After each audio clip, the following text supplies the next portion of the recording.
71.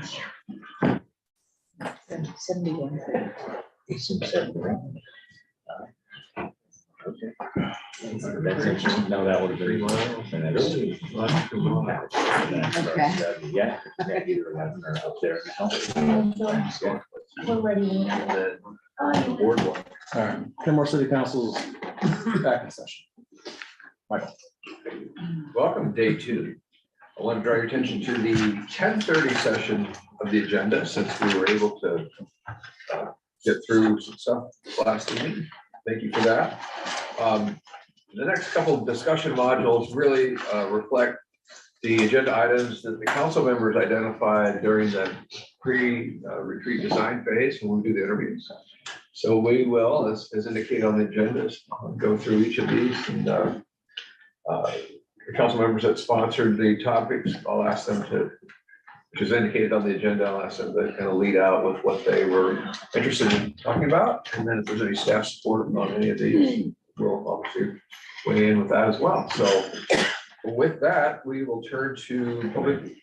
Oh, yeah, I'm sorry. Rob has a little something. Oh, yeah, just to harken us back to yesterday a little bit, you know, we were talking about mine 1.0, 2.0, 3.0. And I have a great quote on my pen. A good friend of mine gave me this pen. And this is Albert Einstein, kind of, I think, describing the difference between 2.0 and 3.0. He says, strive not to be a success, but rather to be of value. I think Albert Einstein got it. But he was really smart though, so. Okay, thank you. With that, the number one item on the session is Public Works Operations Center status on design and cost. Yeah, but others. Oh, I mean, that, it says what I was curious about. So just sort of an update, and I think we're getting an update Planned for the on, 26th of July. there we go, okay, yeah. So it was more just kind of when and where are we at with cost estimates, so, yeah. So there's a memo in your packet, and Yeah. if you've all read the memo, then just let us know if you have any questions. Are there any questions? Will be, you know, it's 50% paid for by surface water management and 50% paid for by the city. We still are gonna put the finishing touches on how it affects the entire CIP. But it's looking like we're proposing that real estate excise tax pay for the city side, the non-surface water side of the cost. So, and then how that affects other projects, what the opportunity cost is on other projects is what we'll be showing you on July 24th, along with an update on this project. I think it'd be helpful when we have that presentation to, if it's feasible, to kind of go back to the beginning of what we thought we were. Because it's pretty different, I think. How far back to the beginning do we want to go? Well, I mean, when we made a choice of bringing it in-house versus continuing to partner with Lake Forest Park.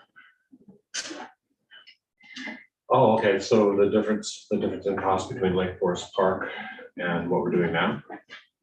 Yeah, I mean, at that time, there was an estimate, I mean, I don't have the paperwork in front of me, but there was an estimate of what the shop would be as part of that overall. When do we kind of break even and then start realizing the benefit financially of bringing it in-house? I mean, there's lots of service benefits, I'm not saying that, but yeah. Suffice it to say, but I think there was also at some point, I don't remember if it was 7 years or 10 years. I mean, there was a financial window we were looking at as well. Okay, So, yeah, we can certainly do that. As you just pointed out, it's an apples to oranges difference in service Yeah. now. totally. The level of service is skyrocketed, probably isn't an adequate word. it's a night and day difference in level of service. And so, yeah, we can compare the cost. We also have to realize that, much better Yeah, level of service. And the other thing is, back when we were looking to buy that property on 175th, the Chipata property, that would have brought us in way lower because it had a turnkey building on it. Right. It appraised for 5 million, probably another couple million to get in it. So we were, 7, 8 million to get in it. But by deciding not to pursue that property and going and buying a blank piece of land, we're in the 20 to 23 million range now. And we think we can afford to pay that, and we'll show you that in the CIP on the 24th. Okay, Nigel. And I'm correcting if I'm wrong, Rob, but it wasn't our decision to pull away from Lake Forest Park. It was a mutual decision that, from my understanding, it's kind of pushed by LFP. That's right. LFP is the one that wrote us a letter giving us notice that they were ending the agreement. We negotiated with them for about 6 months to try to find out, to rewrite the contract and scope of work. Just kind of got to a point where they were hitting the wall, and then they sent us the letter, so. I mean, it got to the point where we weren't even important. They weren't doing the job that they said they were gonna do, and they just concerned themselves with what was going on in Lake Forest Park. And if it was time left over, they came to us. But yeah, it was an untenable situation. Okay, any other comments or questions on this topic? Right. I believe, our council heard both our community and we gave voice to this issue. I wouldn't want to waste staff time or resources to rehashing and bring back some old information that we gave a majority direction on. And I know that Lake Forest Park has been amazing partners to the city of Kenmore and our community. So I think it's really important that we acknowledge where our priorities sometimes match. It was great, and sometimes they have different priorities, and that's okay too. So we still have to serve our community into the next 100 years, and that's what this is all about, right? let me just clarify the request and I kind of made it. That's okay. Absolutely. Yeah, I wasn't suggesting we rehash the decision. I guess there was a presentation done and it's possible it was an executive session. I thought it was in public, where we were given information about the time horizon on the cost. And pretty sure it was in public session. And that's the piece that I think I can get to that a little bit. I mean, yeah, no, when we were first putting together the plan and you had hired Dan Gigi to come in and help us out with the costing and all of that, there was that spreadsheet that showed at the time, yeah, it was like 7 to 10 years. We were essentially saving money. And I had asked that I would love to, once we get things finalized, get a better picture of when that break-even point happens with these new numbers. I know it's not going to be 7 or 10 years at this point, but it would be nice just to have that so that we can kind of see where the payoff is, even if it's in 15 or 20 years. Okay. Rob, and then Mel, go ahead. I think and this is kind of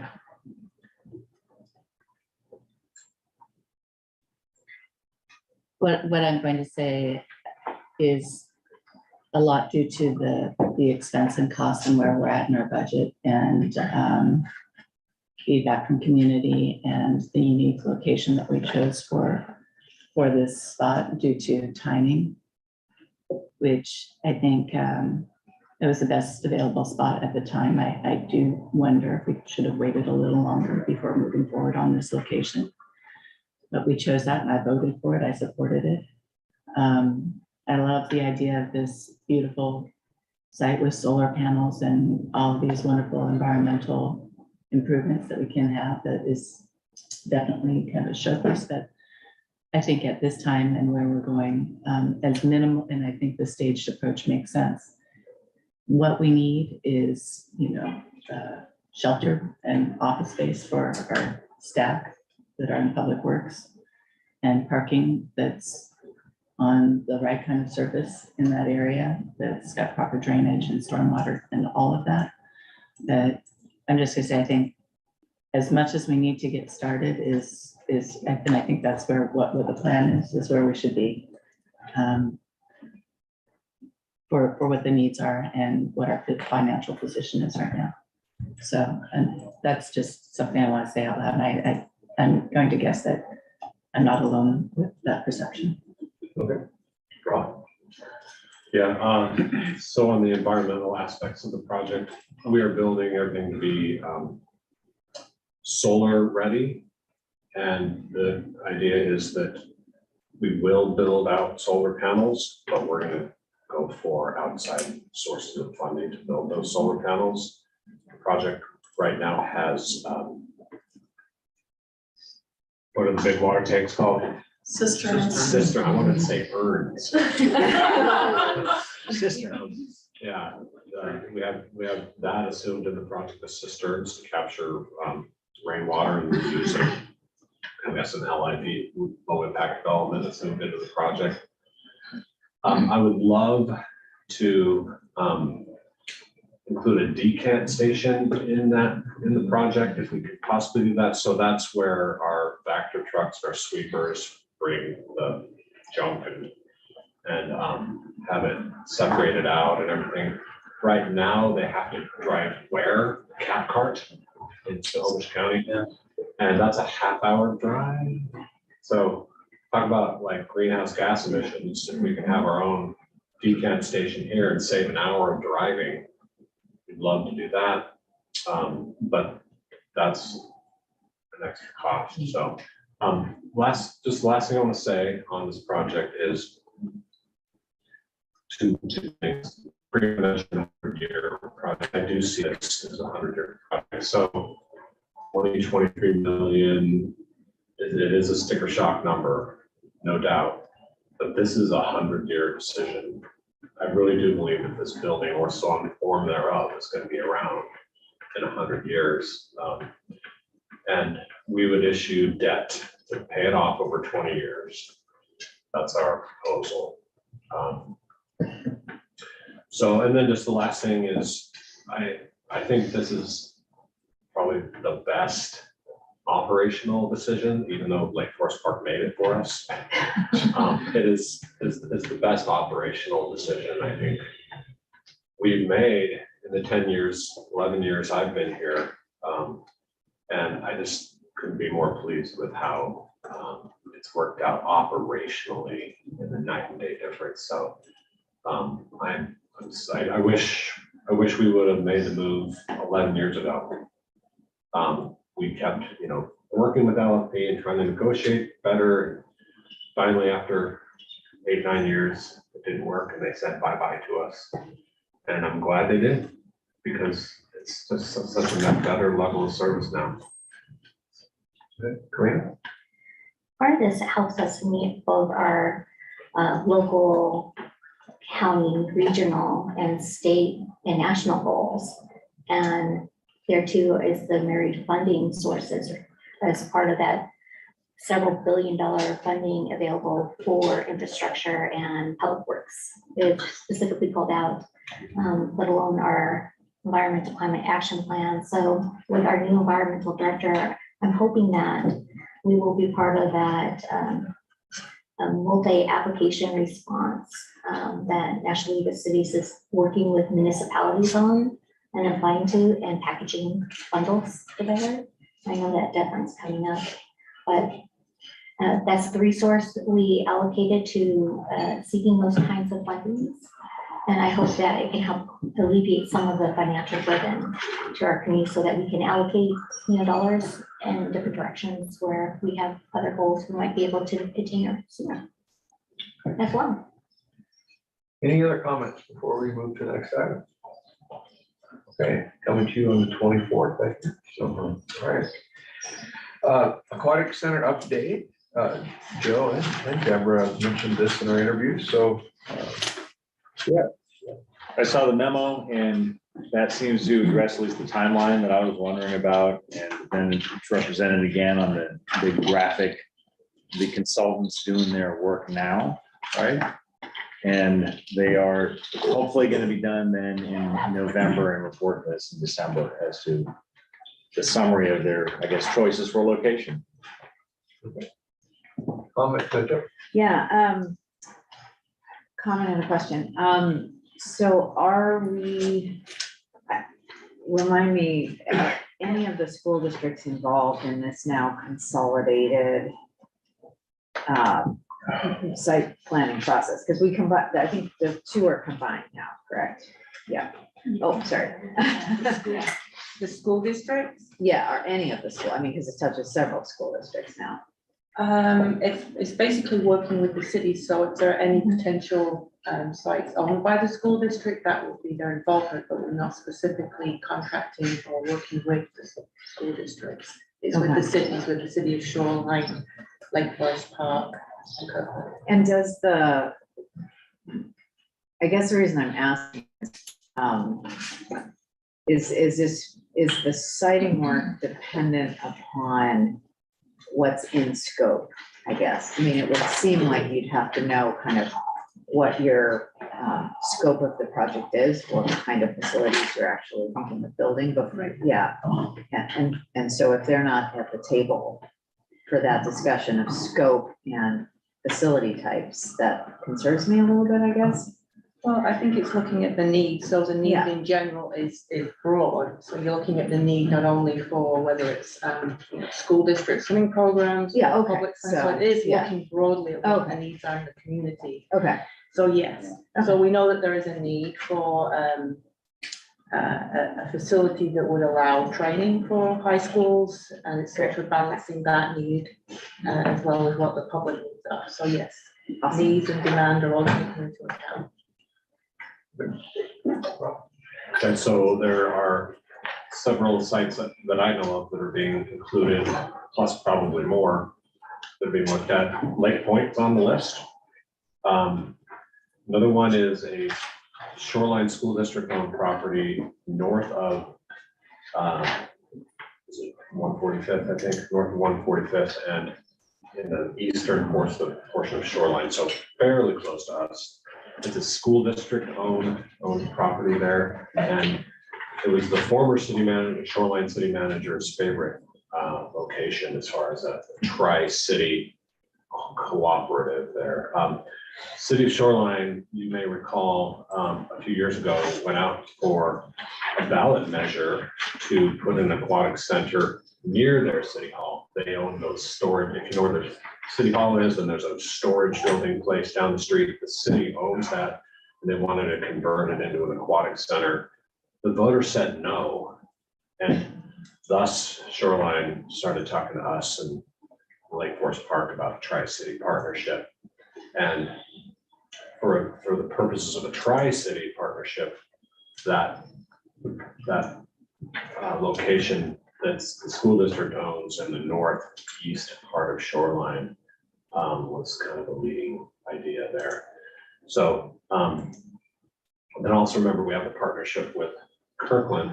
Now, here's some things that are going on a parallel track. Kirkland, we're hearing, is looking to do an aquatic center down in the Houghton neighborhood, which is too far, I think, for us. But they're looking to go to their voters this fall for an aquatic center down there. And you might be scratching your head, well, wait, aren't they part of our study? Yes. But I guess they can chew gum and walk at the same time, maybe, I don't know. And so, and then the other thing is we're hearing that Shoreline and Edmonds are now talking about an aquatic center partnership. So how to keep this all together and coordinate it all, who knows? But stay tuned, the study will definitely have some sites and some feasibility for the sites by the end of this year. David? Yeah, Edmonds is looking at that Burlington coat factory They're on 104 and 99. And that property is $39 million. So they don't have that much, and they'd love to find a partner, and that's where Shoreline comes in, because it's right on their boundary, so, yeah, that could be interesting. Just two things. One, I'm glad that Lake Point is included in the feasibility study. It's just something that came up for me recently as I drive 522 and I look at the TOD. It does seem like there may, I mean, I know we're looking at that area for increasing density, but it also seems like community space like a aquatic center near the TOD would be beneficial. I mean, you know, there's that whole corridor, I call it from 68 to 70 to 80th. In that area, there may be opportunity as we're developing to kind of consider planning, because I think we need the reason I was happy to hear something about Lake Point being included is I think Kenmore needs its aquatic center in Kenmore. I think we need one in our community that's actually in Kenmore. And I think there are opportunities. I know that there are properties that might not be available at this time, but if we're looking for the future, we need to really think about what does it look like to have a aquatic center in central Kenmore. And one more thing that I want to add to this, I think beyond an aquatic center, how about just a pool? You know, I know everyone talks about aquatic center with these bells and whistles and rides, and I honestly think that's too much. I just want a good pool, an Olympic-sized pool for people to swim in and learn to swim in and dive.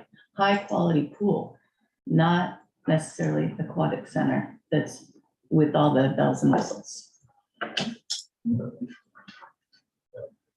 Karina and stuff. I support many of the comments made today. And of course, we've done a lot of work both with North Shore School District. We wrote letters of support to go with all this. And there was a great interest in the capital bond planning task force that I served on there, marrying our work we're doing.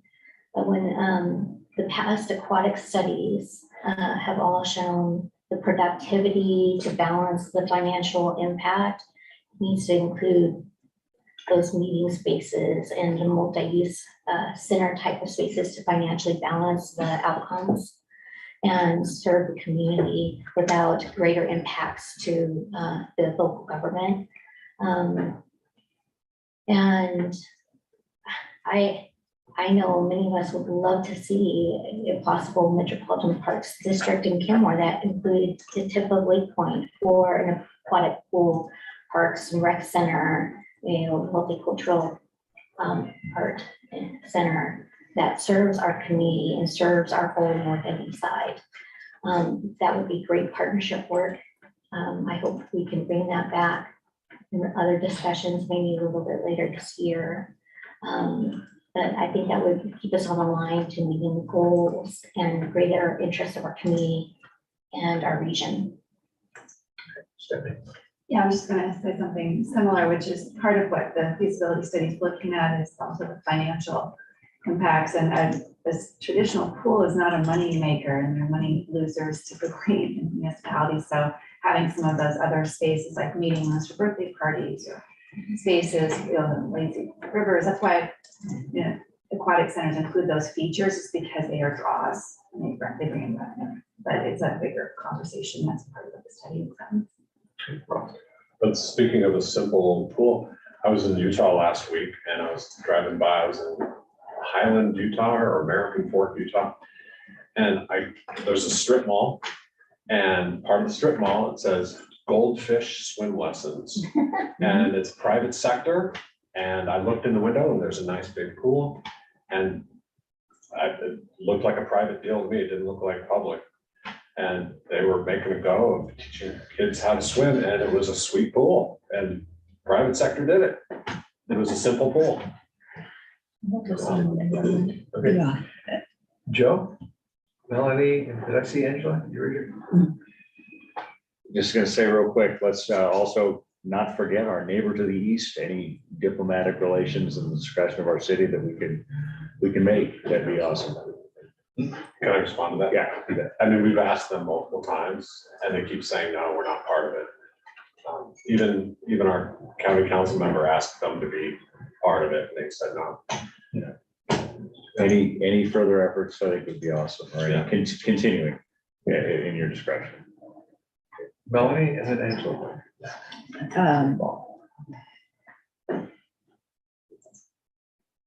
The main reason I brought up just a scale pool is, I think one of the limitations and reasons that we don't have a pool is because when you go to the bigger size, where's the land available for that?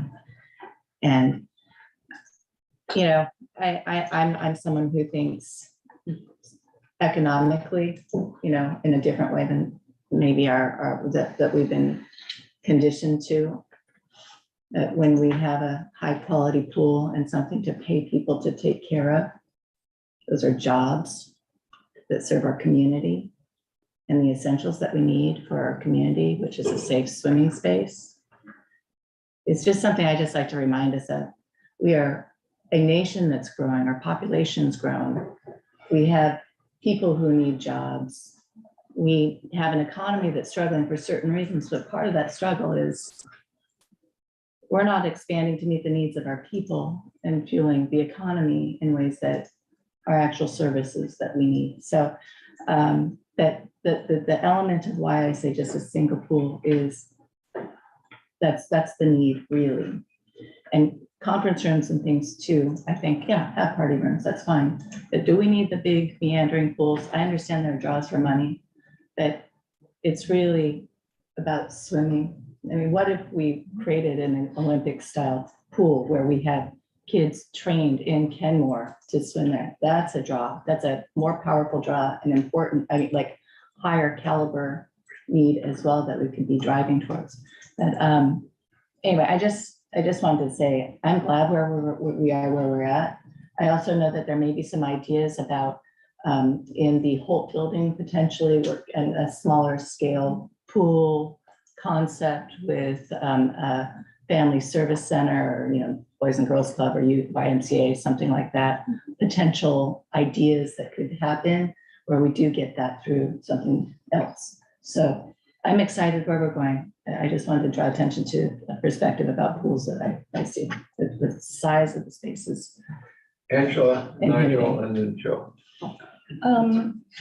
I think this is a helpful update. I think the economic study is really important for us, or the siting study is important for us. But this conversation makes me think that maybe we need to talk about what the goals and outcomes are for this pool. Because creating like an aquatic center that might have birthday parties or have a slide or stuff is very different than a pool like, you know, a rectangular or Olympic sized pool where the goal would be primarily for lessons or competitive swimming or whatnot. So I think that would be worth making sure that we have a shared goal or outcome. But there are a number of private households or residences and businesses that are doing exactly like what Rob is saying. There used to be one in Redmond Town Center for a while. I don't know if it's still there. Okay, there's one in Kirkland, basically a woman who started giving lessons out of her home because she had a pool, and that was like an easy way for her to do that. I know of several families that do that. So I'm not sure if lessons are the big demand. I guess I feel like we could use some data to show what the greatest need is. Like, this is a huge investment. So I want to make sure that we try to get it right. Nigel, Joe, Deborah, and Karina. I mean, Angela kind of just hit the nail on the head. It is a huge investment. I think huge is frankly underselling it. I frankly do not see a place where the city of Kenmore is able to build a pool on its own, which is why we're doing these studies with our partners. But at the end of the day, the one organization that truly needs a pool, I know I've said this before, I'm going to keep saying it, is the school district. The school That's district right. needs a pool because right now they're using Lake Washington, and those ones are falling apart because they're from the Ford Thrust, you know, initiatives back in the 60s, and they're at the end of their life. The school district is not going to have a place. They're going to have to get rid of swim teams or something in the next probably 10, 15 years. And they are the organization that frankly has the capital or has the access to the capital to do this. We're talking something on the, $40 to $100 million, depending on property and everything else. And then the operating costs are an ongoing liability. You do not make money off of a pool. It's an ongoing money sink. It's like buying a boat. There's a lot of benefits from it, but it would be an expensive ongoing cost for us that I don't know how we would pay for that. So I think it's important, but I think I think partnership is going to be very central to this. I'm really hoping that the school district will pull their head out of the sand and actually make this work at some point, because otherwise I don't know how they're going to continue having swimming. And I think that's a big issue for our high school. So Joe, Rob wants to respond to that and then, Okay.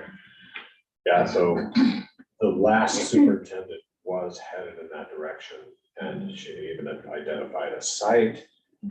And she was, I don't want to say too much for the school district. I don't want to get anybody at the school district in trouble, but she was definitely pushing hard in that direction. And then she took the other job. But as she was leaving, I asked her, I said, so is this a Michelle Reed thing, or is the board pushing you? And she goes, this is a Michelle Reed thing. And so when she left, the idea left. So now we have a new superintendent. We need to start over again. And yeah, so thank you for that reminder.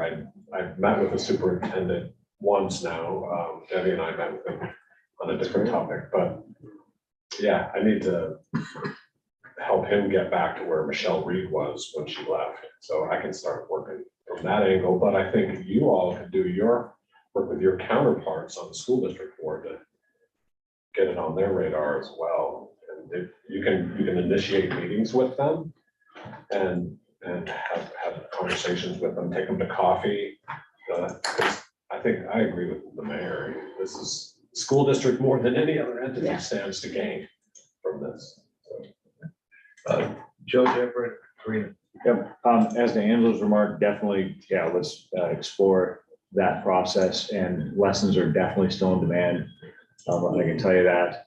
And then I just wanted to thank the city manager. I mean, that's an example of the great work where you've got the one task that you're doing in partnership. We've asked you to do that. You're doing that. And at the same time, you're pursuing this other avenue, which seems to be, it's rough, right? Or it's something you got to continue to renew the energy. But I just want to thank you for it. I mean, an excellent job. Every time I ask, it's like, yeah, we did talk to so-and-so, or we did pursue with the school district, and we'll keep doing it, which I'm very grateful, which I think really, really reflects well and helps our community.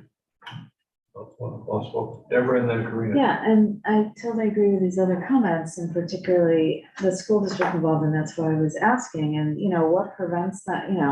We're out here doing this siting study. What prevents them from saying, well, those sites aren't going to work for us? I mean, I just feel like if they're not a part of the partnership from day one, that I mean, we're just undermining the potential for partnering with them financially. I really think this isn't going in a great direction for us. I mean, yes, we need a siting study, but I really think the partnership in that is crucial. I totally agree with Melanie and Angela. Melanie, about the box pool. Yes, they are not money makers, but people are doing them. We were just in Redmond, was it Town Center, the Redmond, yeah. And it's there. There was a privately run one. I couldn't believe it. It's in the mall.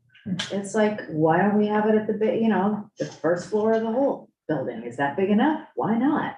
I looked it up, it's the same franchise as the one I saw in Utah. I don't know. Goldfish. Yeah. I just looked it up. It's Oh, Goldfish. okay, yeah.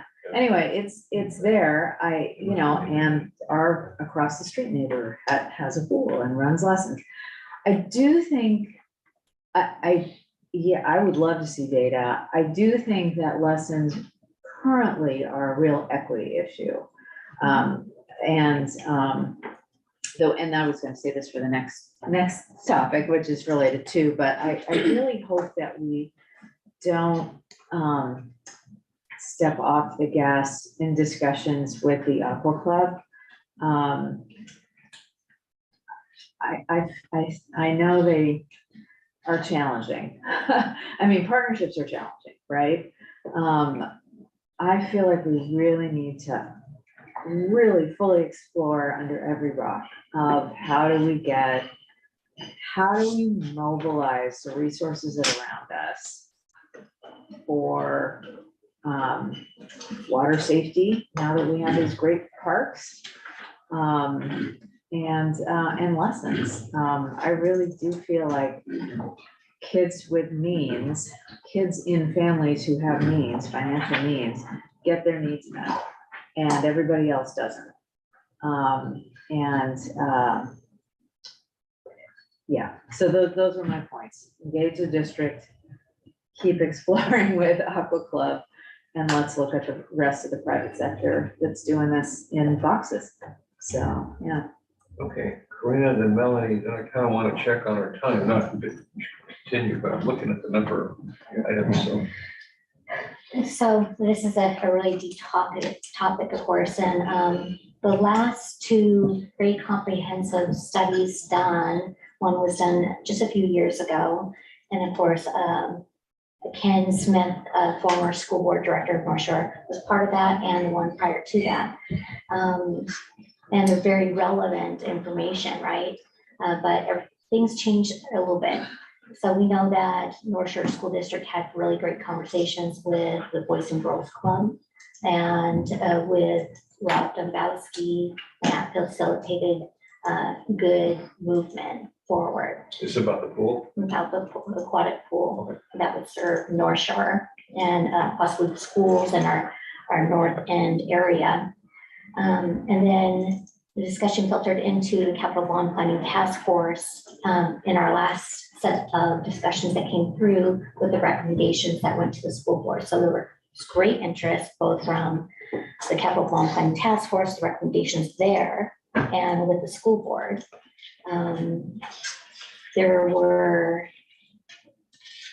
It was dropped from the discussion of continuing forward. The priority had to be first on updating the schools for, safety improvements, ADA improvements, getting rid of the portables, and making playgrounds accessible, sport fields accessible throughout the district.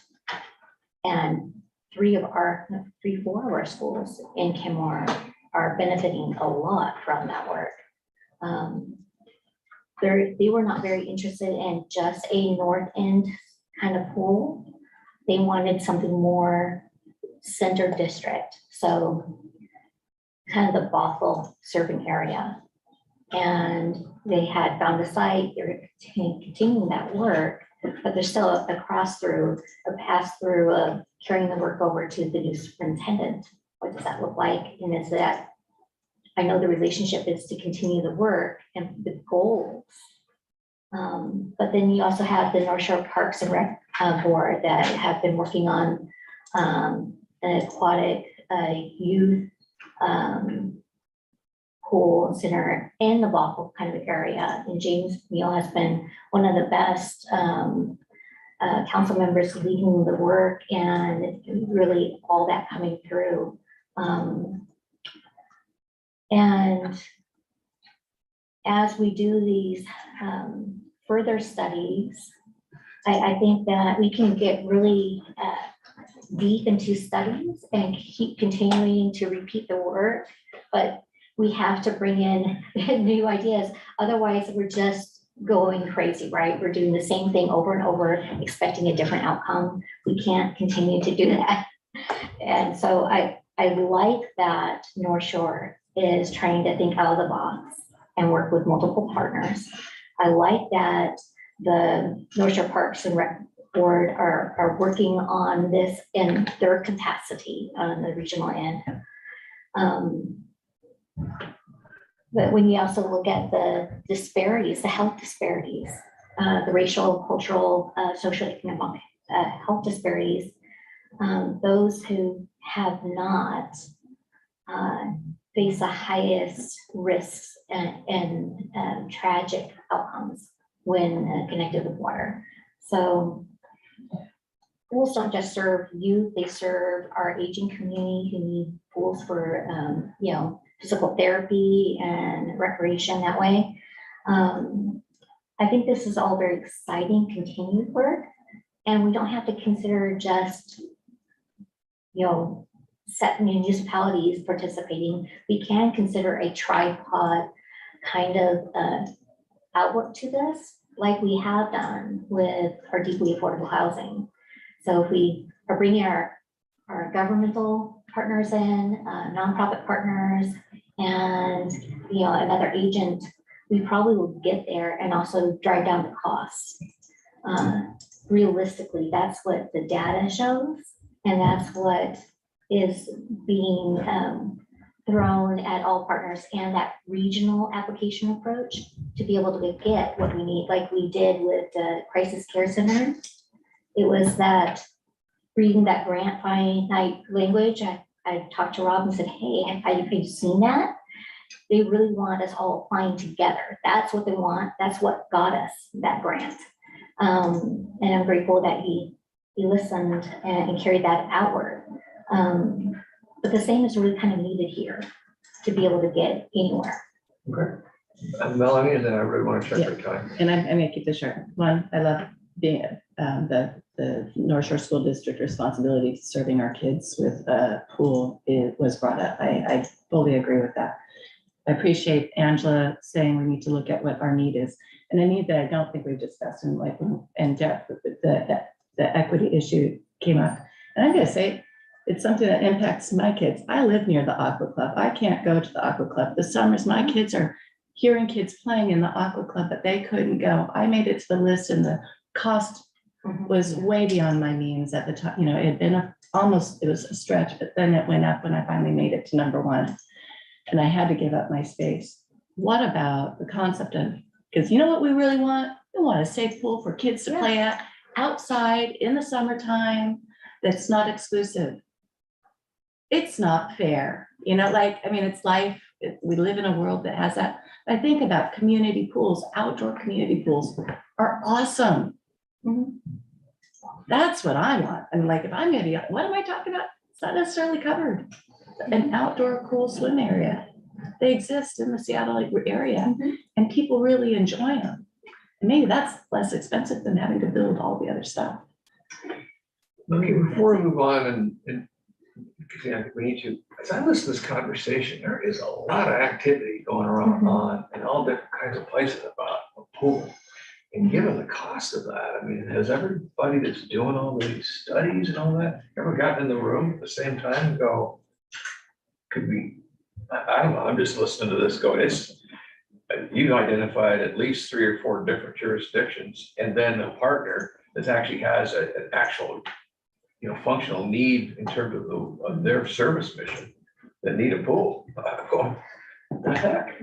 I mean, you need a pool summit or something to that, something like that. Well, Forward Thrust was that back in the day, Right. and there is no current, I mean, I was talking with the current iteration of that Splash Board, which is the, you know, private sector fundraising arm that's trying to bring partners together and do exactly that, but there's no government impetus No at this leader, point. yeah, Yeah. okay. Somebody just has to support. Well, lots going on, Yeah. study, okay, any other information that needs to get on the table so that you're apprised of things before we move on? I mean, all I want to add is just that the $200,000 in grants came from the open space and parks levy. So King County is providing these feasibility study dollars, and also there are capital dollars through that, but that's, you know, future and competitive. And I mean, because of exactly what Councilman Sherman just said, it's going to be very competitive for those capital dollars down the road. Everybody's in the same situation. Okay. Perfect. All right, let's move on. YMCA, what? Swimming pool pilot program? Another, that's, okay. Well, yeah, Is that the but same we thing? well, I mean, it's not exactly the same thing, but we covered the terrain. Okay, Except I was a little confused by the memo, like, where are we actually at with the specific piece of the puzzle. Do we have a program this summer? I don't think we do from the memo. It was a little unclear. The short answer is no. Yeah, We got into this because there was interest Yeah. in having a pilot program. We started off looking at the Aqua Club, looking at a separate instructor. We then partnered with the Y, and now getting the benefits of why we partnered with the Y. This was a pilot program. And so there is no funding in this current budget to continue it. So then if there is interest from the council, then there needs to be a discussion of where those resources will come from and then what the intent is moving forward. So right now, this was a pilot. This shows the results of that pilot, and the next steps is sort of, should there be resources identified, and if so, to do what with. and the current biennium being 23-24. Correct. So we're in it this year. There is no program this year. That is correct. There's no funding right now. Any other questions about? Corinne? Have we explored some of the funding from Best Arts for Kids that might be able to help us get to that funding point? Well, the question is, this was a pilot, so the first question is, do you want to continue this? Then we would explore options. And I would say there would still have to be city resources allocated, even if you have a grant, it's usually matching sources, it still needs to be city resources to implement it. So again, the question is, we did what you asked us to do, and is there any direction to move forward? And if there is, then there needs to also be a funding discussion to go along with that. And right now, we also do not have anybody in that position, in the rec program position. So that's something else to consider. And I'll ask Jennifer if she has anything else to add. I don't have much to add, except for I know that the, kind of looking at the memo of the chart on the second page, I was trying to filter out the information that was presented to council originally, and like where those different families fell into those different tiers, and the Y couldn't give us that information. So at first, the numbers it gave were like 75, this was reaching 75 participants. Well, no, not really, because there was participants that had multiple lessons throughout the time period. And one of the pieces of information that it didn't have, so the total number of families that it touched were 28. So there was 28 families, multiple children. Some of them had multiple different sessions that they signed up for. So at the end of the day, it was 28 families that it touched. We have no information on income levels, No information on that, yeah. which was one of the underlying reasons why we're doing this. Wasn't that the criteria to even participate though? So isn't there a ceiling, income ceiling? So when I talked to the Y, my understanding was when they do the registration process, they tick a box, and it kind of like puts them into, allows them to put like a coupon code, but there was really no verification. There was, it was, I don't think that we were on the same page as trying to get the information that we thought we were going to get at the end. Okay, any other questions, Corinne? And so that's really good feedback. Because part of our direction was hopefully this would serve families on free and reduced lunch qualifying level. And usually they can provide either through a school district or through agencies they work with pretty readily that can be confirmed. So I'm assuming that if we kind of sat that platform piece, that the 28 families are in that category without the Y releasing, the privacy around financial information and people, right? Because of loss in place. So I think there's a way to have a gentle discussion and get greater clarification maybe on that, but without infringing on people's rights. I think it was more of a matter of their software, what it can and can't produce as far as the data. But I think the one thing to keep in mind also is where we were communicating this to the public, the different avenues that we were putting this out to the public, where the intent was to reach those families. And what I'm hearing is you, and maybe it's at a different meeting, are wanting direction of whether the council wants to continue to pursue something like this. But that is not something you're looking for in this meeting. Is that correct? Or? That's correct. That's correct. This is just an update. Yeah. Okay. So Rita Moreno left the position, that position's vacant right now.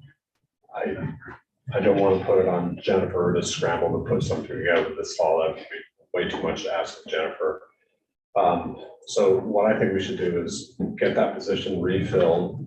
Because remember, when we brought the position to full-time, part of the agreement was that the position would expand programs like this.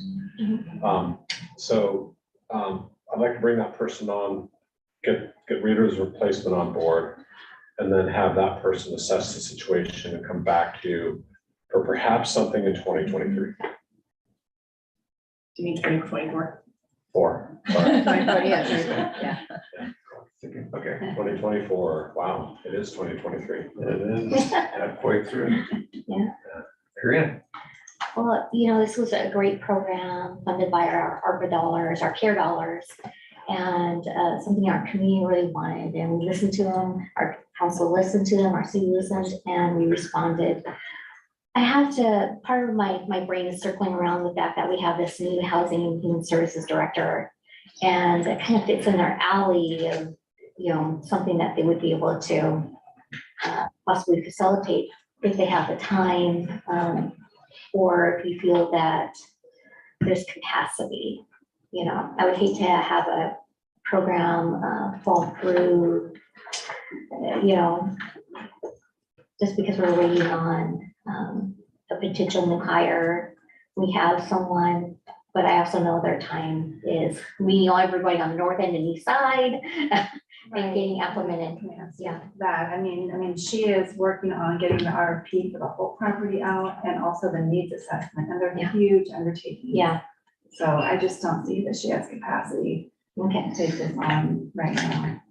That's good to know. Not that it's not important, of course, but. Yeah. Jennifer, and then get to the next one. I was just gonna add, it's not just that, but it's also where the money is going to come from to fund the program. That's the biggest question ultimately.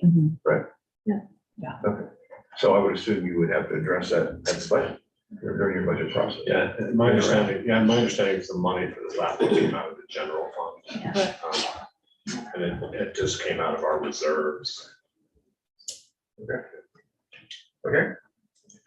Number 4, missing middle housing in light of the recent state legislation. Oh yeah, I have several clients looking at this company. Joe. Yeah, I promise I'll be very brief. We got new legislation. I think we should respect and follow what our citizens told us at one of the best attended, vigorous meetings post-COVID.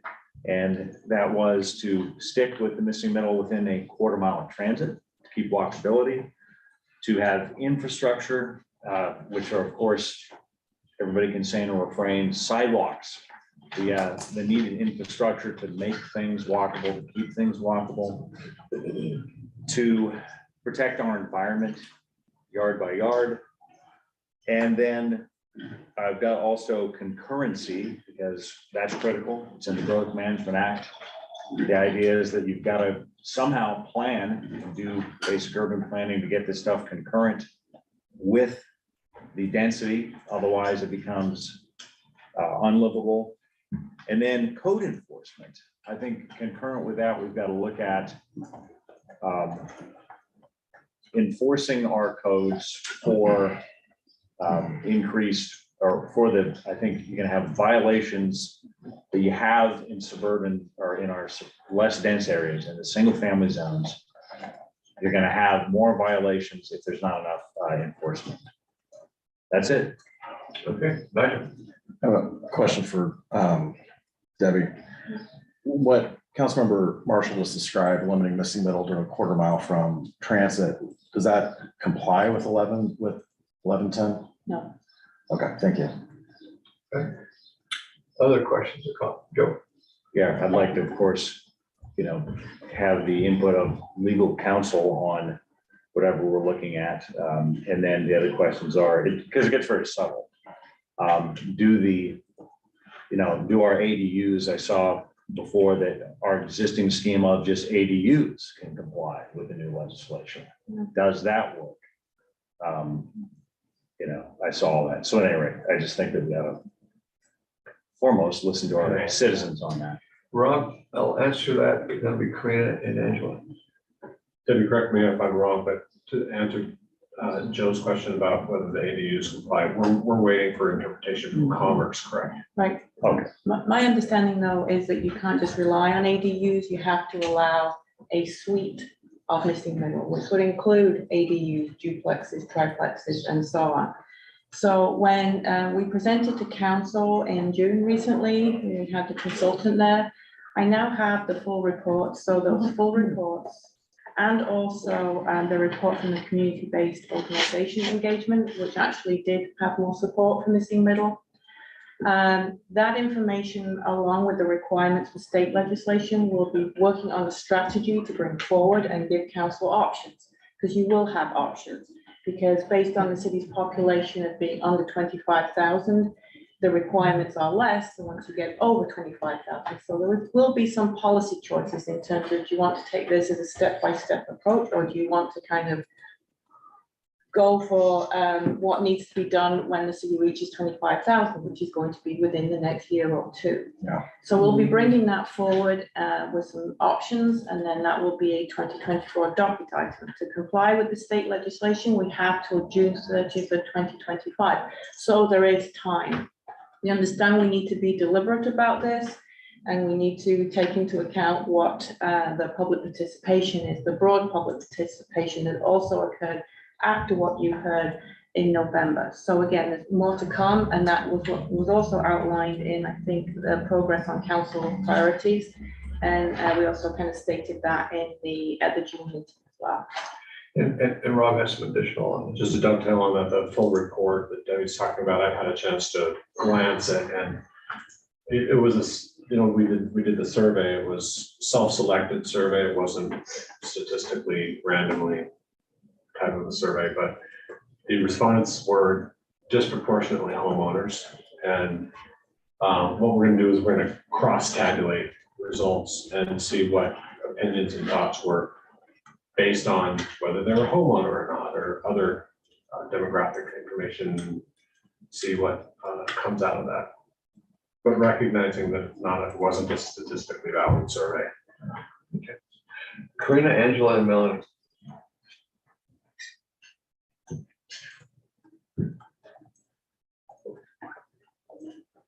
We just adopted the language surrounding our ADU, DAUs, right? With a little bit of a minor update, at least with permitting. I know that the state law that was passed, we pretty much fit there, except for some limitation on square footage that was considered to be and interpreted to be biased in the legislature. And I realize we're under, a certain population level, but we've also seen a population decline in the last couple of years. And whether that was due to COVID or neighborhood gentrification and the cost of housing, pushing, hardworking frontline workers out of our community and leaving open jobs and putting additional burden on local employers to provide services to our community. We can't wait to 2025 without causing greater crises and being part of that problem drive. So I look forward to hearing how the solutions will come back to us on council in a timely fashion that we can best serve all aspects of our community, because it's a multiple approach. We're not just serving individuals and families, we're being responsive to our business partners and stakeholders' needs, and being part of that housing solution and helping, drive a pathway towards the unfulfilled jobs that go unfulfilled and continue to go unfulfilled in Kenmore due to the lack of affordability. As people are moving away to live in communities they can afford, and then choosing to work in that community or nearer to that community. And so we hear that from business owners. We hear that from people who have left, who wish they could have stayed. And we have a housing crisis that's only growing, deeper, wider, and bigger. So like many in our community are, whether you're aging and trying to age in place and being able to afford to age in place, or being that first-time home buyer, families are stretched. Okay. Anything else? Angela and then Melanie, and then Nigel.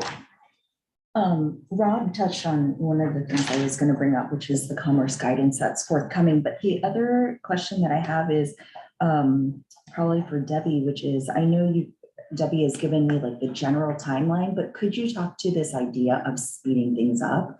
Like, is that possible or not? Really, how fast you think speeding up is. I say we're waiting for a lot more commerce guidance to come out. There's also going to be some additional grant opportunities for implementation. And so we need to kind of figure out what the grant opportunities are, when those are available, to do what with. So the fastest this, I think, would realistically come forward would be on the 2024 docket work program. Mhm. It's not realistic to do anything in 2023. You already have a full work program with the Planning Commission. So to do something in 2023 is just not realistic. Melanie and then Nigel. First, I do want to thank Councilmember Marshall for bringing this up today for discussion in the framework that he did, because this is a complex issue, especially given the state's decision that we are bound to, work with. I think the things that are important are that our community knows that they were heard. We understand their concerns about approach. So things that I just want to say in here real quickly. What Councilmember Marshall brought up about the quarter-mile radius, which was proposed by our Planning Commission, should be our target area strong focus, period. That's what we have a broader thing that we have to do. Our community has to know, what are we doing planning wise? And that's like the first step. And it only makes sense when we're talking about incremental development. You start where the center is and you build out. Where is the need? You build out. We were proposing something that was a little sounded, I'm just going to stick with, this is what our community is asking for. I actually get this, I understand it, and it makes most sense. Build from the center out. So how are we doing that? And as far as the density that they're bringing up about other neighboring communities like Woodinville, Bothell, so Kirkland, so on and so forth, I'll bring it up later. But they need to see what our plans are. I think this incredibly important thing too, though, in light of the fact that we have been put in the position to work with the state's decisions, what can we do as a city to ensure tree protections and environmental stewardship with this? Now, missing middle, this type of housing building in areas with already existing infrastructure and so many things, it is environmentally friendly. But what are we doing about making sure that our community knows, and even with what we proposed before, our tree enforcements were stronger than I think what the state's proposed. I don't even know if they've given much guidance there. But we do need to put that guidance in as we're rolling forward, if we can.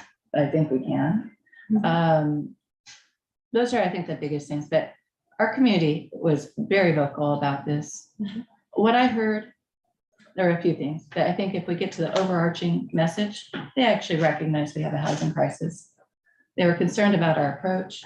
They stated what actually made sense to them and does make sense to us. There's a nuanced part of our discussion that got people excited, and engaged, which I think is good. Because when people come out and talk, we get to listen to our community. It's good. We listen. We had to make a pause in our approach. The states made a decision. We saw the state's decision coming. That's why we're talking about it when we did. But now where we are, our community still needs to be engaged. I'm excited for the update. I think continued outreach and town hall type things need to continue with engaging on this, but I just wanted to call attention to, we have to implement what the state's given us. And our approach as a city, demonstrating that we've listened to the community, is incredibly important. Nigel. I just need to clarify a factual error that was said a little bit ago. Our population actually has gone up every year.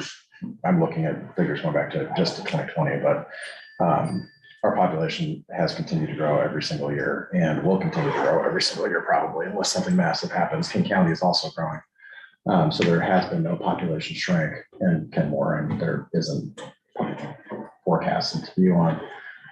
I would love to see if we could actually, I would really strongly urge the council to approach this from the 25,000 mark rather than doing the work for 230, and then 3 years down the road, having to rework all of that and go through all of this a second time. I think that would be a gigantic waste of staff and planning commission and council time when we know what's coming down the pike in a couple of years and to plan ahead. That's all. Rob. Just a couple things. So affordable housing and DEI are in your top 5 goals. And I think this topic helps achieve those 2 goals. Yes, last fall we heard from members of the community, but through this outreach process that we had PAR do, where they were trying to reach deeper in the community and hear from people that didn't necessarily come out last fall, you're going to hear a different story. You're going to hear less opposition to missing middle housing, and you'll still hear some, but by reaching deeper and more broadly into the community, you're going to hear different sentiments than what you heard last fall. So the full report's going to come out and you'll see that. But that's just as kind of a sneak preview to that. And then, so a book that I think should be mandatory reading for everybody in this nation is Color of Law by Richard Rothstein. Oh, it's so good. Yeah, and it talks about how we got here and how segregated our country is, how segregated Kenmore is. And so this is Color of Law. And so he and his daughter just came up with a sequel. So this explains the history of how we got to be so segregated. And we're just as segregated, if not more so, than we were in the 1950s. So this book, this is about how we got there. This book is the solutions. And there's lots of angles you can take, lots of approaches you can take. You can talk about education, you can talk about jobs, you can talk about DEI training and anti-bias training and stuff. But do you know what he focuses on? The number one, pretty much the only focus of this book, of the what to do about it book, is housing and land use. That's the solution in his opinion.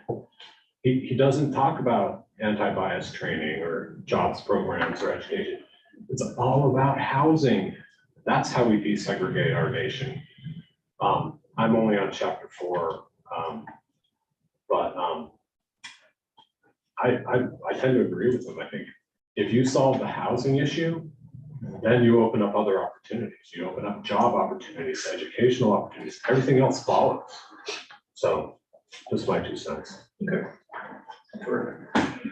Okay, are we ready to go to, we're taking a break at 10:15, which is coming up in 5. Anything more on this? And then the real question is, how long is Swamp Creek? I think it's a minute. I think the memo provides the update that we Okay, need. so I just let's- wanted to. Let's see if we can knock that puppy up and then take a break. So Melanie, take a Yeah. second, please. Yeah, I just, because I'm so excited about the Swamp Creek Channel Assessment, I just wanted an update on that. I know that it's a work in progress and just getting started, so if there's anything to add, is there about I where we're at think, beyond the memo? touched on it briefly yesterday when we Yeah. talked about next steps, and then I think the memo Yeah. I think we're lays the good. rest out, so, but if you have any questions. No questions, just gratitude that we're getting this thing going. More like this, so thank you. Okay. Any other questions or discussions on Swamp Creek? The next one's the bench, and that might take longer. My suggestion is we take a break and then come back. You help us get on your feet.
Okay, we are now back in session. Going to item number 6 in the 10:30 module. We are again happily ahead of a schedule on a robust agenda. The bench in downtown, what's the next step? Deborah? Yeah, thank you for the memo. So I have a question and a challenge. So the question is on the next steps. Is there a time frame for getting to those next steps? Is there a resource ask? Is it, you know, how do we actually approach those recommended next steps? So that's my question. Sorry.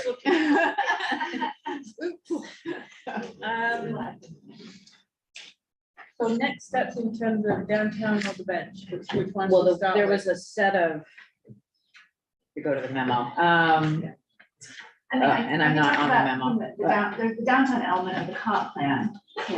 So that's part of what we think this work that we've been doing will inform. And That's probably on the 2024 docket. Docket. And then there was some, I read this a few days ago. I'm sorry. There was a set of next steps, recommended next steps. And now I'm trying to get back to it. Where was it? Sorry. So if you're looking at the memo, we gave you the work underway, next steps. The first 2 paragraphs in the memo kind of highlight what we would be recommending. So you work with Rod Stevens. Rod Stevens gave his report on downtown and what he would recommend, and we've kind of taken a piece of that. Yeah. And kind of now working with a new consultant to develop some renderings for 181st, a section of 181st to show kind of what a Main Street would look like for potentially a next phase for Kenmore Village, if you like, or also Main Street.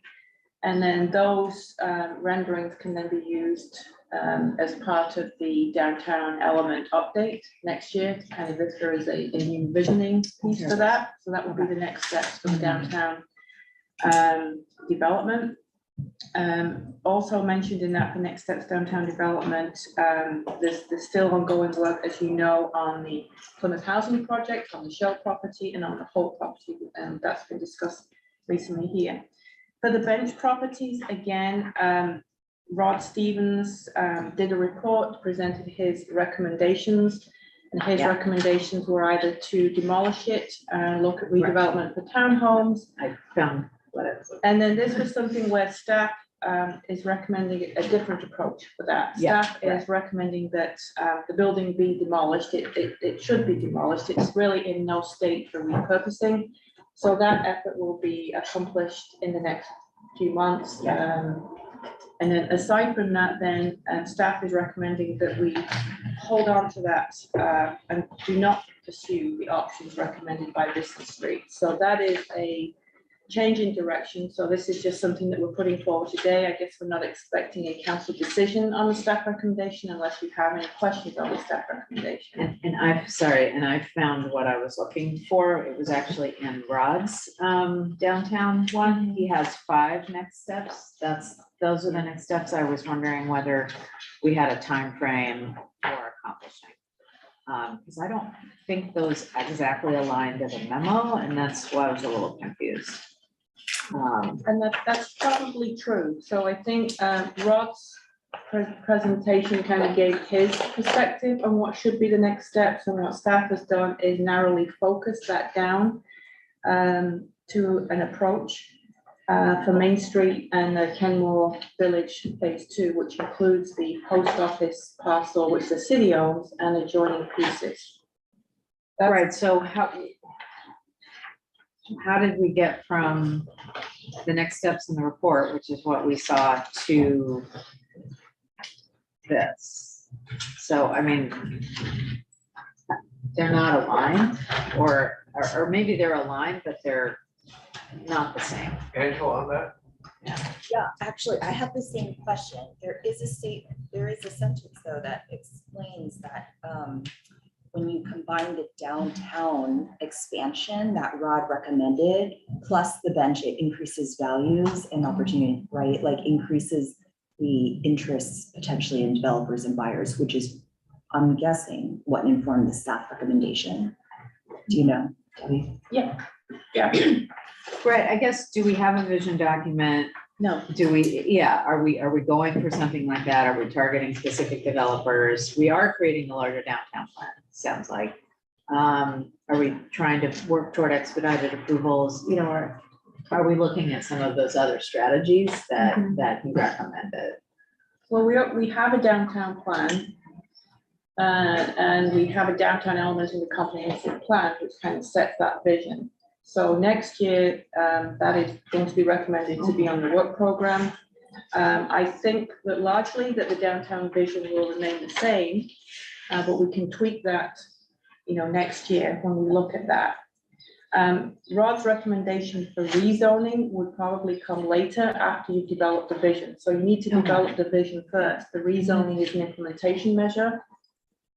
Expedited approvals, I think that's something that we are always striving for, expedited approvals. And again, if there's any way to you know, speed that up, I guess that's something that we can take a look at. But targeting specific developers, again, I think once we have a vision, the question then would be, yes, that's something that we're always, you know, doing outreach for, or if developers contact the city, we're always kind of, you know, telling them here's kind of what you can and can't do and where you can more.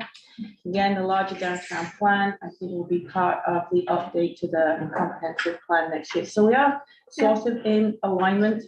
I think Rod's next steps are maybe a little out of step in terms of you don't rezone until you know what the vision is. Right. And I think Rod's, my perspective is that the rezoning to have all housing is probably not the right direction to go. I think you need to have more flexibility in what is allowed downtown rather than just rezoning everything for housing.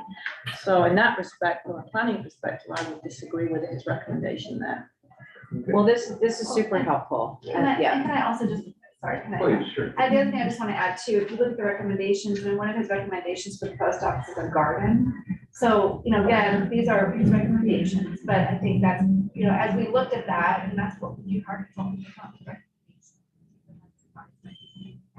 fact that the downtown element of the content is due to be reviewed next year, and we can have larger conversation about larger vision. I mean, that would be the council, but then we have town square right there and the hangar, so that's a question for council about how we might utilize that property in the future, and if the garden would be want or not. I mean, that's a big, but to answer that question in a vacuum feels premature given Yeah.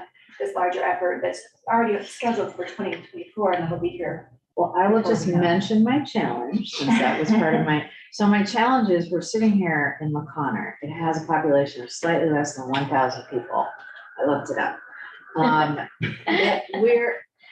We love it, right?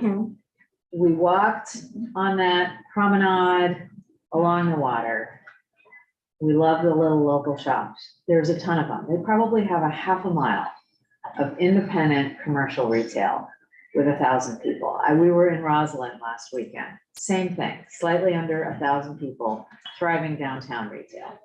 What can we do? I mean, we have 24 times that population. So how do we get there? That's all. I'll just say it's the LaConner challenge. Can I answer that? Sure, and then, well, Nigel's in the queue, but go ahead and answer that. and So the then- difference is, so these places that we love to go and visit on vacation, what is it about them?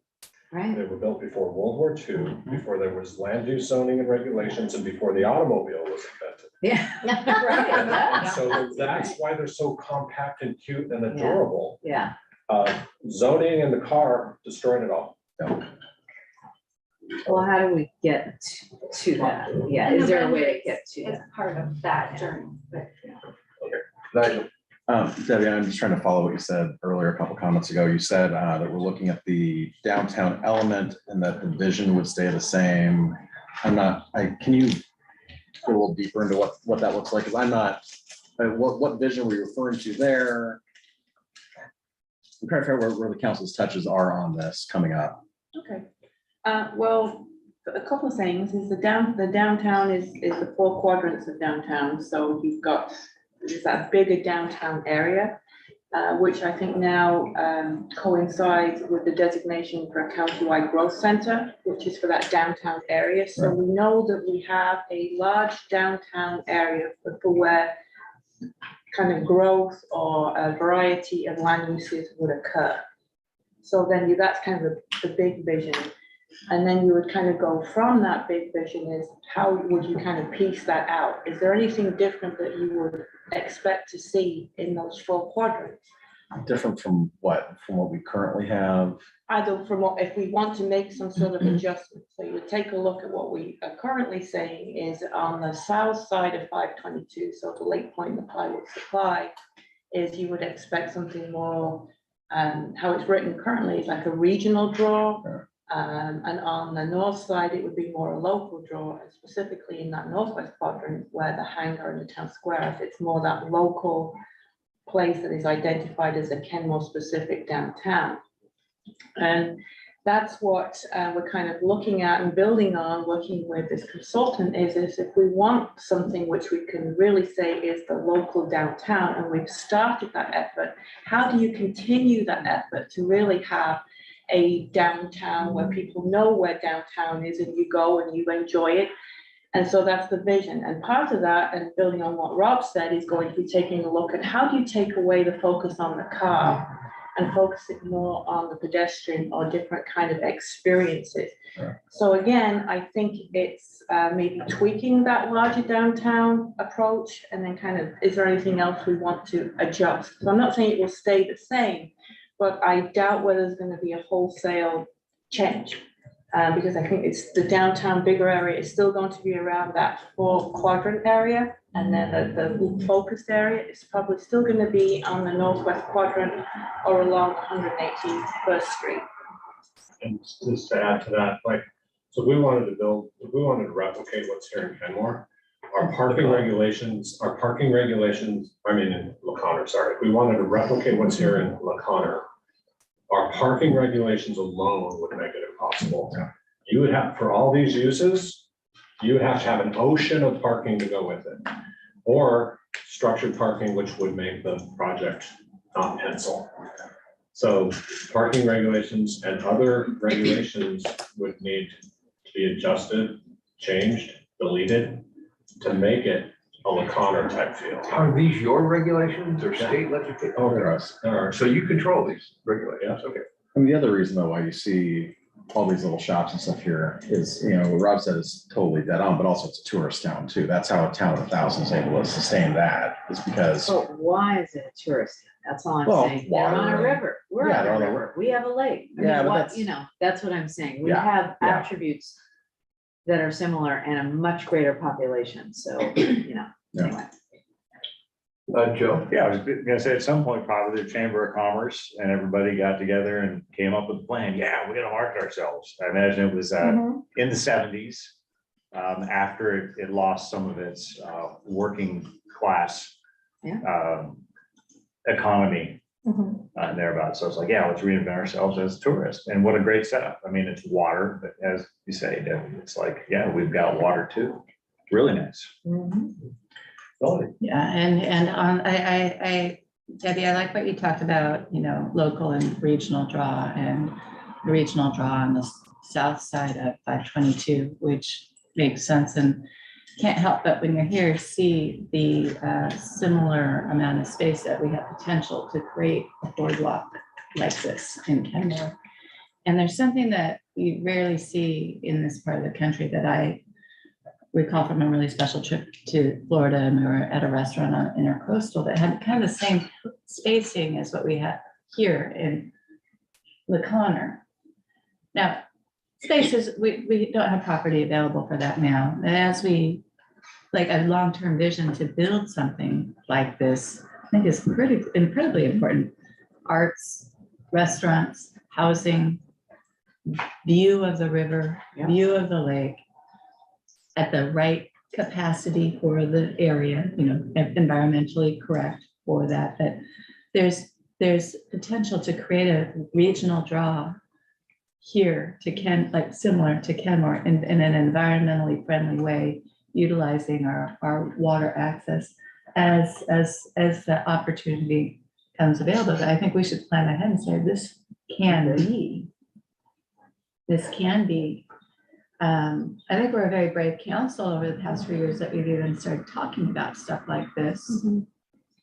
Because I've seen for 40 years of my life being in Kenmore, or 45, wow, longer, maybe. Joe could probably correct my number. But yeah, we can point to where we want to go as the opportunity opens itself. And I think we should have it's important to have a plan, because then there's something that we can work with those properties. And as we're doing the environmental stewardship work, to incorporate something really beautiful that will have lasting impact on our communities. Karina and Rob. This is such a great conversation. You know, really, O'Connor did market themselves through their arts and their cultural richness of diversity and what they had to offer.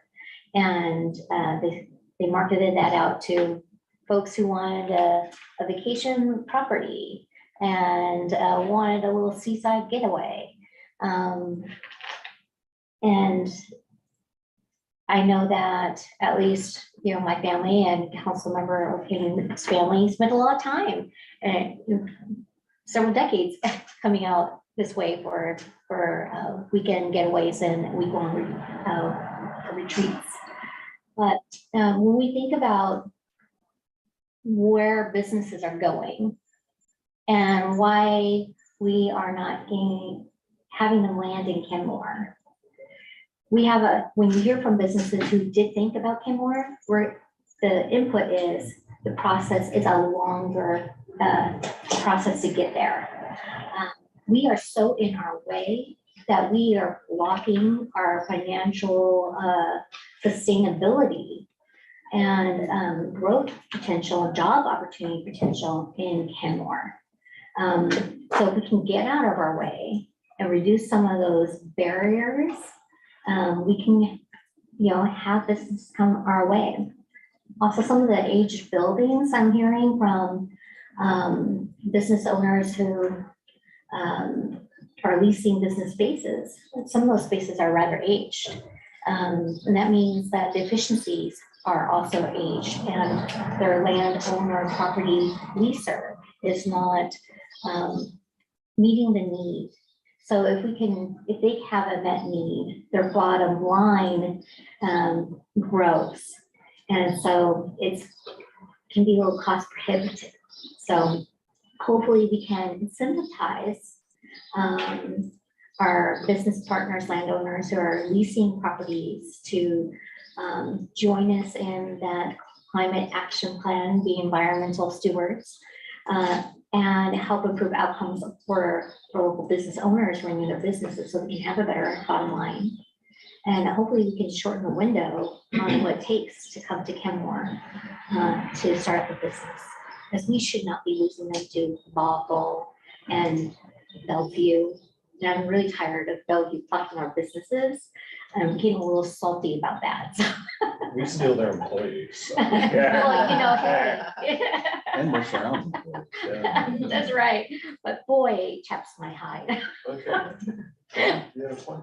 Well, just a few things. This is such a cool discussion. I love it so much. And, you know, one thing to point out about downtowns is it's incremental development over many decades. So O'Connor started in the late 1800s and probably didn't come into a real downtown until probably until the 1930s, 40s. So there's 50 years of incremental development before probably, I'm just guessing, but I'm talking about your typical American downtown. They take 50 to 100 years to come into their own as a real downtown. And through the city council's efforts, you guys jump-started Kenmore's downtown by buying up 10 acres of land and having $300 million of private sector investment, and then creating that town square and the hangar and the stoop and the bookends and everything. So that's a spark, that's a catalyst. And, you know, we're in evolutionary terms, this is just a tiny bit of time, but I think we're all impatient, right? We would love to see things move faster. But I think that a downtown is always a work in progress and probably does take 50 years for it to come into its own. That's one thing I was gonna say. On the marketing, yeah, I think that's important. I think though that, Rod Stevens once told me, he said that here's the definition of a brand. Definition of brand is promise delivered. Promise delivered. So we can't do marketing until we actually have something to show till we can deliver on the promise. And I don't think we're there yet. We have a town square and a hangar and the lodge, some water, but it still hasn't really come together to form that brand, and that's gonna take time. Another point is on the schemata drawings that you saw in the memo. So Schemata is working on some drawings. They're gonna have some this summer. The idea is to create some vision, right? Say, hey, this is what these properties could look like, under current zoning, which is very generous. Here's what these properties could look like. Here's the vision. The caution there is we just need to be very careful with those drawings, right? We don't want to surprise property owners and tenants. We don't want to have a public and have them see those drawings at the public meeting for the first time. Wait, where's my business? Where am I? I'm not in here. I think that happened 15, 20 years ago. Didn't go over well with some businesses. So this is our approach with these schematic drawings is to first, in fact, really in my mind, the main purpose of these schematic drawings is to take them to the property owners and say, do you know that this is what your property could become? And market it to the property owners and to developers. But I just want to be careful with those drawings. And the other thing about drawings is once you throw out a pretty picture, it becomes etched in everybody's mind. So it's hard to unetch something out of some people's minds, but I'm glad we're doing this. It's on the right track. I just want to be careful with those schematic drawings and how we unveil them and how we use those drawings. And the last thing on the bench, and then I'll be quiet. On the bench, our proposal is to buy, demolish, and hold. And we don't think it would be wise to sell property right now. We bought for it, but kind of like the Shell property, we bought it 10-ish years ago, and we just held it until the right opportunity came. And I think that's what could happen with Cozy Inn on the bench is we just hold it until the right opportunity comes. And we can't predict what that right opportunity is, but that's our recommendation is just to hold it for now and to see what happens. Maybe in the future, a next door neighbor property on either side may want to partner with us. And then we could spark something there. So that's our recommendation for the bench. Stephanie, then Nigel. Yeah, I just wanted to add a little bit more context on the renderings. I don't want people to think we have this all, I mean, they're very expensive renderings to have an architecture firm do renderings. And so we're getting just a few. So it's not, a comprehensive set of renderings for an entire view of downtown. It's like really just a perspective on 181st, looking at the post office corner, because we own that property. And so that felt to us, because we own the property, that feels, and that's again, part of knowing that the downtown element of the comp plan is coming up next year, and these can be conversations that can be had in the full, with with our planning commission and with our community and engaging in different ways. So I just wanted to make sure we were centered on that, because it's, it's a pretty narrow focus, and it is because we own that property, which is why we felt it was reasonable to talk about it. We own that property. That's the council's decision and our future vision of what that might look like down the road. Nigel, then Rob. Yeah, going to the bench. I was opposed to purchasing the Cozy Inn, and frankly, I'd like to see it not immediately because of where the current real estate market is, but I would like to see us unload that at some point when it makes sense. I just don't see us holding property for long periods of time to be super productive, especially without a plan. I feel like our plan at the bench has always been super amorphous and not very well defined, which is why I voted against buying the cozy. And I'd like to see that return to the private market, but not right now with where real estate prices are. But that's where I am in the long term with that, unless something magical pops up in the next few years. But I was gonna say, no, but Nigel, you're making sense. Thanks for that. Oh yeah, back to like marketing and promoting the property. So one thing, we're looking at, Stephanie and I have been in conversations with the general manager of the lodge. And we're trying to get a sense of, lodging tax revenue that the lodge is producing. We don't have a good sense of that yet.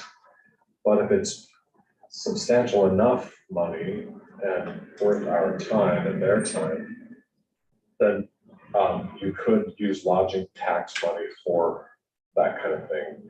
So lodging tax money by state law has to be spent on promoting more overnight stays.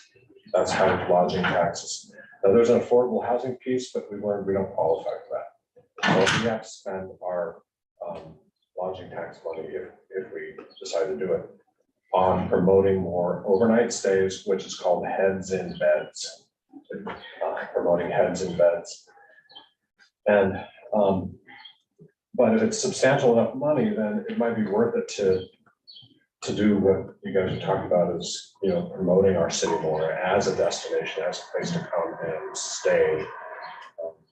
But there's a lot of work that goes with that.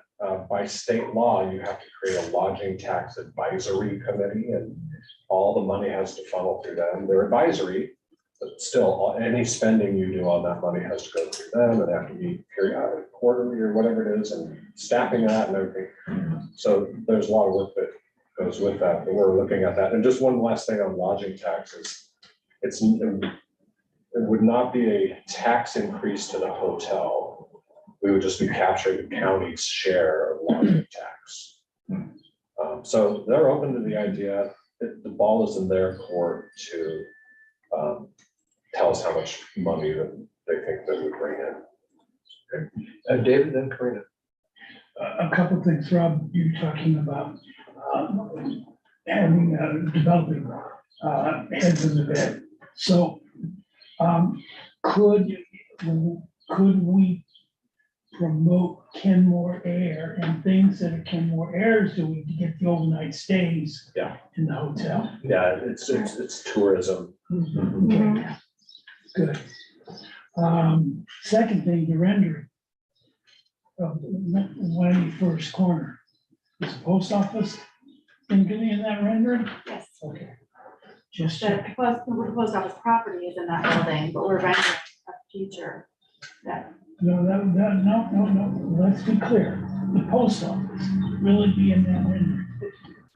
Post No, office from building, a post a office. post office, I think that's up to us, right? But there will be in the contract with the post office, there's a lease, long-term lease with the US Post Office, and we would provide a location. I know, we would provide a location for another, a location in downtown Kenmore for a post office would always be the future. That they're correct. Yeah. Right, and that's obviously a big conversation about what that looks like, but yes. Some of the information in this packet in relation to the cozy inn location, I'm most concerned with just ensuring that we do have that spot cleared because it is a public health risk. It has one, on its front side, even has one pole of stability that's not so stable, right? That's just a matter of time and. Didn't I hear earlier that that's gonna go down pretty quick, Yeah, like soon? yeah, Is it? the hope is. No. It's more than a hope. Oh, okay. I say we, I'm using that term loosely because Richard is working on a draft bid package. So that should be going out within the next month. Or a week or two. Oh, yeah, within a week more, yes, even more. So once that's Excellent. gone out, then we'll be getting a contract and then it will be demolished. So probably within the next, probably after like 3 months, I would say, it would be gone. You might be asking yourself, why Richard? Because he's also doing the bid packages for demolition of the public works property, houses, and Lindenmeyer on 73rd. Yep. And those are a little ahead of schedule, right? Yeah, we've already got a contractor for the public works facilities. That contract is on approval on your July 10th meeting.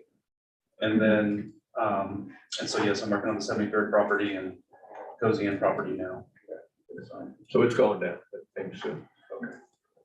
All right, Deborah. Yeah, just, I want to tag on to what Nigel said. I'm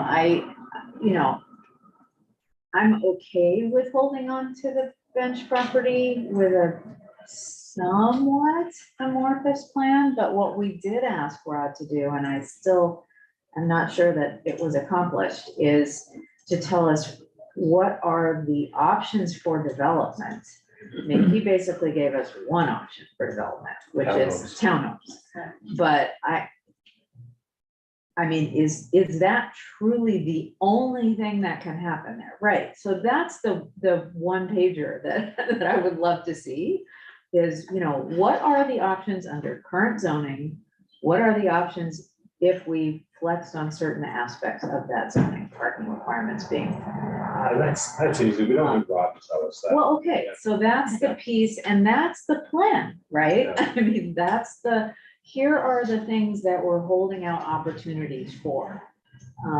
So, yeah. Yeah, we can do that. And that's kind of the second point I wanted to get to for Deborah to vote on. But I do want to see that go out to an RFP.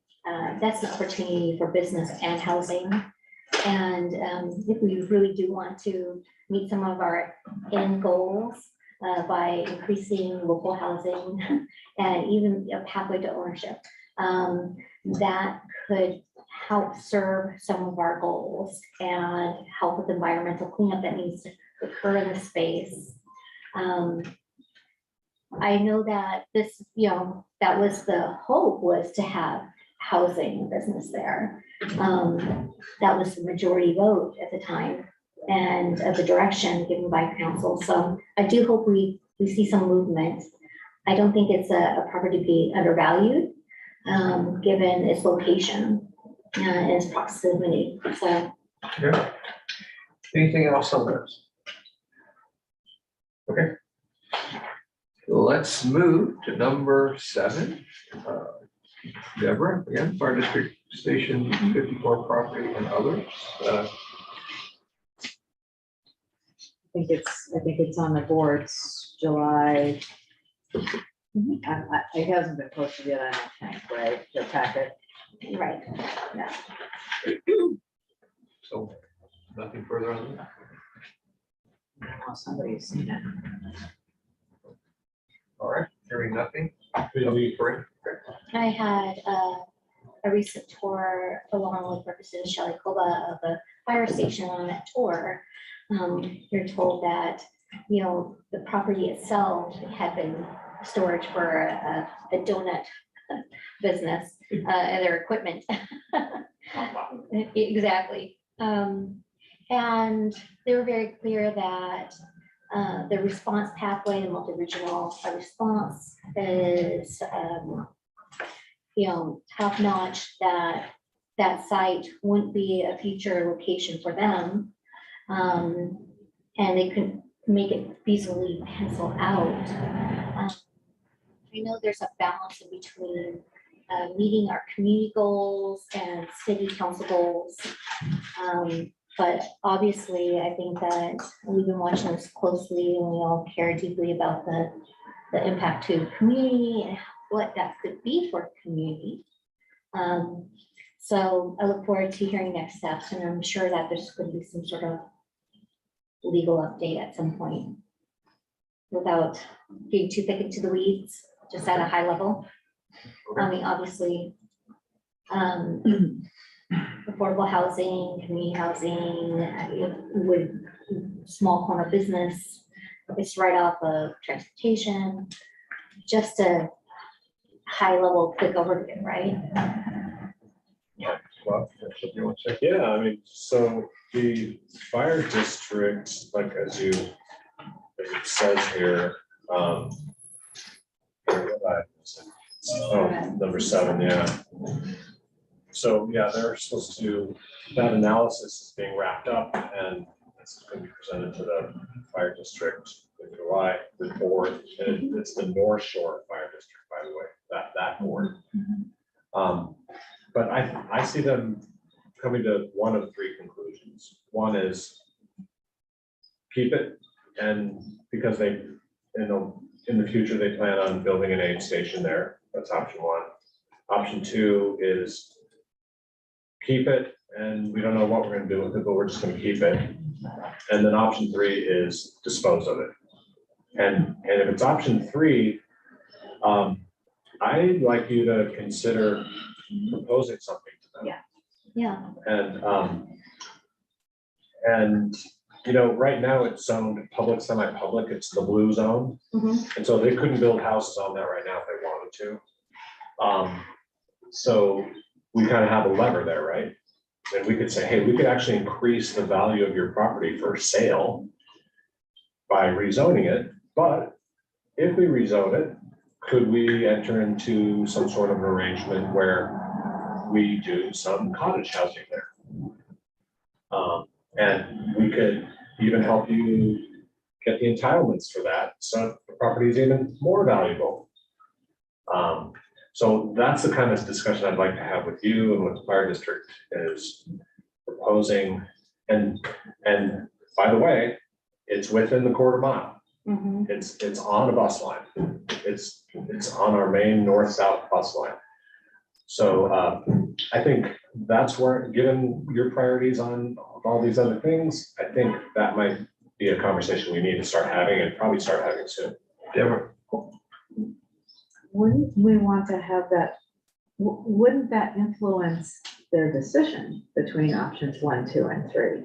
I mean, certainly if they want it for 1 for services now, right, that's off the table. But between options 2 and 3, what, I mean, if you're increasing the value of the property, I think that could influence their discussion. Yeah. I hadn't thought about that, you're right. Doesn't that come down to how we market ourselves as a municipality? Yeah, but I'm saying they're having partners. a meeting this month. Right. That's all I'm saying. Right. So we might want to get some of that Let flavor into that meeting. me get with the chief before that meeting. I like Deborah on this. So you're saying that, I'm hearing you say that, what you didn't say, but I'm wondering about is more as an opportunity, that you did that, got that into the mix, or are you saying? Yeah. Okay. Yeah, no, I mean, that's why I've been trying to find the materials to know what those 3 options are. Now that we know what those 3 options are. I'm guessing on the 3 options. Oh, okay. I don't know that they're gonna lay it out that way, but in Okay. my mind, those are the 3 options. Well, yeah, I mean, if there's any option other than they need it now, I think increasing the value of the property is part of the discussion. So, yeah. Okay. Any other conversation on this question? Okay, perfect. Number 8, Deborah, small houses on small lots in neighborhood commercial. Sorry, I have so many of these. I think it's on the docket. Yeah, so, However, oh, neighborhood commercial is not on the 2024 docket. Am I correct? Well, nothing's on the 2024 docket yet. So If you look at that document, But I on think the- it's on the projected for list- 2024. on the list, small houses and small lots is listed as number 16.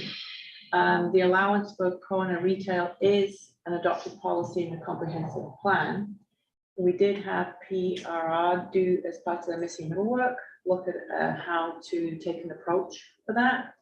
So we could add, to be clear, small scale retail in neighborhoods into this list of docket items. Whether it will rise to the level of getting on the 2024 docket in light of everything else, we'll have to see. But yeah, I can certainly add on the corner retail onto that full list. Melanie?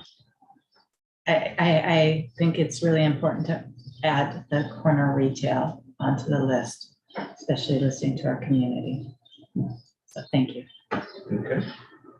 Financial. Sorry, I have a clarifying question. So you said that corner retail is already part of the comprehensive plan? Is that what you said? Yes, it was part of the policies that you adopted last November. And so putting it on the work plan would be implementation, right? So it's in the, we have policies, but no specific rules. Okay, thank you. Anything else on it? Can I go back to station 54? Oh, of course. Just A long way. City minutes, right? Sounds like a disco ball. Yeah.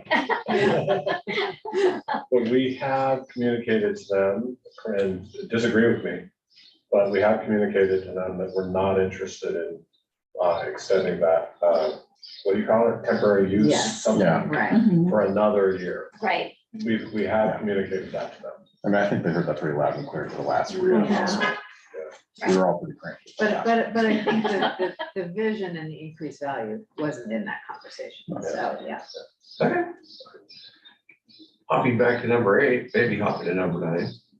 We finished with number 8. Okay. Let's move on. E-ferry. Karina. Woohoo, e-ferry. So, of course, the e-ferry has been part of our council priorities, addressing multimodal routes of transportation, new green alternatives and opportunities. We've always been thinking about through the governmental lens, but there are options out there for public or private partnerships, kind of getting there sooner, and overcoming some of the hurdles. And there's also a new kind of guidance, new information from King County. There is some funding there that had been pulled in the past for what would have been a diesel ferry. Obviously, we don't want that for Kenmore. But in just doing a little bit of exploring when doing some of our regional work and national work. Some of the types that serve other municipalities really beautifully, and like also here in Connor, are the kind of a smaller mid-sized vessel that can be a walk-on, bike-on for transportation. They don't have to look like these types. This is just how spark the imagination. But we did just a couple of years ago secure a $500,000 grant funding for the transportation and shoreline beautification for a route like this, in which we were to provide the design. So thanks to King County Councilmember Rob Dabowski, we were able to secure that through the Sustainable DC Strategies grants. And I appreciate him taking that nod. But this is low weight, low noise, low pollution, so non-sewage dumping, and our public way there is right off of a high-powered energy line. Charging line. And so it works with the space, whether we use the old Navy dock or get authorization for that, which is built beyond current public standards of use, because they build like that. This might be a good opportunity to help incentivize that other routes of transportation, let alone if we are thinking about our economic viability in tourism, because we are thinking about, tourism in our future, right? And a possible lodging tax, for example. This really helps us kind of think how we get there sooner and expanding into that next 60 to 100 year vision. I know that the gig companies like Amazon and Microsoft would be very interested in having this kind of an option from the north end. I know that downtown UW is not so excited, but I think that's just a strategy and a hurdle to get through. And hopefully we could find a public-private partnership to help us get there with a tripod transportation opportunity. So just throwing it out this as a flavor to keep it at the top of our list. David and Rob. I've been very active in attracting ferries to the region. Kenmore in particular is one of the experimental routes that's been talked about since about 2006 timeframe. There's been 3 conferences on ferries in the past 3 years that I've attended. And I'm still not sure what e-ferry is because I've never heard anybody at these conferences or anywhere else talk about an electric ferry because of the infrastructure that is needed. Up in the islands, there is one, but I have not heard of anything in King County. I think that perhaps one of the best ways of getting the ferry is a partnership with Lake Point Development. Because there are transportation impacts that Lake Point will have to comply with. And a passenger ferry will certainly help that and then possibly reduce trips, which would be a big cost savings for the developer, at least on the residential side. So, yeah, I think a passenger ferry in Kenmore that is running to tie in with a bus rapid transit in Madison Park may be the way to do it, because frankly, going to the university to tie in with light rail, it's too far of a distance between where the ferry would be and light rail is. And I see from early October through June, with all the rain in the region, I don't see passengers walking a third of a mile from where the ferry would let off to light rail. So the route has not been defined and really needs to be defined. And I see a partnership with Lake Point Development as being the perfect opportunity to make this happen. Yeah, Rob, Nigel, and then Karina. Yeah, this item prompted me to request a meeting with Terry Federer and Chris Arkills. Terry Federer is the new director of the King County Marine Division. He replaced Paul Broder, who retired. And Terry's been on the job for a few months. He's been meaning to reach out to us, but and Chris Arkills is the transportation advisor to Dow Constantine. And anyway, I had a good meeting with them. They had some thoughts on passenger ferry. But what I thought would be productive is for them to come to a city council meeting so you can hear everything through the horse's mouth. And so I have them scheduled to come and talk to you on September 18th. And you can ask them all sorts of questions and hear what their sense of things are. And so that's what I'm proposing, is they come and chat with you on September 18th. And it'll be Chris Arkills, Terry Federer, and I've also invited Councilmember Rod Dembowski. I haven't heard if he'll come. So, good. Cool. Nigel and Karina. Yeah, I mean, I think the passenger ferry is great if we're not sinking city money into it. I mean, I think the King County Ferry District is the most straightforward path towards any of this, but it's also, I think, a little pie in the sky. I think it is, I think the chances of it happening are not particularly high. I'm looking at, projected ridership numbers from a report that they had in 2020. And you're looking at, in 2025, maybe 200,000 people using it to go to UW. That ridership drops down to 65,000 if you're talking Madison Park, and you're talking about a cost per rider of $32. When we largely have other ways to get people to UW or to Madison Park. I think it's a great idea from like a tourist standpoint, from a, fun standpoint. I don't think it's practical transportation in any way. And I don't think it's something we should be spending city time or frankly, more than a little bit of staff resources on.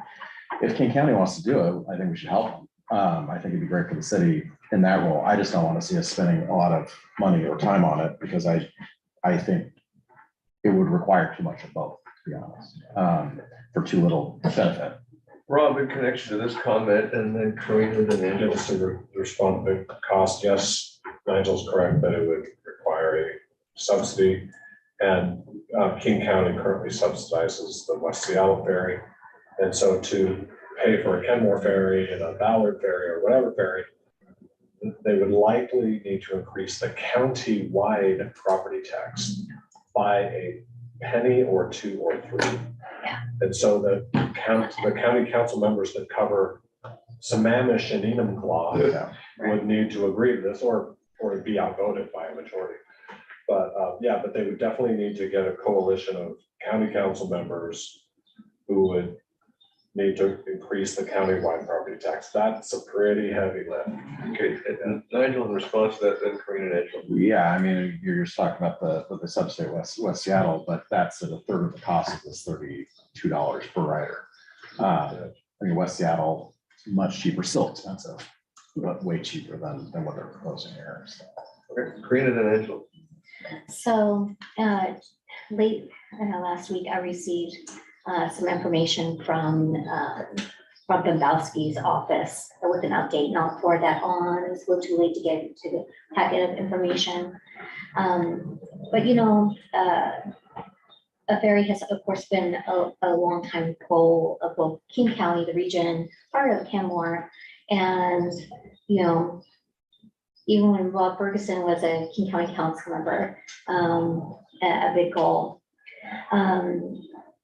When I'm thinking about the budget and my past conversations with Rob Bombowski's office, there's a shuttle that's included in the budget that would go from our park and ride and back and forth. So that's already in that budget. We know we have lost bus routes. We have to find transportation options and solutions. And sometimes getting out of our way and opening the door to those public and private partnership combinations gets us there sooner, gets us out of our way. So we can collide those with Orca, you know. But aside from just having, you know, a couple of folks from King County come out, it might be wise to have somebody from the region on ferries, like David had talked about in that space, but also,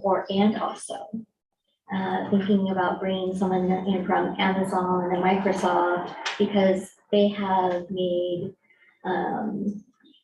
legislative agreements with the state legislature in Olympia on providing green alternatives and even housing solutions to the region and across the state. So they do have great interest. Getting our cars off the road is important. Adding emphasis to shoreline habitat restoration. This all runs into each other really beautifully. So I'm looking forward to this opportunity of a meeting. I do think we have to kind of open our door just a little bit and invite some innovation in so we can hear how we might work with partners. We've done it before in the past, right? And we have to be careful about that, the maybe if conversation, right? So people aren't confused with this is what has been promised to us in this picture. But, you know, opening the door to the conversation, facilitating the innovation and open mindset of how we get to our e-growth and our environmental goals. Regionally, statewide, locally, and globally.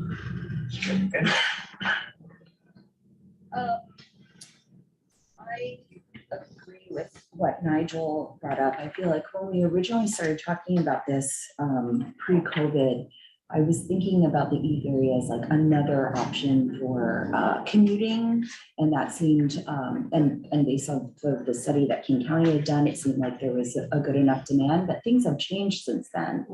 And we all know that even our bus service is not adequately serving us. I don't know that adding on this additional option makes a lot of sense right now. But of course, if it's an opportunity and the county wants to pay for it or someone else wants to pay for it, like, we're not gonna turn it away.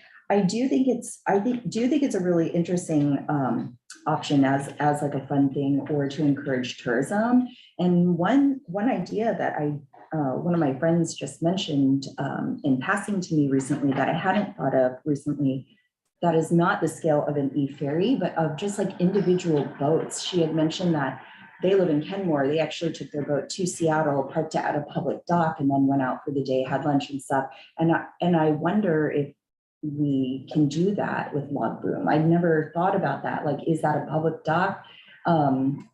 She didn't think so, but I don't know what that would take to be able to tie up to like Log Boom and then spend a day or afternoon in Kenmore. Is that something we can do? Don't we have, I mean, at the end of that one marina, isn't that a public dock where people can tie up during the day? Yeah, we should advertise that. There is that one, there's that one marina, I can't remember which one it is.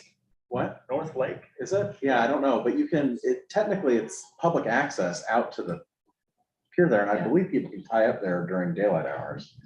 I don't know, it's not It's particularly well not North Lake signed. Marina, it's, Right. yeah, I- yeah. Davis. Huh? No, it's part of the, isn't it part of combo? I don't remember. But it's in front Yeah. of that, I think, yeah. Anyway, so this is to say that if that's a possibility as like an incremental step, even to bring people to Kenmore, maybe that's something we could do. Totally. Your former city was well known for that, Gig Harbor. People would sail and boat there, and dock up and walk into town. I think, wasn't Steve Holmes originally thinking that he'd have a little, I mean, he was thinking along the slough, but I'm thinking Kenmore Kirkland and back, I don't know. Carolyn Point? That's a good idea.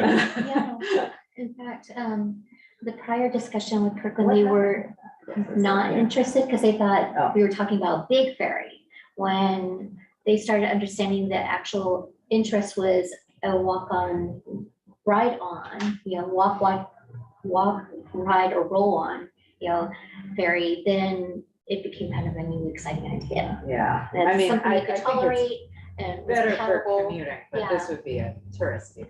Yeah. Hey, folks, I'd just like to remind folks to seek recognition from Michael before you speak. Oh, sorry. Thank you. Oh, yeah, so you're asking what happened with Steve Holmes thing. Yeah. He wanted to do a Kenmore to Bothell tour on his like 6 or 10 passenger boat. Yeah. I think it was a combination of just couldn't making it pencil financially and the requirements that our neighboring city was putting on it. Okay. But you can ask him yourself, but the Kirkland to Kenmore thing sounds interesting. The only thing though is, when people come to Kenmore, then what's there for them, right? Yeah, That's when you exactly, like- exactly. Is there a place to get something to eat? Jack in the Box? No. Yeah, right, So, yes. yeah, Well, right off of the ferry. is what right I'm off saying, the ferry, yeah. Okay, David and Melanie. Yeah, I think one of the big issues with Kirkland is there's no parking. And they, For a boat. for a ferry. And there's no parking, and that's been a big problem with their interest. Well, with Steve Holmes, I'm sorry. Can I Yes. respond to that? Sure. With Steve Holmes, what we're talking about is not a ferry, it's a 25-foot pleasure boat. Those people on Kenmore. An Yeah, excursion. Yes, yes, yes. that's a good word for it. Yeah. Melanie. I was almost gonna pass, but I'm just gonna say, you need to give some people something more than walking on a dock to do if we're gonna do this. And I know we've got long-term plans, and we're kind of talking about it already, but that is incredibly important. We did at one point have a restaurant that was down there, and now it's, I think, lease space for something else, but we definitely need to give people something to do if we're gonna have them on foot, getting off that ferry. And I mean, I like the idea. I see it more of a pleasure, fun idea rather than transportation, that we could build something on that. Take the ferry from wherever, get to Kenmore, whatever, take the ferry to Kenmore to get to the lodge, whatever. I'm not gonna go too far on it. Just want to say, we did have a restaurant be great to have one close by there again. Okay, anything more on this? Great. I just want to thank everyone for the discussion and the popcorning of ideas. And what you also said, Melanie, was really thoughtful. And Angela, Deborah, David. You know, I can remember former council member Matthew Curtis say, you know, he envisions, you know, being able to walk down to that waterfront and you know, have a place to get an ice cream cone. And yeah, isn't that a lovely vision and what we would want for our family and our community? Absolutely. And if we think vision outward and our growth potential, what could we have? Should we even not have a Metropolitan Park district or a carve out for our parks and rec and aquatic center or whatever? The sky's the limit. And as long as we're thinking future forward, it's an exciting discussion that is evolving with new ideas. And it's just going to be nice to see what comes with it. So thank you for your time in discussing this. And those little excursion boats, one of those smaller ones in the picture, an example of a 25-footer. And I was just surprised that they come in this kind of design now. But anyway, thank you. Yeah, I think when I listen to this discussion, it reminds me of many discussions you've had that fall for me as I listen, as the outside guy kind of listen to the conversation, there's just locked up potential at Kenmore. It just, you can feel it, it's palpable. And it's the waterfront, it's trail, it's a number of these things. And so you can just sense that when there's gonna be something that happens and all of a sudden this stuff just goes pop, because all these other things just keep tying into that, so pretty cool.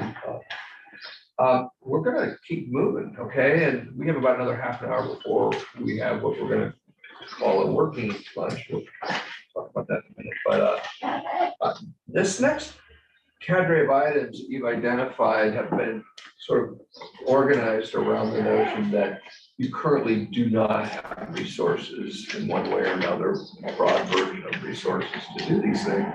And I appreciated that, the way this was categorized in terms of stuff that you probably can do or is ongoing, and stuff that isn't there. So these items sort of land in that bucket, if you will. And so I think we just move forward on those. And the first item, increased bicycle parking, and Green, I think you nominated that. I did. You know, we're seeing more people on foot, on bike. And one of my most favorite moments is something that I saw happen and occur just a couple weeks ago. There's a couple families riding up with their kids all together, meeting up to have lunch at the stoop. But there was not any parking.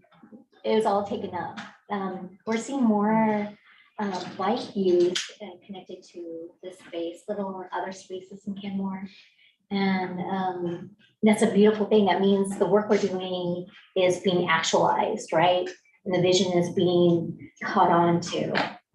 And we're seeing families and youth and our elderly biking more. But we need to be able to have a safe bike storage or just a place where you can lock up those bikes when you're doing a bike head thing. So that's really kind of fits in Target Zero. It fits within our multiple walkways or waterways kind of vision of being able to access our multimodal routes of transportation. So it's just a element we might need to add, or we also need to encourage businesses to participate in adding to their resource of customer base. So just offering a flavor. Discussion on it? Yeah. Rob? Yeah, I agree with that. I do think for the reasons Karina just mentioned, that we probably do need more bike storage downtown, bike parking. When I was in Amsterdam and Copenhagen a couple months ago, there was not enough like formal bike parking, and so they would just make up places to put their bikes and strap them to fences and railing and trees. And I would say 90+% weren't even locked to something. It just had a lock on that locked the rear tire from moving. So you'd have to pick up the bike if you wanted to steal it. Now those were junkier bikes. They're not electric bikes. They don't need electric bikes over there because everything's flat. But in fact, they call them Omafeets, which means grandma bike. And everybody's proud of riding a grandma bike. But anyway, so I agree we need more bike parking, and I can talk to my coworkers about how to do that, come back with the proposal. Yeah. Yeah, I mean, I think it's something we need to be thinking about citywide, not just downtown, but also, you know, with the Brook Dillon ring through us at our parks to make sure there's adequate bike parking. At Taquadis and at Alaglo in particular. And it needs to be, you know, not decorative, not, you know, pretty bike locks. It needs to be the actual, like, really effective, easy to use, easy to lock up. Because a lot of cities get a little cute with their, I see people who bike a lot complain about, you know, cities getting a little cute and artsy with their bike locks, because then it makes it actually difficult for them to get the bike properly secure.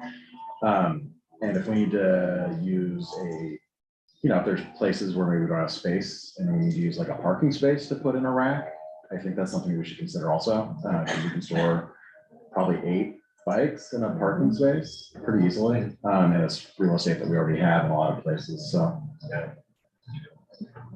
And if I just add to that, and that is really getting private property businesses to add more bike spaces. Like, I got a new e-bike and I want to ride over to QFC. And my first thought is, where am I going to lock it up? I don't think they have any bike space there. So doing more to get, do our current development regs require businesses to have bike parking? New development requires a certain number of bike racks. Okay. Yeah. All right. Yeah, maybe we should take a look at that, see if that's adequate.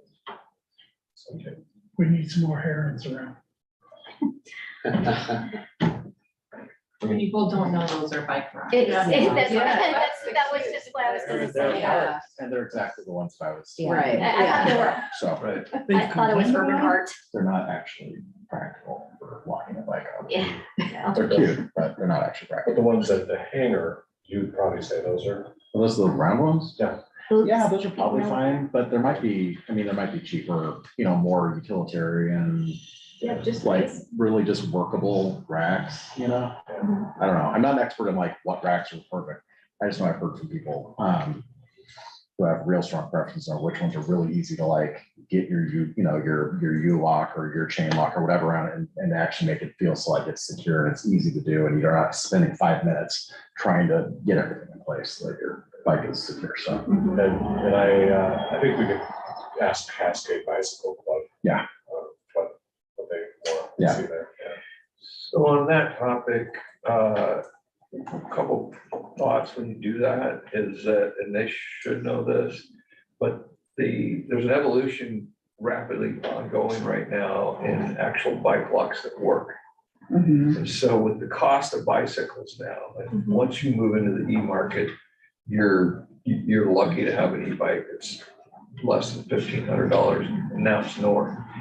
And so the functionality of your rack is key to the kind of bike walk you need to have there to actually protect that investment. So if you're going in with an e-bike somewhere with a chain, and especially at a place like a supermarket, bad idea.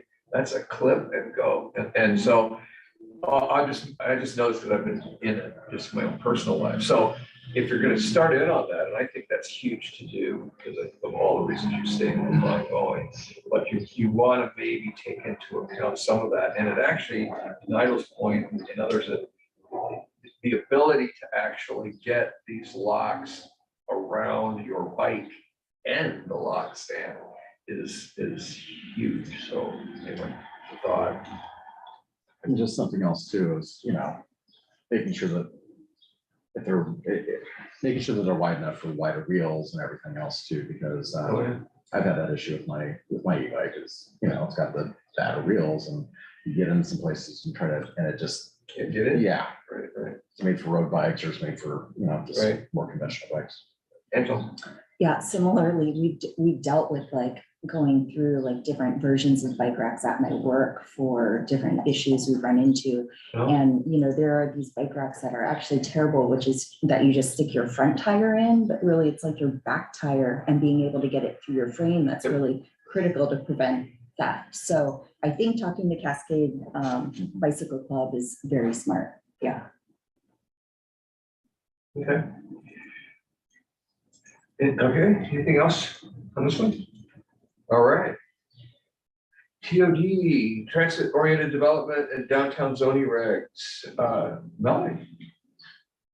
Yeah, and I think we may have kind of covered this already. Part of what brought this up for me was in communication with our community, making sure that they know I'm a very visual person. I'm just gonna go to that. Like if I can see it, I can know what's happening, even if it's a plan. And some people are visual and can look at a plan, just a 2D plan, and sometimes it's good to have a 3D reference. And my sense with community input related to sidewalks or housing and things like that, they couldn't see what we have kind of upcoming, that, we have, say, planning density planned for the core areas along our transit routes. The zoning's there and there's a plan there. What does it look like? What does it feel like? And I get that it's important, and we have new technology that will hopefully make it more affordable to do AI type imagery to present to our community. This is what it looks like now. This is our potential. We've kind of been, I think we've had a lot of conversation around that. This conversation was really about how do we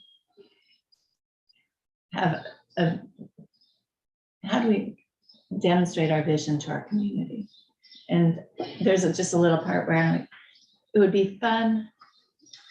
It's just a little free form creative thought. I've shared a lot about it, but like on our website, a vision for our future, a vision for Kenmore, our vision for Kenmore we all can call home, with actual images that are along our corridor that people can, oh, I see where we're going. Or these are the projects that are, I know we have lists, but there's something about, we have a lot of sidewalk projects going on. We keep talking about we need sidewalks. Oh, we've got a lot going on. It's happening.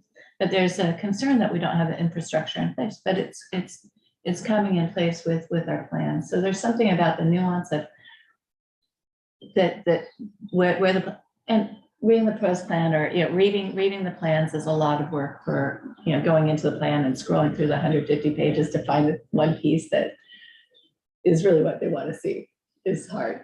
And so I'm excited about the work we're doing as a city. Sometimes when I could hear our community members throughout the past 3.5 years, sometimes they're like, oh, they just don't, they can't see it. They can't see they don't know where that work is already being done. So I'm not sure what we can, I just want to say, I'm a very visual person. I can sense that other people may be, and there could be benefit to increasing visual aids to our community, like a vision for a future Kenmore landing page or something fun for our community. I absolutely love this idea, because when people connect to imagery, they start the conversations that they carry out through the community and beyond, and then that rebounds, and it gets people excited with you as part of that ride. I see some communities do this with kiosks, whether they're digital or board-wise, different plaque spaces that you can utilize or change throughout time. I think in Kansas City, Missouri, and Atlanta, I saw digital ones that were kind of exciting because it's clean. You don't have to keep pulling off things that are stuck to them over time. it's engaging technology in a new way. It's a little bit more colorful, it's not gonna fade with time. And it's just a new way of engaging it. But I absolutely love this idea. And I think of multiple ways it could be utilized, you know? Maybe even a QR code that you could listen to a tutorial on, or a pre-recorded soundbite. Okay, anything Good else, idea. anything else on this? Okay, I mean, if there's enough council interest, I don't know if it is in here too. But, you know, we could have schemata do something similar for what we're doing for downtown, do something for the TOD. I think it'd probably be in the neighborhood of 60 grand. And you know where we're at budget wise, it would be considered a one-time thing. But that's a thought. So, but I don't know if there's enough interest for us to do something like that. And that was kind of why I did a soft pitch here, because recognizing the extent of that kind of work, we probably do need to time it. It's almost a hindsight is 2020 sort of thing on things that come up over the past couple of years. But I recognize it's very expensive. So thank you for bringing that up. It's something I would love. I think there's a way to go there, but wherever, when those times are appropriate, we can. Deborah, Debbie, and Karina. Yeah, I mean, in concept, I'm very supportive. I think, you know, visualizations, you know, do stick in people's minds. That can be good or not so good. When we have budget discussions, I mean, we've tossed out, you know, several things that I think are gonna come up. It'd be nice to know what that might be, you know, to put into the mix when we have budget discussions later in the year. Well, kind of building on that, visualizations are great for giving a concept, but sometimes people look at that and go, that's what it's going to be. Yeah. When I didn't hear the last part. That's what? that's what people think it's actually going to be. And when you develop code, you want to make it flexible so that it can be left. There are many ways that you can envision what it will actually look like when it's built. Things that are prescriptive in the code are more like the location of the buildings rather than the actual design of the buildings. And I think what your comment is getting more to about what it will actually look like. And that is harder to depict because there's a lot more flexibility in the code to do that. When, for example, the TOD regs were developed with the Planning Commission, we did bring forth a lot of visuals to the Planning Commission to say, here's an example of what a 4-story building looks like, or here's another example of a TOD developed in another community, so that when the code was developed, we did bring forward those visual examples. We didn't sort of say, here's what it would actually look like on the corridor, but it did give an idea for what potentially a 4-story building with commercial below would look like. So there are things like that, but I would say be careful of putting specific visuals in place because as Councilmember Srebnick said, there's sort of pros and cons with doing that. Okay, tag on to that comment by Tag Rob. on to what Debbie's saying. Yeah, the concept of examples might be more effective than actual renderings, maybe. I'm just thinking this out loud. Because here's the scenario, you have a beautiful rendering of a 7-story building where Snapdoodle is. Okay, how people will go nuts, right? They will lose their minds. What are you gonna do with Snapdoodle? You know, so we gotta be really careful about renderings. Karina, and then would you have a separate topic again? No. Okay, Karina and then Melanie. I think that's the beauty of that disclaimer concept, example of the possibility for this future location or what's in the works and underway, what that will inspire. That's part of marketing, and that's marketing our city, our resources. And that's also part of our community engagement and education outreach, right?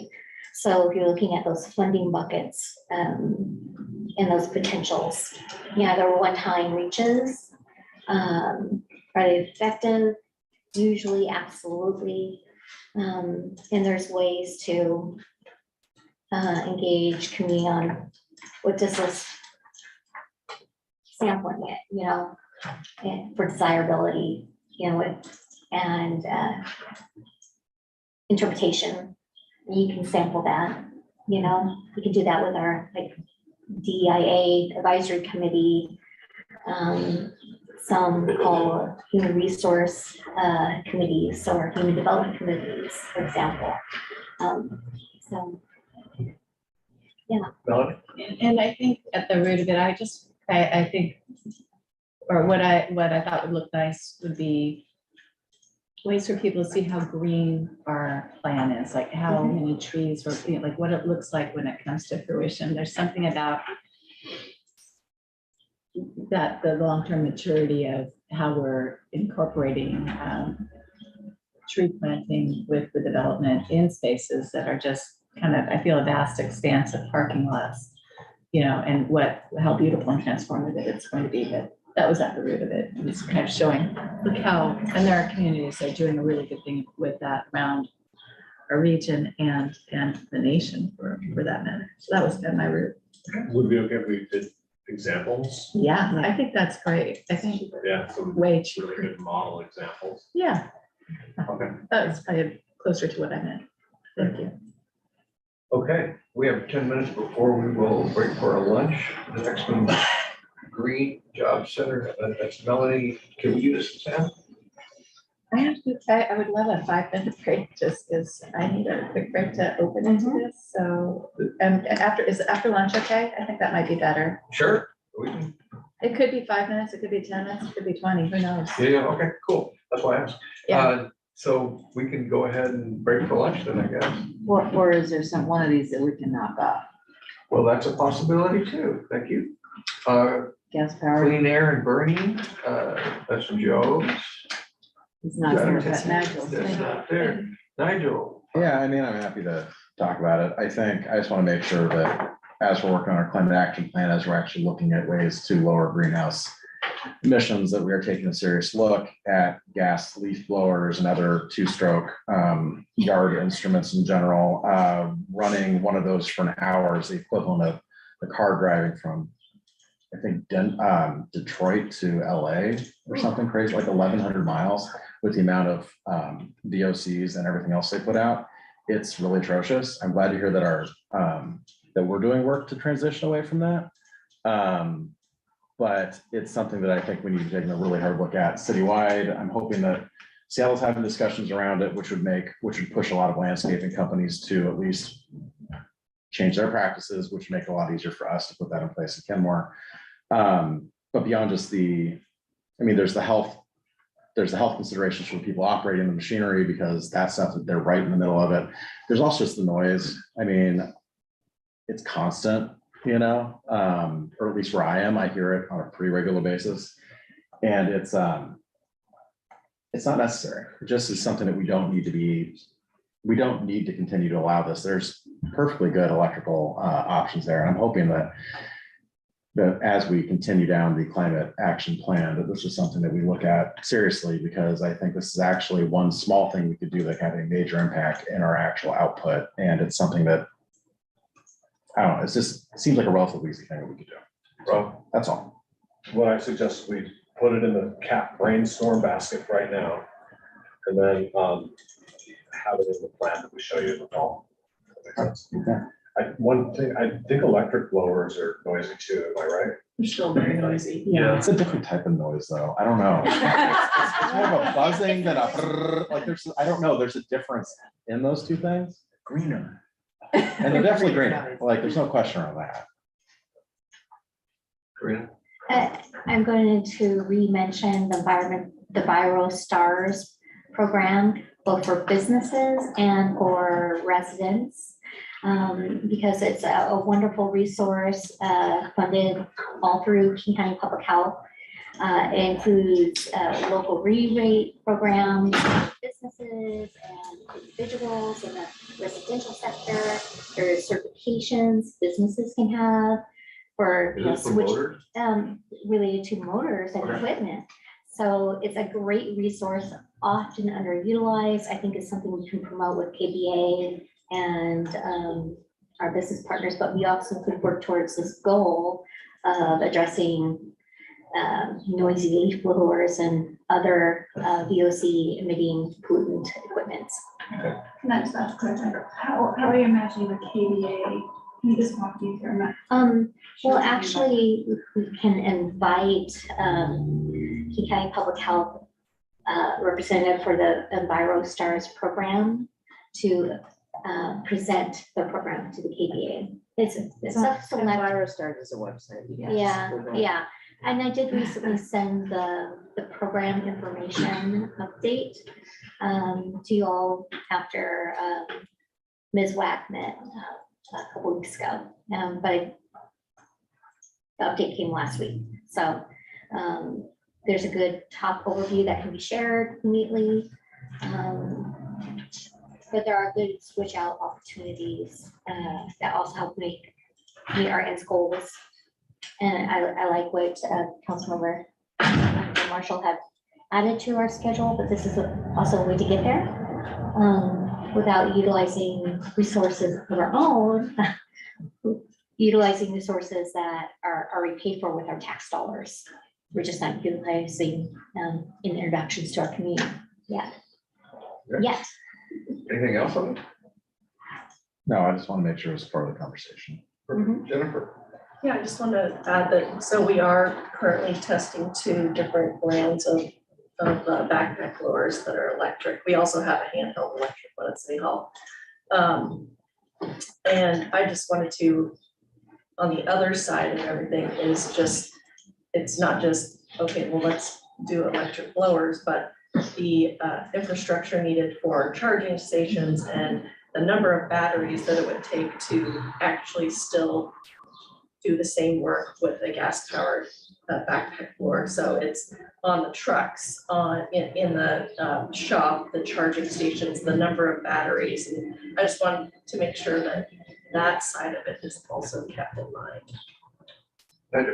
I mean, rakes What's that? rakes are also an option, Jennifer. I mean, I don't know. I get really frustrated when I'm walking by City Hall and I see a group of folks and what they're doing is just blowing dust and leaves into the street. And that seems to be all that I see is making dirt somebody else's problem. It's not just necessarily our folks. It could also be, you know, Spencer or whatever. But I just see a lot of that happening. And I can't figure out what the plan is. So you blow stuff on the street, then what? I don't, yeah, exactly. It's like, what's so wrong with a rake? I don't know. Our I staff just, shouldn't be blowing anything into the street. And if they're doing that, then they're gonna go pick it up with the street sweeper. yeah. No, I wasn't saying it was your guy, it was your folks. I can't, you know, I don't know who's doing I see what. it. I just see people doing things. But it's like, what's so bad with a rake sometimes? I don't know. I feel like someone's just blowing problems one way or the other.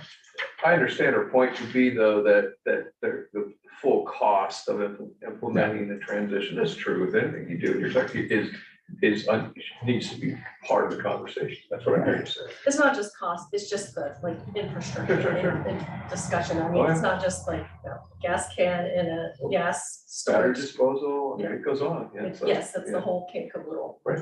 Never. I actually have to concur with Nigel. It'd be interesting to have a cost and time comparison with rakes. Seriously, I mean, yeah.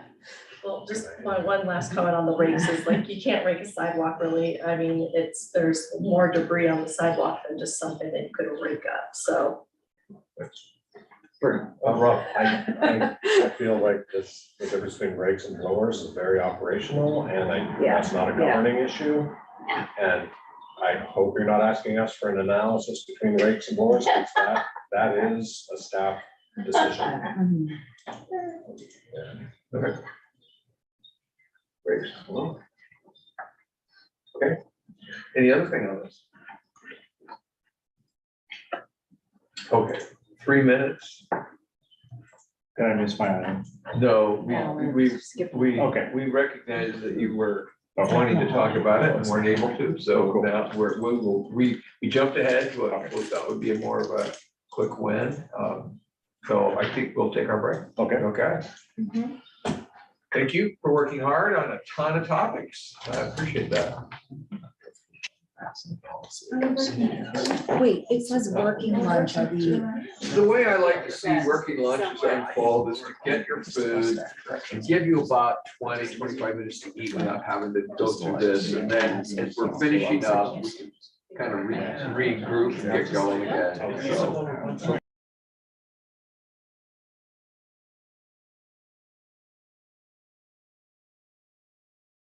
So, I want to say, well, Just as easy. Yeah, I mean, I would you say don't- 10:30. Okay, so for the public who's watching. Everyone, hold on. You guys, so for the public who's watching, we're gonna turn off the cameras and take a break for 30 minutes. And then we're gonna resume at 12:30. sounds good. Very good. So, yeah.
I mean, traditional. Okay, are we live?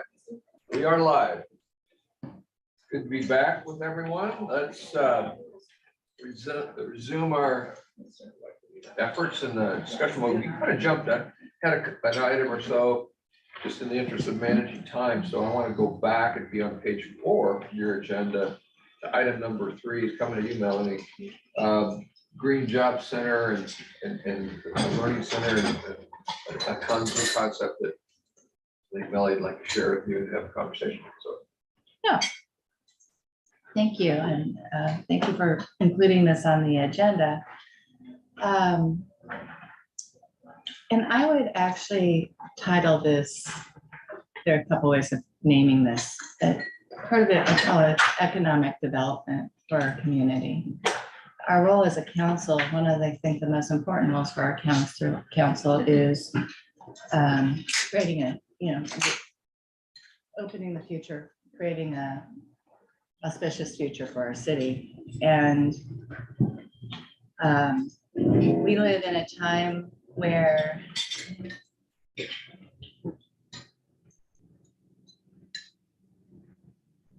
there's a lot going on. There are a lot of homeless people. We have environmental crisis. We have missing jobs, people needing good quality work. And we're going to be increasing housing, but along with increasing housing, we certainly would like the people in that housing to be living in Kenmore and working in Kenmore and bringing tax revenue to our city. So how can we do that? We don't have a industry that's necessarily fitting that need, that's providing enough jobs for that. And do we sit back and wait for someone to go, oh, this is a good place? Or do we go out and set a vision and encourage businesses to come here, to set here? For us to work with our other government partners, federal, local, county, state government, to create initiatives and jobs that stem from Kenmore. And so the idea, I really did like how you wrote this up, think potential for a learning center or institute for green industry, environmental stewardship industry related jobs. The place that I tend to really think about is jobs where people actually have to be there in person. Not everything's going to be a green job, and green jobs certainly, not green jobs, computer tech jobs. Tech jobs are not everything. We actually have a need for people to go out and do the things and taking care of the environment in person. Where are they learning to do that?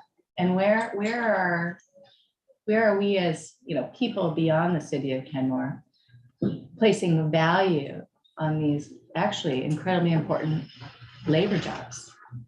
And that can be union, well-paid labor jobs, and providing a resource. So like I could imagine, and I know there are apprenticeship programs and things in the region, but what if we did create some sort of a center built on the fact that we have the Sammamish River restoration work that's about to begin, built on the fact that we have stewardship and cleanup to do at the north end and crown of Lake Washington. No matter what happens with Lake Point, there's going to have to be work done there. We have a location that we have a demand for environmental jobs. We have a place that can be a representative of how you create income, tax revenue, but good jobs for people, longevity, careers for people in an industry there aren't enough people at this time.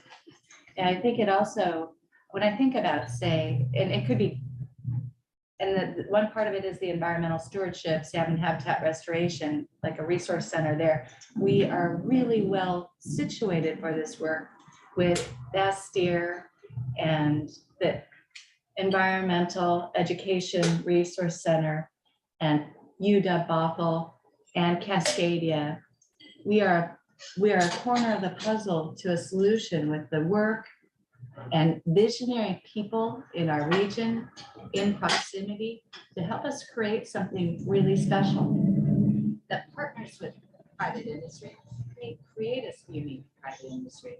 But let's bring it here, because office jobs are going away too. I mean, we know after COVID, people are not necessarily returning to an office and that kind of workspace. But what if we created an education space, place for people to learn?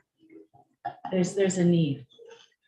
And so that's kind of my opening. The other part about it is there's the hands-on environmental stewardship, working with the earth directly. And then the other half of it is building standards and building like environmental development. As we are building out our density, how do we become a leader in building development, like lean building development? How do we create a space for businesses to come and learn, or people to learn the standards and pass them along? In addition, there are other labor type jobs like plumbing, electricians, carpentry that need, we need more access to that. It's actually a diversity issue. I think about, like, if I wanted to, I was just thinking, like, as a, say, a 20-year-old kid who just got their AA, or maybe just 20-year-old kid whose parents are harping on them to get a real job. And they're working at, I don't know, I'm trying, you know, something that their parents are like, you could do better. But, you know, there's respect in labor union jobs. And then, but how do you get that? Oh, I have to know so-and-so. I don't know someone. I don't know how to get in. Creating access to these programs for work that needs to be done. So I think Kenmore, it's like a door. I don't know exactly what it looks like, but we can be a center for the high quality, boots on the ground, hands-on jobs for a region. And people can learn how to do invasive species removal here. And we can have businesses say, we need to do this work. And there's funding from all sorts of sources for the environment for invasive species removal and habitat restoration and salmon habitat restoration. Now let's just meet the need. If we don't have enough people doing that work, if we don't create space for people to learn those skills or resource those skills, not from a Home Depot parking lot, but from people, you know, from a place where we're showing how valued this work is. Anyway, that's where it comes from. We have a lot of work to do, and I really believe that the hands-on work that has been minimized for the past 30 years as the tech boom has gone on, there's a need for it. There's a space for people to learn how to do it. There's a space for us to, as a city, create a vision, building jobs, and actually creating jobs for people who live here to do it. Go ahead, Deborah. I love this vision, and I think it's a possibility, not beyond like a tripod approach, but more like a cornerstone approach, you know, where you have both your public and private partners, you have your unions, and you have your educating systems. You can partner something like that with like a public works building and build onto that space, have a creative space, an educational space that then helps fuel our region, also helps pay for that building, which is great. But you're right, those hard-working union labor jobs are high demand, high-paid jobs right now, are just under fuel. The green jobs are coming up through the pathway, and we can get there by creating space. Also, the port has great regional programming that we could tap into. So I'm thinking that also federal lens, you know, like the work of Congresswoman Susan DelBene and AOC, our president on green jobs, the funding that's there, and the source pathways are there. We just need an amazing leader to open the door and create a meeting space summit, almost like a mini summit, and imagine and create that cornerstone kind of approach to make it happen. We see that work with public education and college education, right? With like when you start programs and different kinds of programs. That's just one way of looking at a cornerstone approach. Looking at it from the regional, federal approach, becoming North End, East Side regional leaders north would be amazing. Deborah, then Nigel. Oh, I love the concept, and I think there's little pieces of the partnership around us, as you pointed out, between the Environmental Learning Center, which, you know, I would love them to get their feet under themselves and kind of figure out where they're gonna go, and love to partner with them. You know, that does bring in the educational piece. I think we also have an opportunity, I assume several of you are aware, hopefully most of you are aware, that Earthwise just opened up a location in Kenmore. I think there's a big opportunity there for, you know, potentially jobs or mentorship, or, I mean, you know, two major sources around climate are, you know, building energy use. This is a piece of that in terms of reuse, and it's not exactly, it's adjacent. And transportation. So, you know, if we could get a foothold into the, you know, building energy use piece, you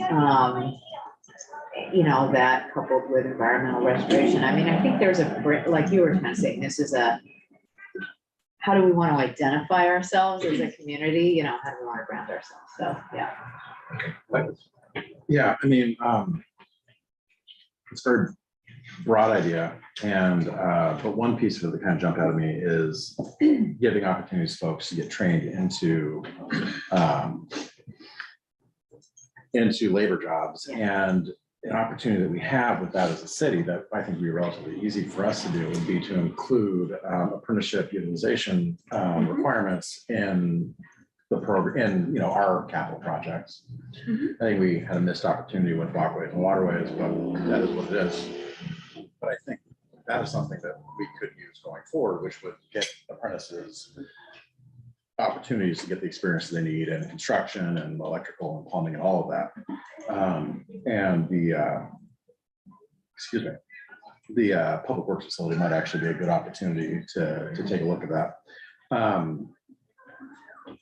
That's just not, and it's funny, I was gonna put that on next year's agenda. I thought of it late, and I told Rob I wouldn't bring it up, but it popped in mind when you were talking, so. Okay. Bill? Yeah, and yeah, I think Karina, you brought up Public Works as well as Nigel. I think that's a really brilliant way that we can see we've got space to do something. The other part, the word that I didn't use, how can we as a council be the economic engine for the city of Kenmore? And what are we doing to drive it? So, like, broad idea, I think this is something that really needs looking at, but for us in our values, I'm gonna put it up there tonight, economic development for the city of Kenmore. How we can become the economic engine for the city of Kenmore, and what does that look like? And this is really important for our longevity in the future, for people to have quality lives in the city of Kenmore. At the root of our region, I've worked for the Port of Seattle for a really long time. We've had a strong port that has brought jobs to our region and a tremendous impact on the health and well-being of our area. Cities can have a similar responsibility in creating economic opportunity. And what are we doing there? And what does that look like? I love the environmental focus, and it's very broad. Transportation, there's so many things, solar panels, it's so broad, I don't want to go too deep, but there's opportunity, and we can be a regional resource for that kind of work. And there are businesses that have not even been created yet that we can fill this need, that can be here. And it's pretty cool stuff. Any other conversation? Angela? I like a lot of the different elements that that Melanie brought up, including like the opportunity for partnerships, If we can be involved in apprenticeships, like Nigel suggested, that would be excellent. And I think the thing that I like the most is really like setting the vision and then drawing people to the city based off of that. And in the past, we've talked about trying to emphasize like the naturopathic medicine, right? Like really leveraging Bastyr and stuff. And we're still working on that. I think the partnership with them for the Shell property is a really good one. But I like this idea of green jobs and really emphasizing that and seeing how we can grow it now with the EERC, with UW Bothell, with Cascadia. I think we have a lot of elements that we should explore. Any other comments, questions? Great. I think along those lines, job shadowing is really important. I know Kimura is also a leader in this space, whether we're offering opportunities to, interview one of our, amazing staff about what they do and advise, roles for job future considerations.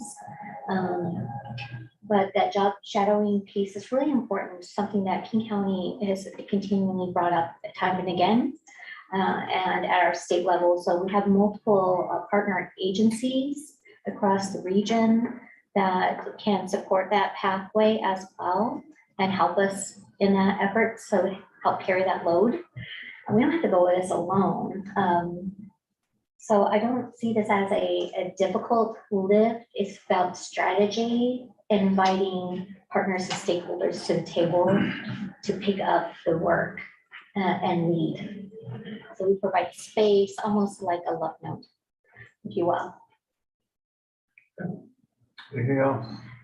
If I just had a couple thoughts, if I could jump in.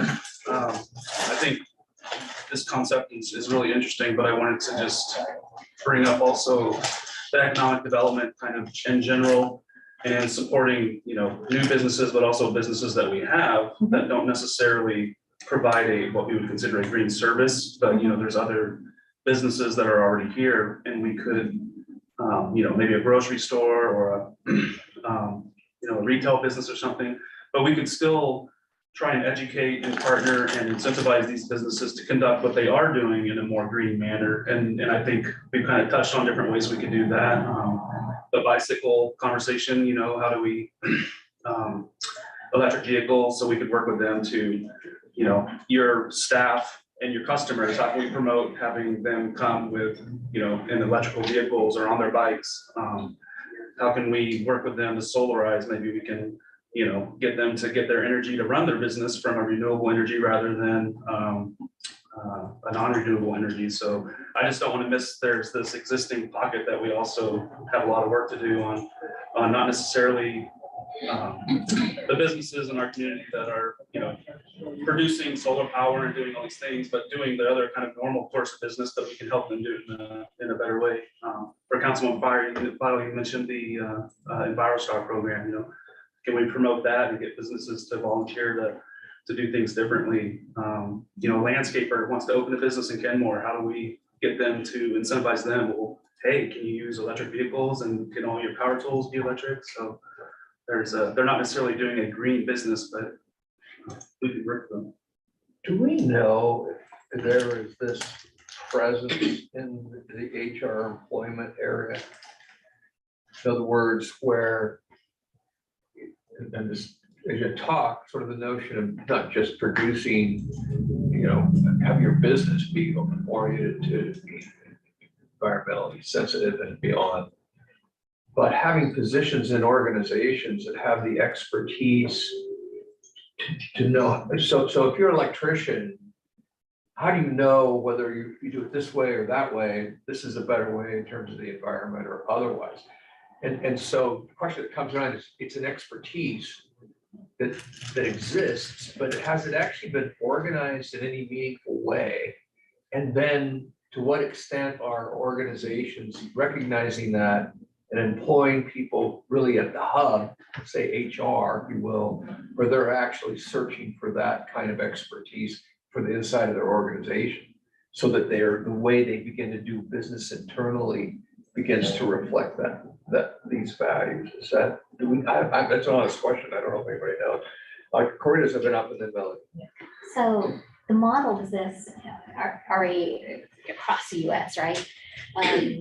Locally, we are utilizing a model of worker or job skills training when working with like North Shore School District and their persons with differences and disabilities. Although the model should be expanded to be more inclusive of people with greater skills versus assumptive skills or lack of skill sets. Worker training programs are already established across our region between colleges as sites you can pop into, let alone are funded. Worker retraining example that exists. And when we look at like police and fire, we have pathways for that. Do people really understand how to reach all that? Not necessarily. It's usually through health and human services or behavioral health and human services or VSHS or ProVal, local agencies that, and Center for Human Services, for example, that, you know, are big wand carriers of these amazing programs that help move people up and out of a socioeconomic crisis and into, you know, a proactive, healthy, independent life. Melanie and then Deborah. So two things. Richard, thank you for what you brought up, all of it. You just tapped on things that, you know, are in exactly in the realm of things that I think we need to be mindful of as we move forward, because economic development is also the businesses that we have in place. How do we help them?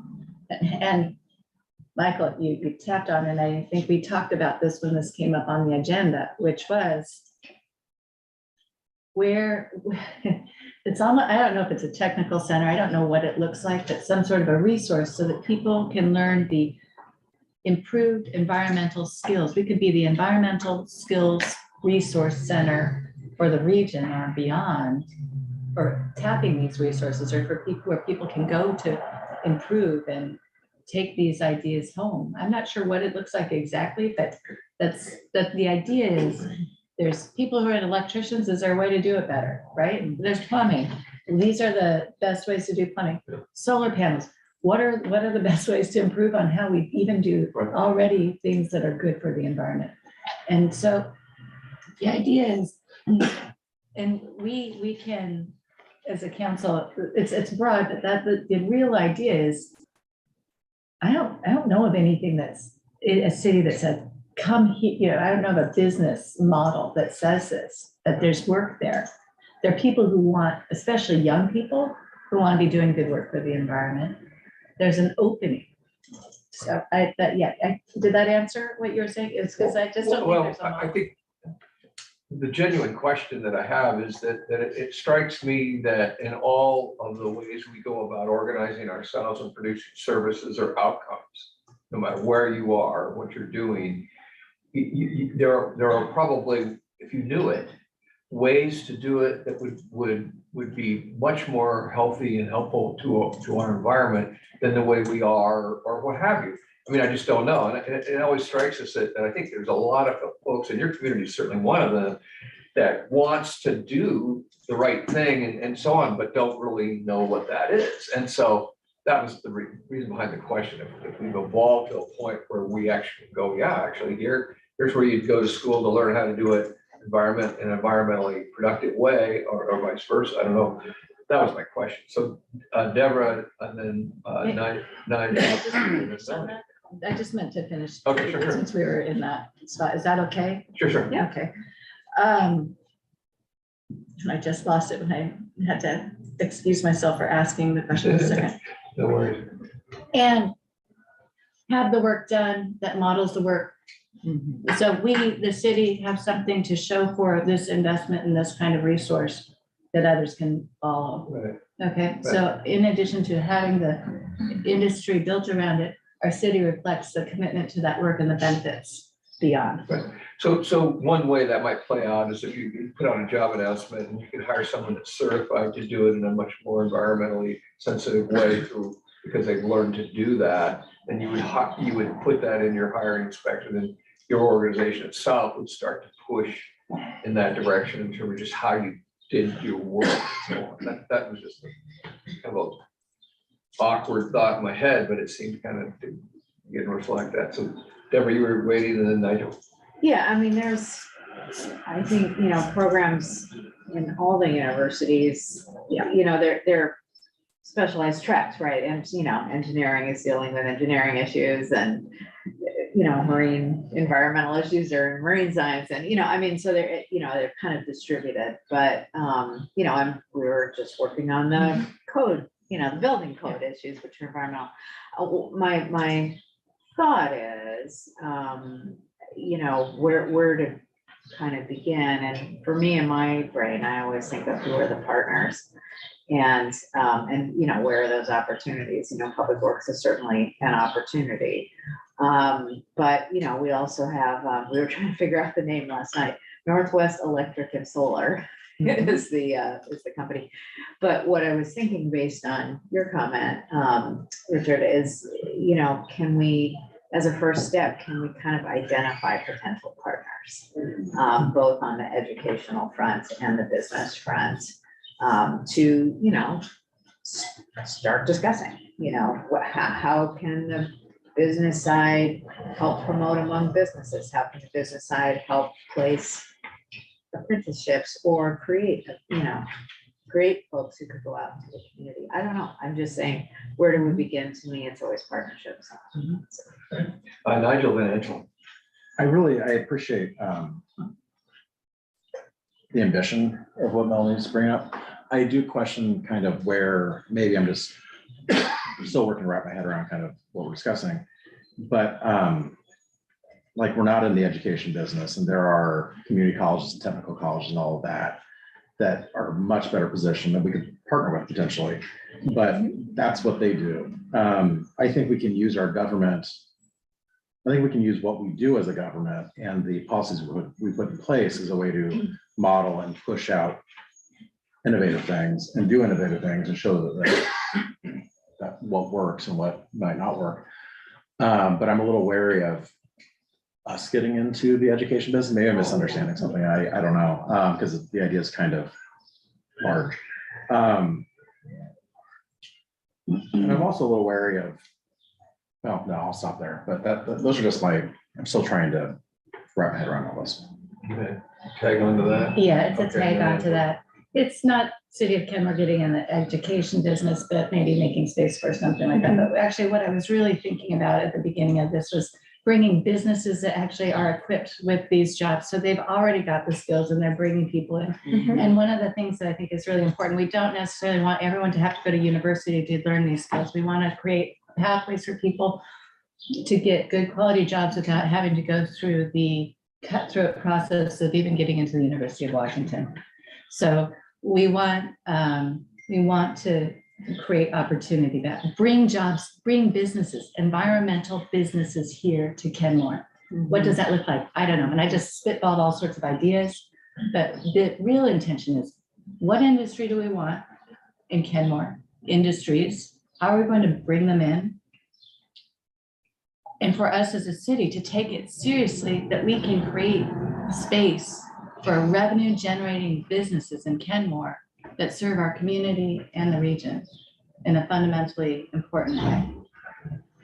Angela McBreen. I'm gonna pass because Nigel kind of talked, or kind of addressed those. Yeah, so it's exactly what Melanie was saying, is that is you just creating that space, you invite our stakeholders. It's important for our partners doing this work to be able to have a site in community near where the work is at, to be able to engage community better and better create that pathway and engage learning. And so those are high needs across the region and the state and in high demand. It's meeting a need, it's being a resource partner, it's being a partner stakeholder, upholding relationships, and then fueling our future workforce. So, yeah. Okay. Any more of this? Okay, good discussion. Let's move on. Item number 4, back up. It's coming to you, Joe. Clean air and burning. Can the city adopt burning regulations in addition to state and county? Let's say, yeah. Can we more immediately, I think this would be the quicker action, fine and or tighten up fines on nuisance burning that chokes out neighbors, and then long-term, definitely not short-term. I think this is gonna be an enforcement issue that we're gonna have to fund with a on-site staff eventually.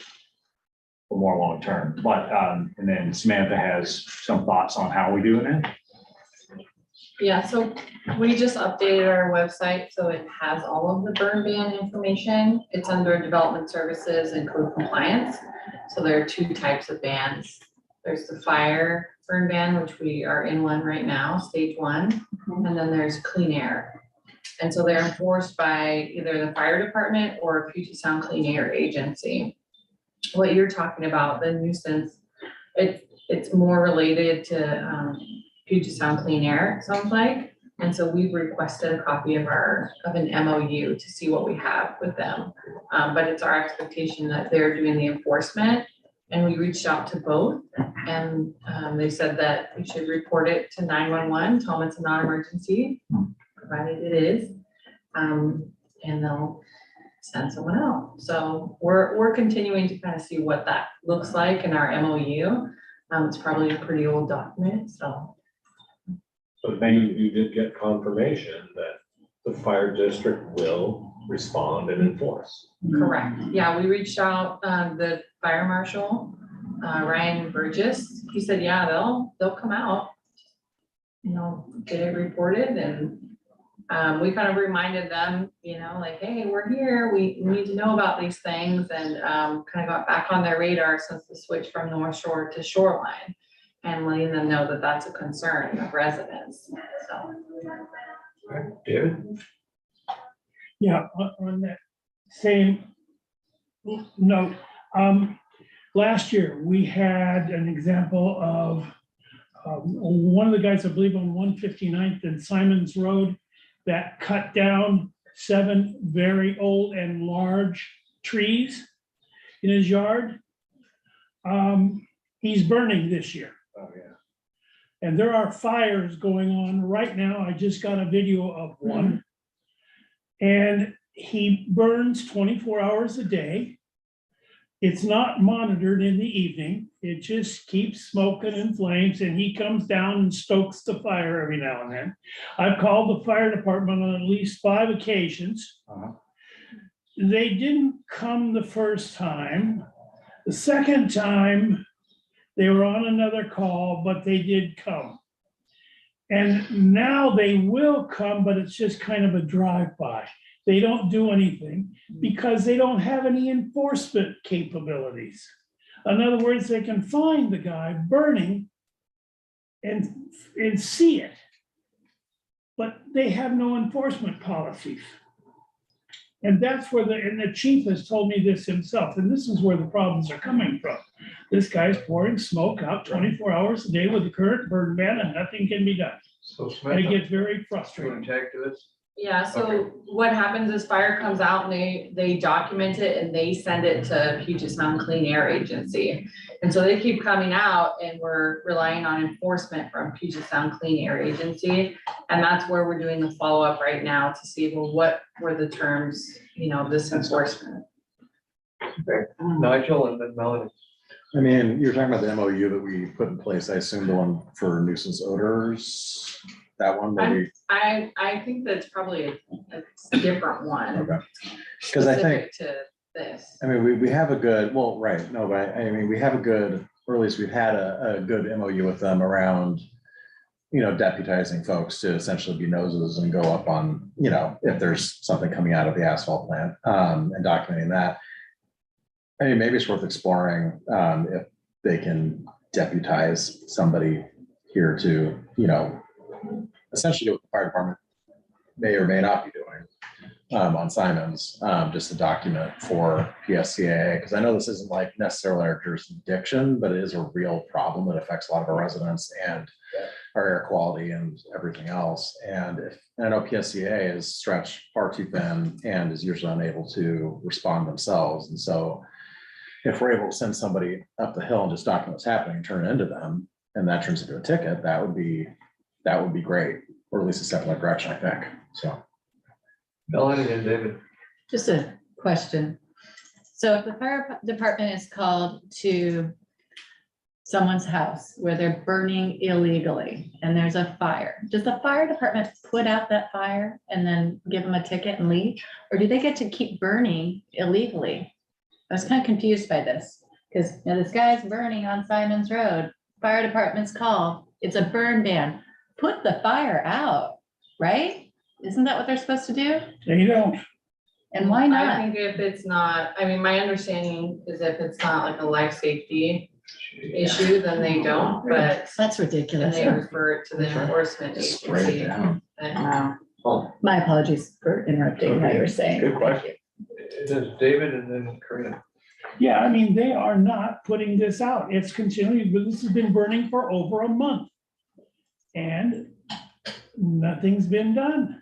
They continue to let him burn. So I'm at a loss. What you're saying, Sam? Do you have to have a permit to burn here in your city? I don't know. There's a burn ban on. You can't burn. He's been doing it for the past month. Yeah, we don't issue permits for it. Basically, like we said, it gets referred to Puget Sound Clean Air, and we And it can, goes into that black hole. we can follow up with them, see what happens. Karina? So, and just kind of looking at Washington State Environment, Washington State Department of Ecology and bird ban limits. There, yeah, we could create an ordinance or a code that would allow us to create a fine or charge an offense, because state language is in place. So I think that's up to maybe an evaluation by our legal team, to see what we can do further and how we can empower our partners who are responsive frontline workers to work on the issue. Robin and Deborah. Karina was reading my mind. One suggestion is we look into what our authority might be to adopt our ordinance and do our own responding to this type of stuff. Yeah. Because it does sound like it's going into a black hole. So what if we look into this and get back to you on our authority to do our own ordinance? I thought we are in an urban growth area, right? Yeah. Yeah, so we fit the classification. So it's on us to create some language and empower enforcement. we specifically asked about this, and I thought we were told that we do have an ordinance. I mean, this came up just like 3 weeks ago or something, so I'm a little confused. So that's my confusion. And in case we don't have an ordinance and we do have to, and we can't do it and have to rely on PSCA for enforcement, which it sounds like we might have to do. Again, I think of partners. It's like PSCA, gotta love them, but they're way understaffed. This kind of thing is very low priority. Is it worth it to us to partner with 3 other cities, pay 25 grand each and get a staff person to focus on 4 cities? I mean, and then we get our needs met. I mean, sort of like the racer model is just, if we can't get it done regionally, at least serve our own community. Neither. Yeah, I mean, sorry, I'm a nerd, so I'm flipping through the Kimball Municipal Code. And we do adopt by reference our CW 9A.48.050 and 060, which are reckless burning in the second degree and reckless burning defense. I don't know what those two RCWs say, but we did incorporate through reference those two RCWs. I don't know if that would apply to somebody breaking the burn ban. Is that 9A? Sorry. Yeah, 9A It's 48. criminal. Huh? It's a criminal. Okay, reckless, so, reckless, yeah, it's like then- arson, a mini arson. Oh. Yeah, so looking through the rest of, thank you, Joe. Looking through the rest of here, I haven't flipped through every reference to the word burn and, well, this is nice, you can search through it. But I'm not seeing anything that would really make sense when it comes to this sort of thing in our code from my 15-second search. So it's the pathways, public health, that's one pathway, Department of Ecology. And they give guidance. And there's clear illegal outdoor burning language for rework areas. So I think we just need to pick up the phone or email someone and see how we can incentivize people to be compliant and empower enforcement. So in this discussion, it seems clear concern, you have an ongoing problem. I think your solution's been offered by Rob. He would like to take a look at this and come back to you with what you can do, which I'm sure would marshal legal resources, whatever else we play. Given this discussion, message received here, taken. So, David? Yeah, Chief Moen has been involved with this. The police department does know about it. So if you talk to them, they will be certainly up on it. Okay. Moving through the list, Karina, coming to you, Human Rights Campaign Municipal Equality Index. Talk to us about your interest there, please. Yes, so I brought this up at the beginning of the year, something I'd be bringing to council to mid-year. The advisement from Kelly Ray was to, she supported, of course, the program and our work as it matches and marries to our work on DIA. And when I first talked to Rob about this, and I was getting the memo update, it was before they had an understanding of how to apply state, county, local, and to the score. So we actually scored very high, comparable with Bellevue as the examples that you pull up. And I would be willing to volunteer sometime to help pull the application pieces. One of the beauty things, I had opportunity to navigate and work with which was from director from the Human Rights Campaign, a national director at the National League of Cities event in Kansas City, Missouri. And we talked about how to apply the scoring and how people tend to underestimate themselves and where to look to the scorecards. So I try to facilitate a healthy understanding of how to do that by putting examples in and quick links. So both by link and picture. And what's good for our community and why this is important is it markets us to a greater audience. It actually scores us as an applied, way, in a policy way that not only are we doing the work, but we meet a criteria for a safe, welcoming, affirming city. And it's why this is geared around LGBTQ folks, is really centered around racial and cultural equality and ensuring, hate has no place, right? And we're doing the work and how we do that work.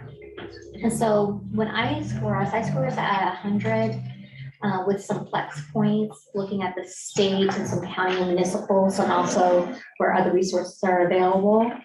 I would like us to do this along with applying as a smaller city, a smaller mid or middle-sized city. There's also a public recognition to our city for doing the work.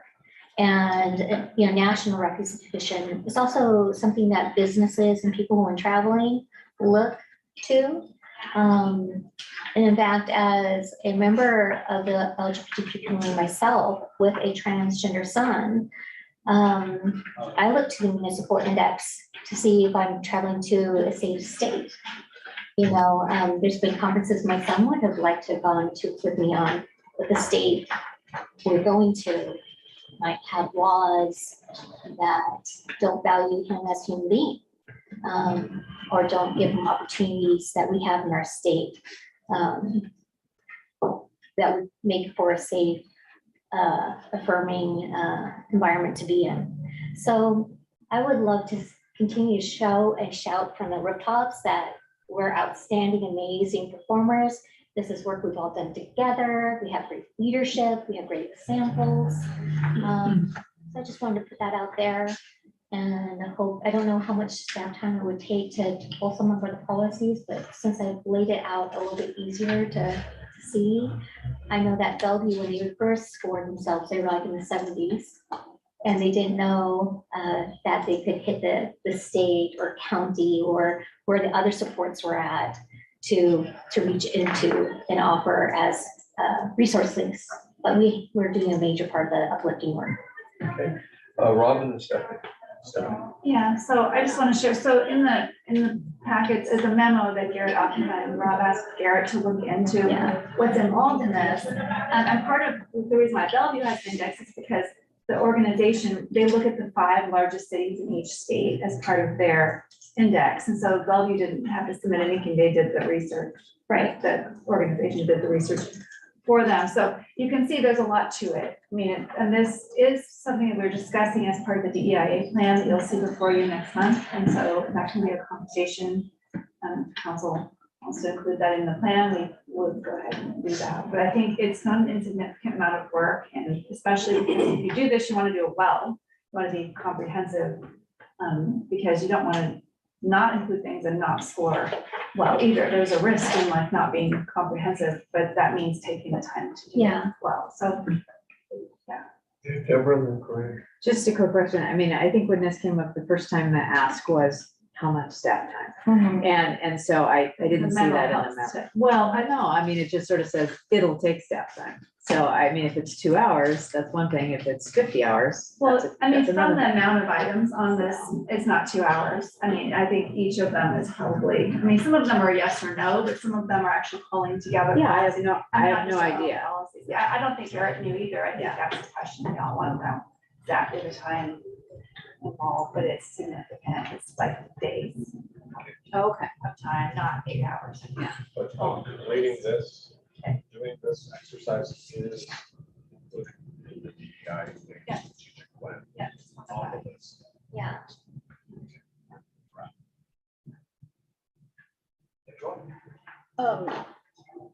I'm glad it's on the draft that we're gonna discuss it more, but I just wanna voice my support of it. I just feel like more recently, I've just become more cognizant or aware of like the daily worries that I think members of our LGBTQ plus community face. I mean, even very small things, I suggested to a coworker who is gay to get married outside in a neighboring community. And his first concern was like, I don't know if they are friendly to seeing a gay wedding out in public.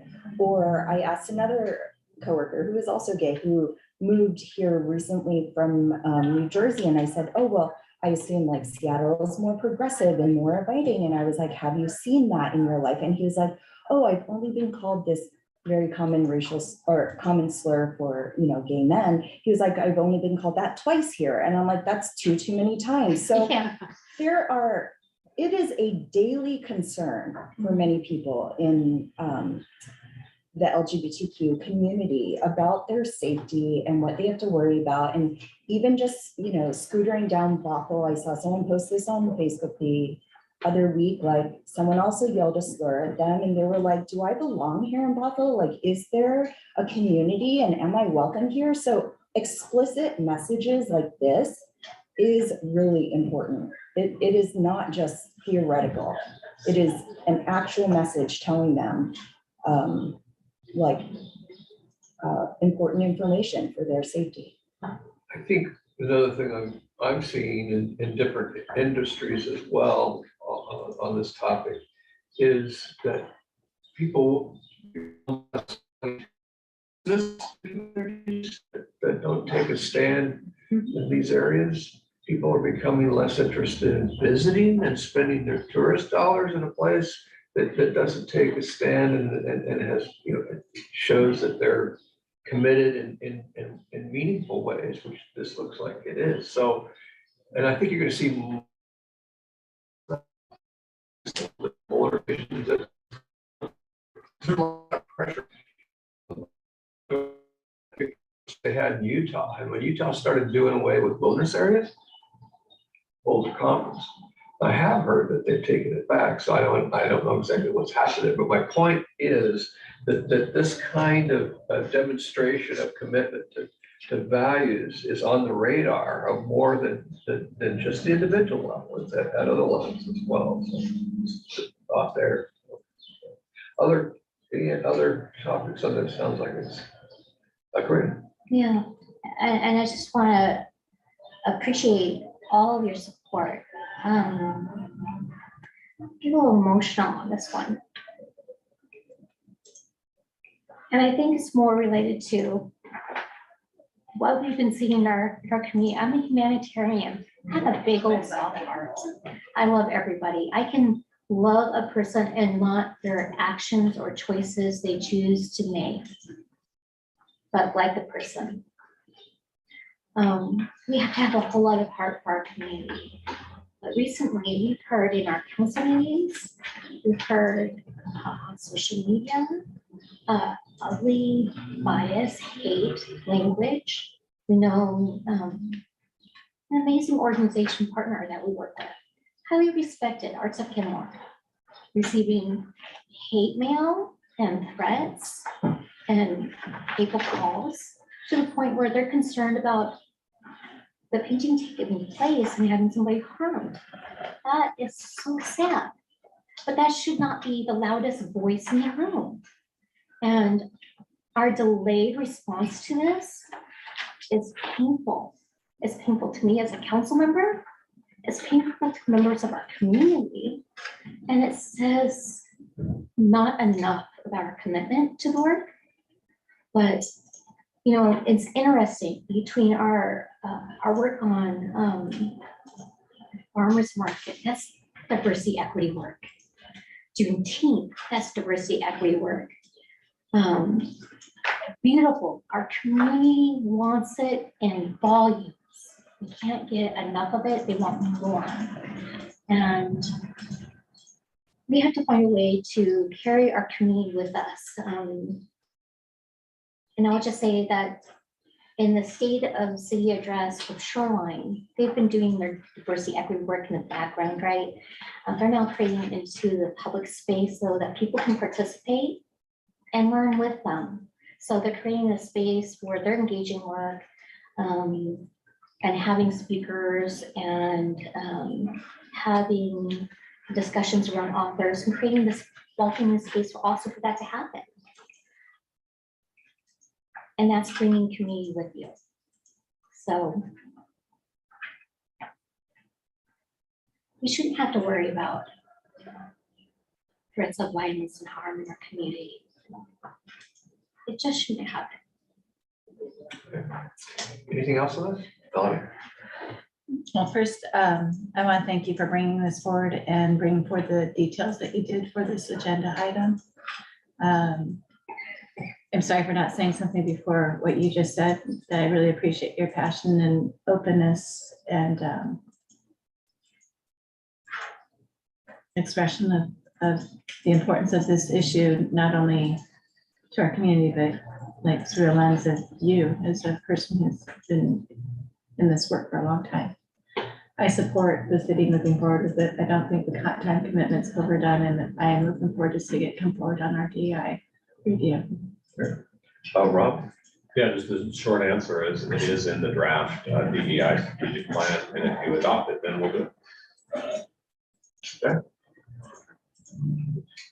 All right, let's move to number 7, and I am now looking at the number of items we have left in our, as I should, our schedule agenda, so efficiency will be important to us. Karina, trailways, off-street paths to connect areas. Okay, so, real simply put,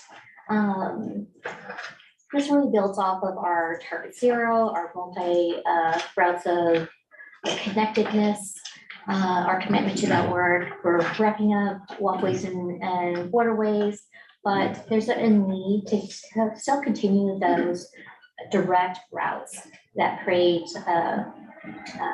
quicker routes through our community, greater access, greater connectedness. And whether that's sidewalks or whether that's paved trails or routes, there's legislative language that's being interpreted on how to apply for direct routes through the Washington State Department of Commerce, right? So they're working on those directed routes now. It's also something for, improving our outcomes in our community. So I think it's just building off the work we're already committed to and addressing the issue as we're building those layers of housing options and solutions our communities needing, and those safe routes to schools and down to our transportation corridor, so people can walk, bike, or roll to where they need to live, work, or play, right? So I put in some really good tools for your fun enjoyment of reading, provided by a couple of leading organizations. So I'm just gonna keep it high level. I don't think it's a really deep discussion. We don't have to go it alone. Whether you pay or use ADA compressed materials, there's options. Any comments, questions on this one? Deborah? Well, we have a local road safety plan. I just wonder whether we might use, our new GIS capabilities. I don't know, I'm just making this up. But is there a way to visualize where there are safe pedestrian routes? Because I can tell you, talking to our community, there's a lot of not safe places to walk that need pedestrian facilities, but maybe we can be helpful in visualizing where there are safe routes and articulating those for our community. I don't know whether that's a thing. And, way back 25 years ago when we incorporated, Dave Marin's quote was, still rings in my ears, paths that go somewhere, trails that go somewhere. How do you get to the park from your house? How do you get to the library from your house? Can we visualize that? And that might help with planning and communicating to our community. Question for clarification in this discussion. Are you talking about existing paths as in sidewalks and so on? Are we talking more or about local knowledge paths? Because I know growing up as a kid, we knew how to get to places and it wasn't always on the sidewalk. It was through whatever, just paths were there. Like, you have talked about this once before, I think. And I remember a discussion or something about, we have these paths or way trails or what have you through the city and so on. So I'm a little, for clarification, are you talking about existing known paved sidewalks and so forth, or is it a blend of the two? It's a blend. Yeah. Yes, it's really a blend of the two, and also working collaboratively with our, like school district partners and businesses who are building housing development that are building. So instead of alleyways, we incorporate a direct route, right? It's part of the newer code requirements that are coming in engineering. They're being paved out through the Washington State Department of Commerce along with funding. Some of it doesn't have to be necessarily, sidewalks, but it can be, easements that come along with the development. It can be part of our our request with working with new building and new housing development and, you know, how we get to where we need to go and our goals. Thinking about that growth mindset and unburdening, just carrying the load ourselves. Any other comment on this? Look at John. John has that look of, I think I want to say something. Yeah.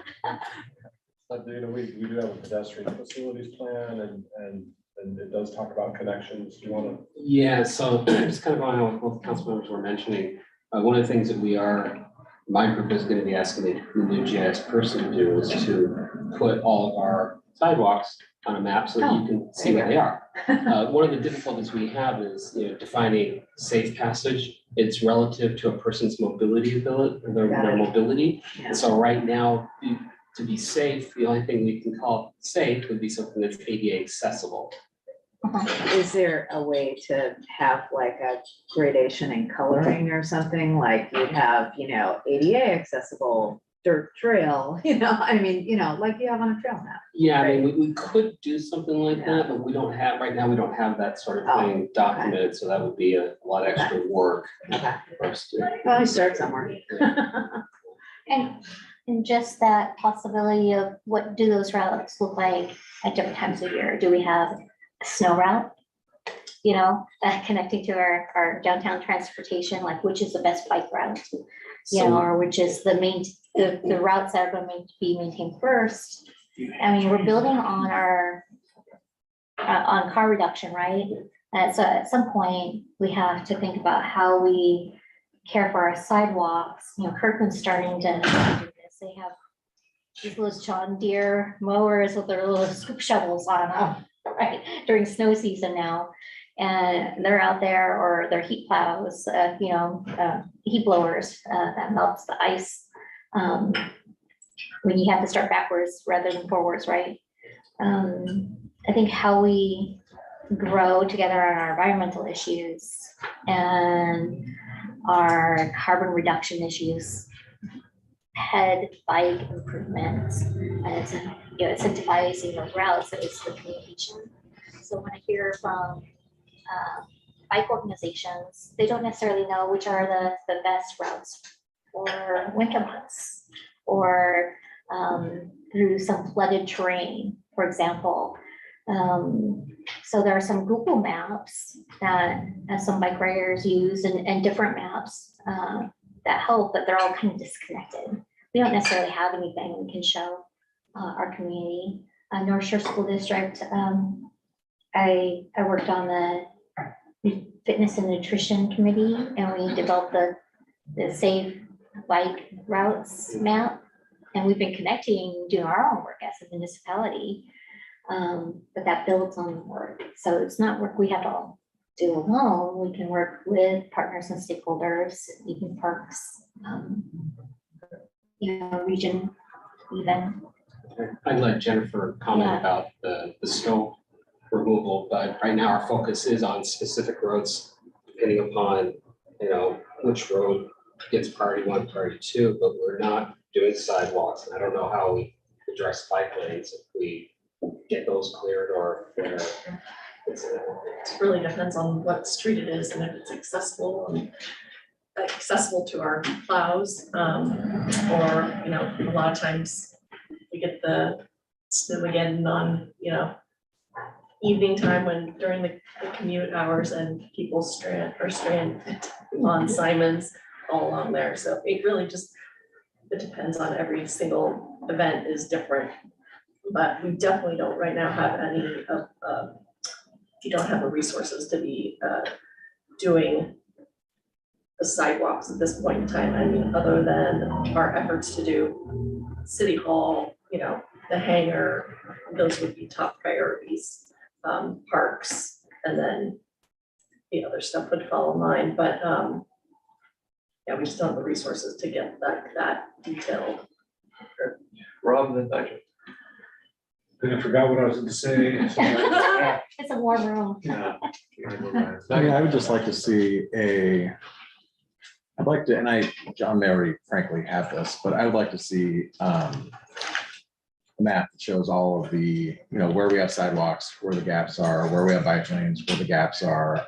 I assume, to put together your plan, you must have 99% of that already.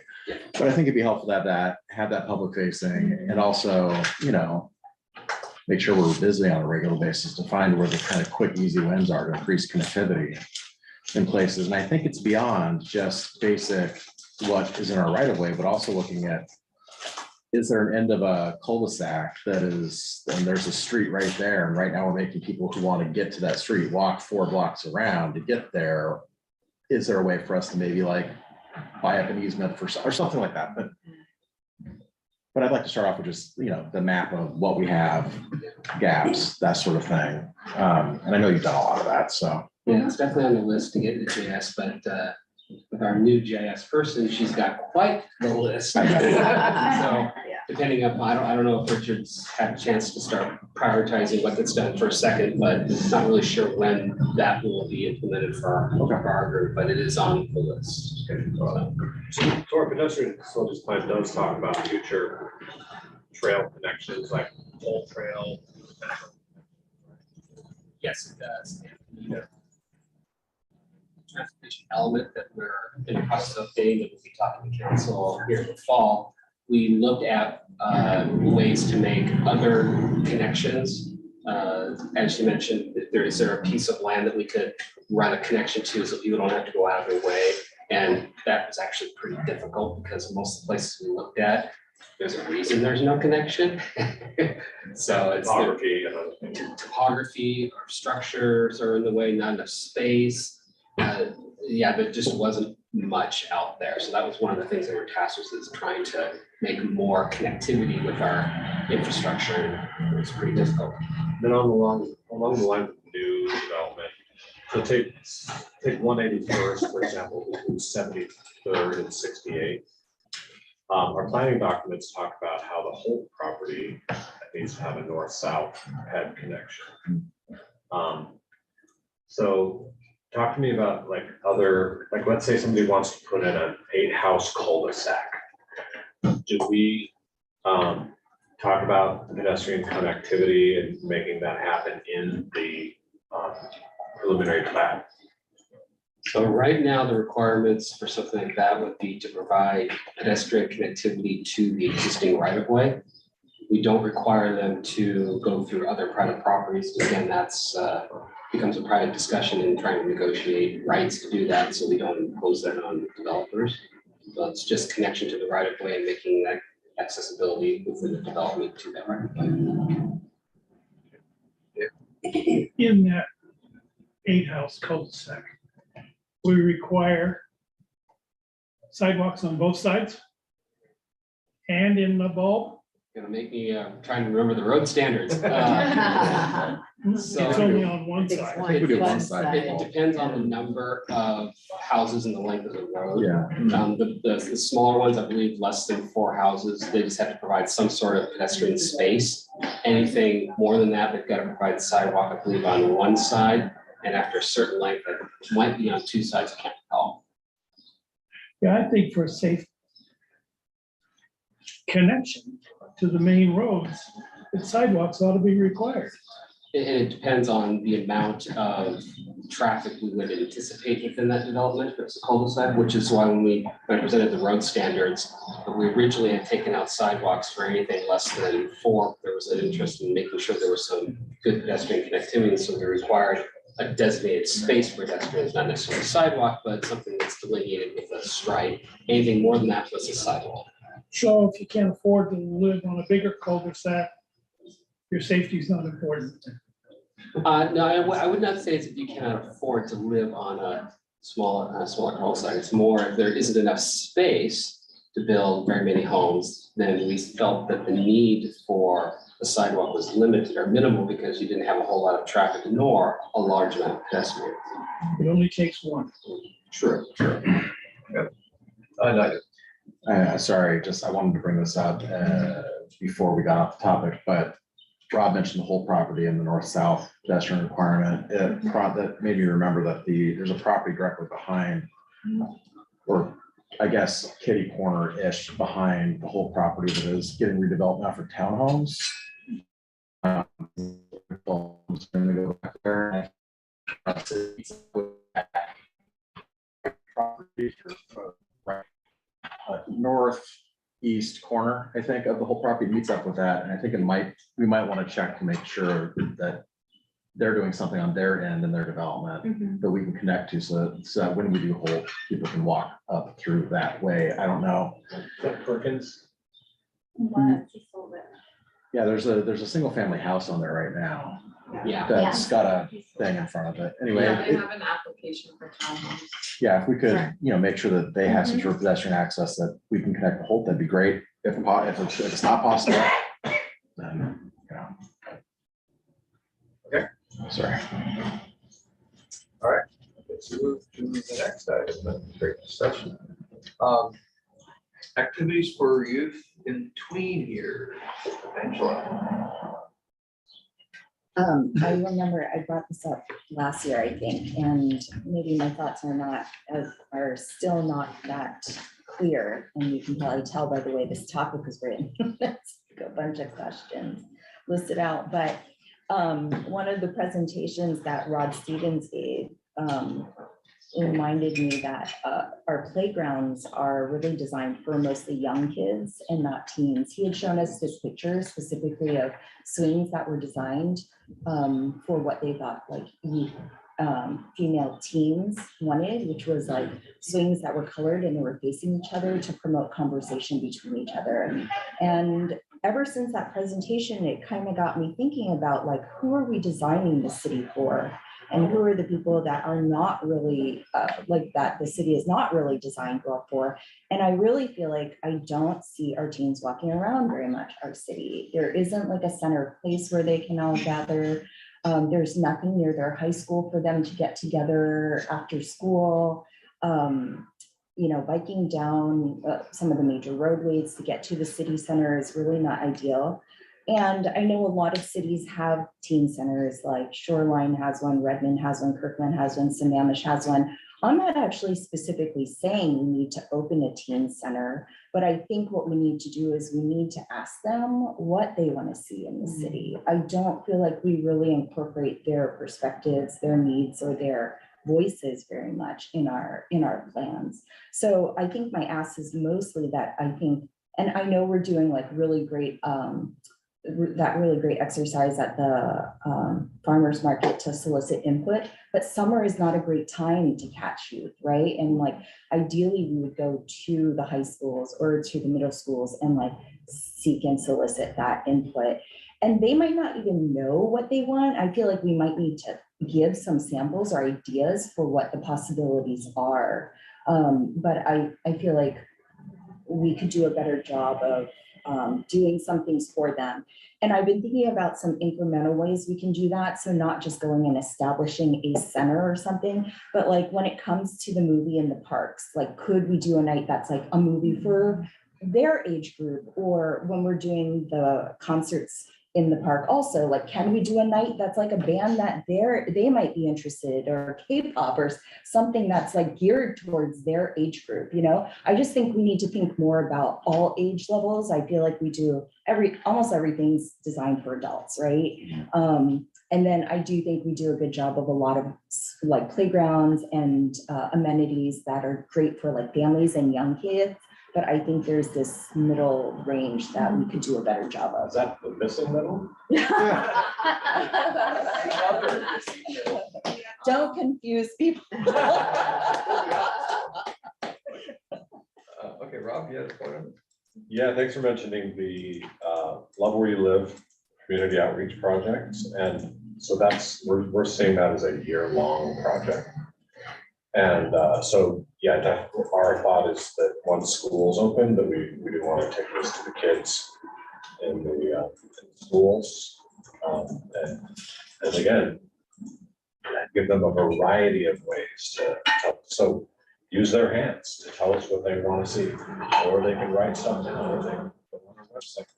So yeah, we plan on reaching out to you about that. And I also want to make sure everyone knows that King County Council Member Rod Dembowski has given Bothell a several $100,000 grant to do a siting study for a teen center, but in Bothell, of course.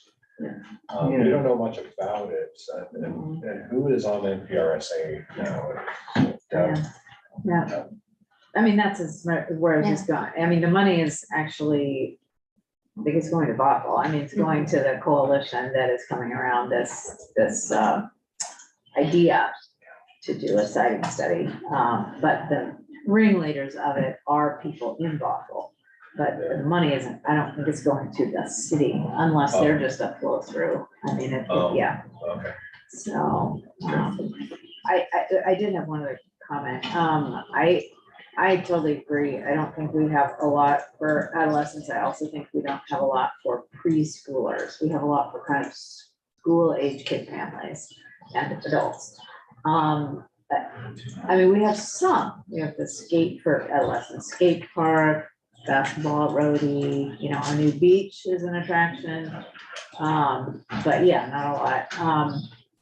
And I'm wondering whether our new rec person could maybe, you know, think about that as she's building out our opportunities. It's, you know, where are the gaps on the rec side? Yeah. Anything else? Michael. I think Corinne, was a key on the, Yeah, so, yeah, it's so very true. It's, we know engaging the schools, you have to have whatever your outreach ask is in its final format submitted 6 to 8 weeks in advance, right? That's the requirement of the district to have anything that meets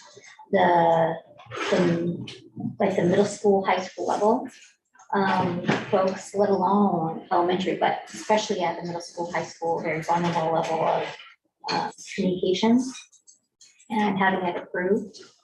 And that can take time. So if it's a priority to the district, you might get it through sooner, right? But you really have to plan ahead. And there's 2 survey models that work really great with both middle schoolers and high schoolers. Is the DOT method, you know, vote with dots on topics, so they can visualize, but they have to have a reward and incentive to participate. Otherwise, it's not worth their time. And this is the work and the results, but the district has noticed, and nonprofit partners working in the space have experienced, let alone myself, both in those spaces and at the high school level. You might be able to do a survey with 2-3 questions and 1 or 2 open-ended questions. It's amazing what kind of results you get out of that. But there better be food nearby and lots of it, because they eat a lot. And there needs to be some sort of participation incentive that they can either pad their resume with or score some extra points with in a class or work towards human service hours or something. It takes that kind of incentivization nudge, if you will, to get their buy-in. So that's my experience. Having run for registration drives at the high school as a former PTA leader, those kids eat a lot, but they sure provide a lot of great information. And the same with the dots, and whether it's food or candy or event tickets, to some sort of community event, whether it's a commission or something. Yeah. Melanie and Nigel, but I want to check in on time. I was just gonna thank Angela for bringing this item up as a mother who has 2 children that just came through that age group. My youngest is 17, my daughter's 19, and it was easy to access things for that age group to do that are walkable and fun, or just, we've got Rhododendron Park, but yeah, we need more basketball hoops. Yeah, just really do.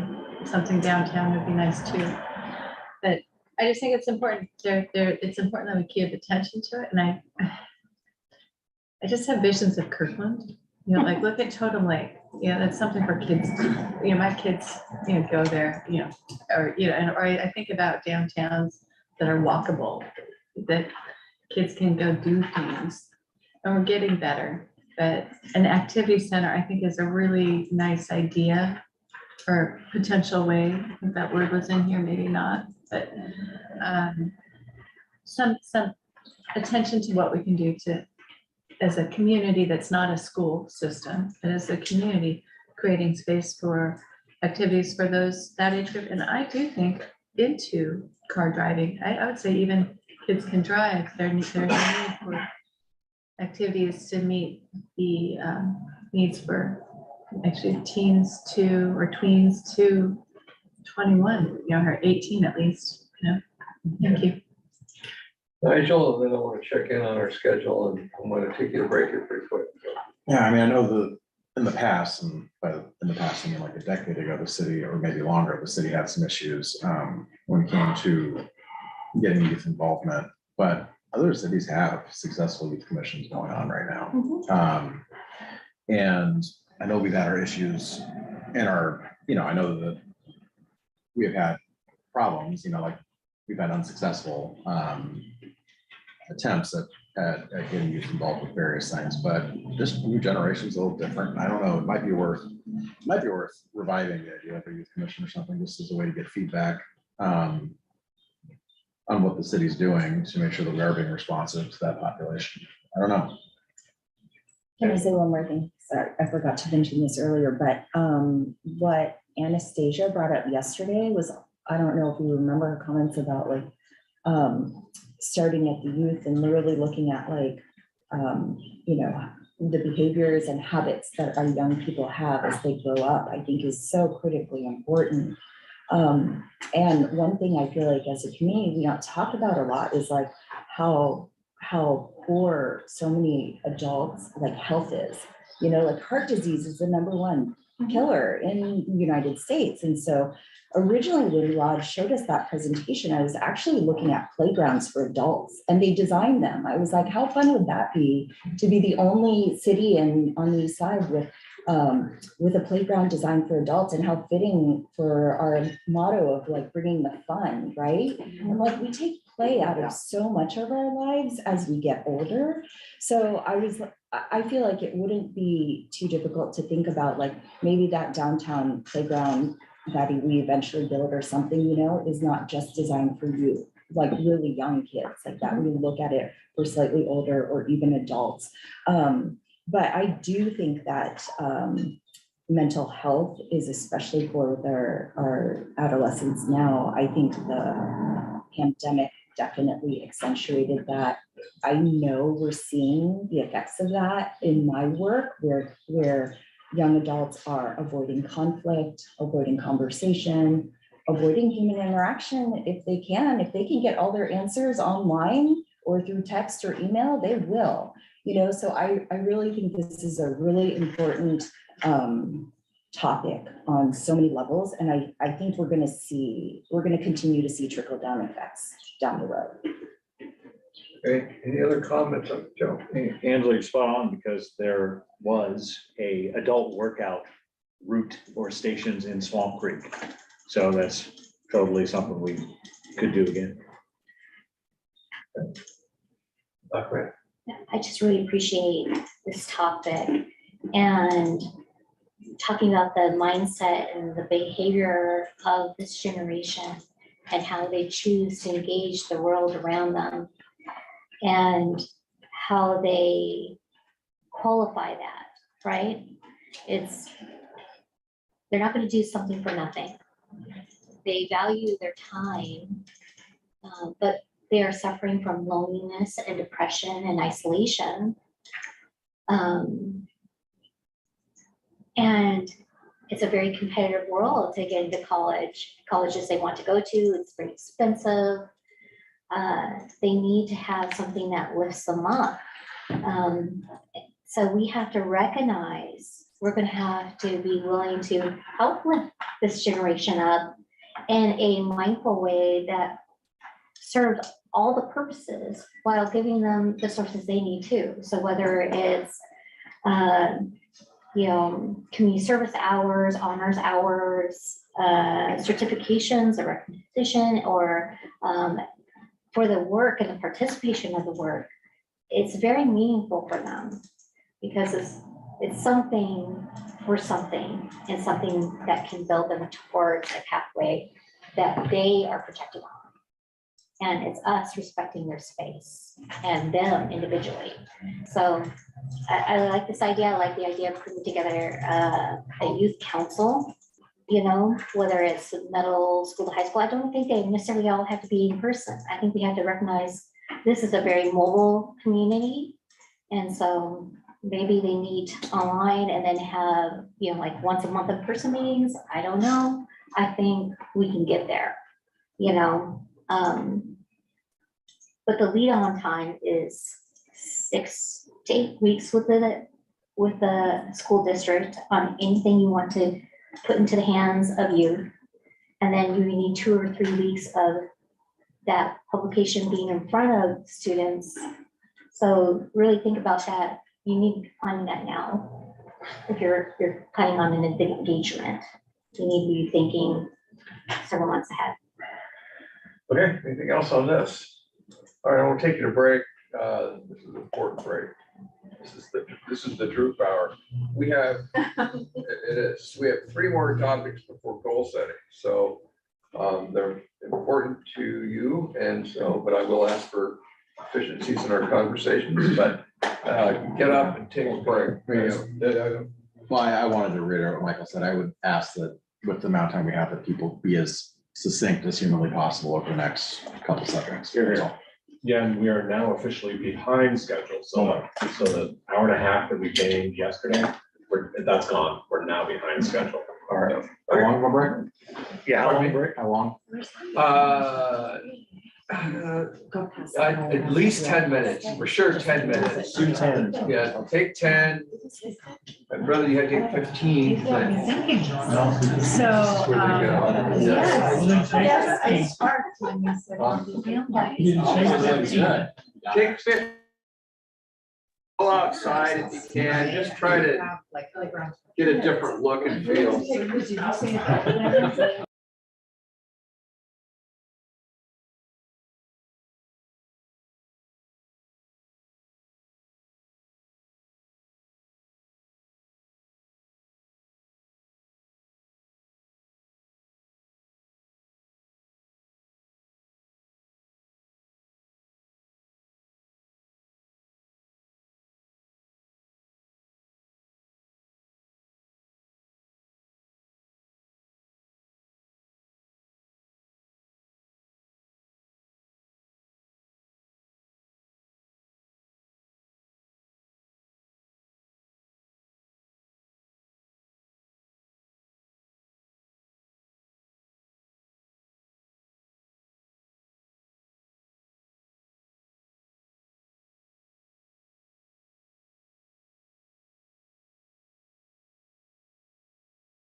So I'll hold the back. Water. You never do. You're right. Okay, we about ready to go. Yep. Who's missing? Okay. Yeah, Melanie said that she was going down the road to get some coffee. My inclination is it's time to start. Yeah. So, okay, we're gonna start, okay, look, it's after lunch. We're a day and a half. You guys have been great. I want to inject some spunk into the conversation in this way. Let's not keep saying the same thing twice. I didn't give us high marks for that last session for that reason. Let's share our airtime.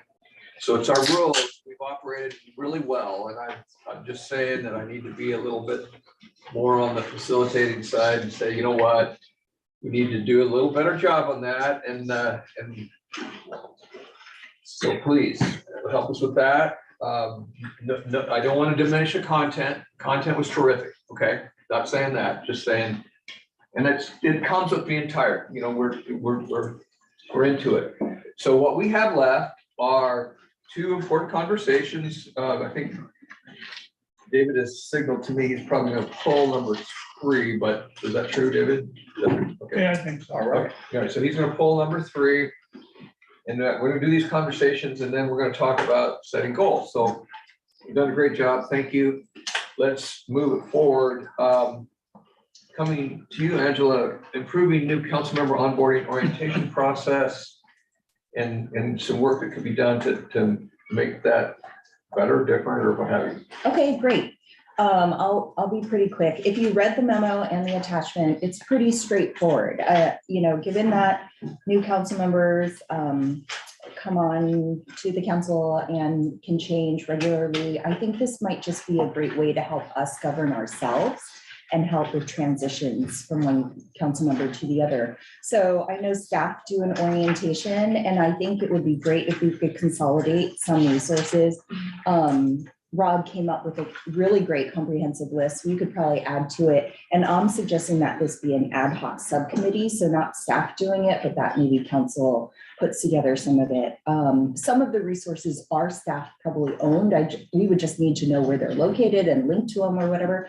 And we probably just need staff help to know where we should put all of this. So if it's a document or like a file folder or a Teams, I'm not sure, but we can work out those details later. Okay, well. Yeah, I really like the idea of sharing the orientation with you all, like instead of me or Pets doing it all. Like, what if during the orientation, you all, some of you cover some topics? So it could be, you know, city manager and department heads are going to cover these topics. City council members are going to cover these topics. And you're maybe a new council member from being a quorum for the orientation. Maybe the new council members assign a couple of new buddies to help with the orientation. But maybe that's what this subcommittee can tackle, is how that would get done and how you go about selecting. And you see the subcommittee of the council. This idea, I think it's really needed. And I'd be happy to volunteer with you on that if you like. I can see there's some things that could be very helpful to incoming books. And I think there's not just a buddy or a couple buddies for, you know, just the ongoing, but that first year or first 6 months is an important time in acclimating for most of us in this space. You know, Melanie and I came on just months before the pandemic hit.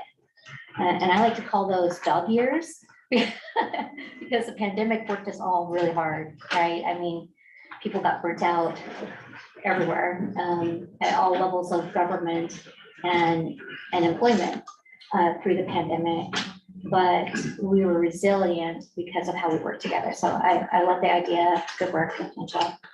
Okay. Any other comment? Is this in the to-do category then? Is a process to do? Yeah. I'm looking at the council. Yeah. Like one more council member. Would be willing to keep it free.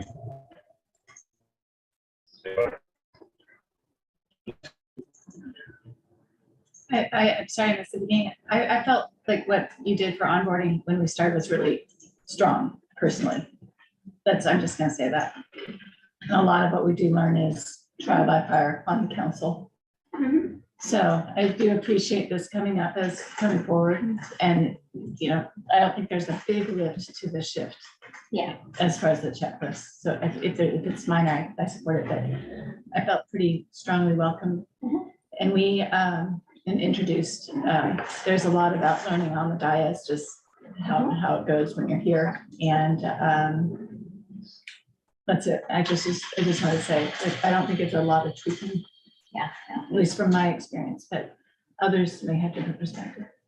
Yeah, so Angela and Karina get together and work out some, okay, great.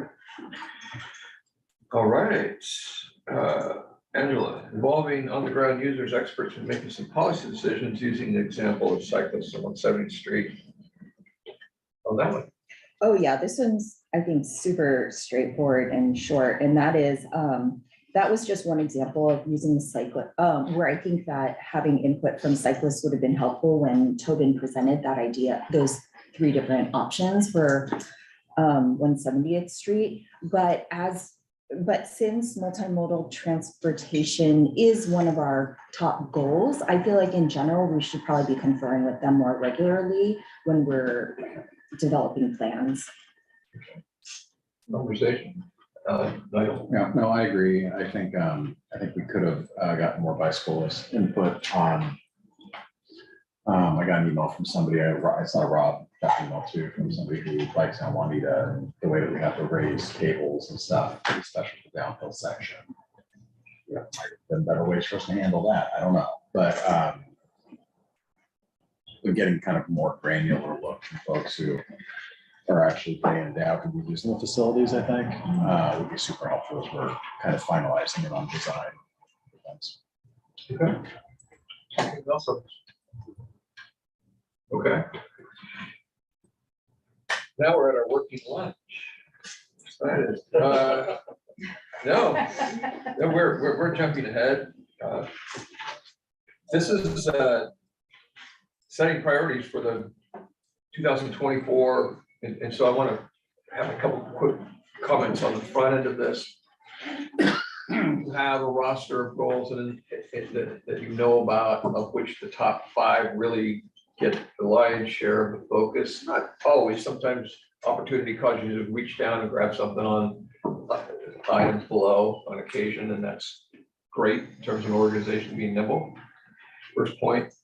Secondly, we're going to go through a process that reviews each of these goals really to say, is it accomplished? And we're going to pull it off. And after that, you'll have a remaining list, could be the same list. We will go through a process of asking, are there any additional nominations for potential goals that would stand the paired comparison test? All of what I've just said assumes that you're going to open this process up. In the past, I have seen you pull goals off, look at your goals and go, you know what? We're going to stand pat. Entirely up to you, but I have seen that. I mentioned that on the front end because it would affect the process, as is less process in that regard. Regardless of what you do, the top 5 goals historically have framed the performance evaluation for Rob, and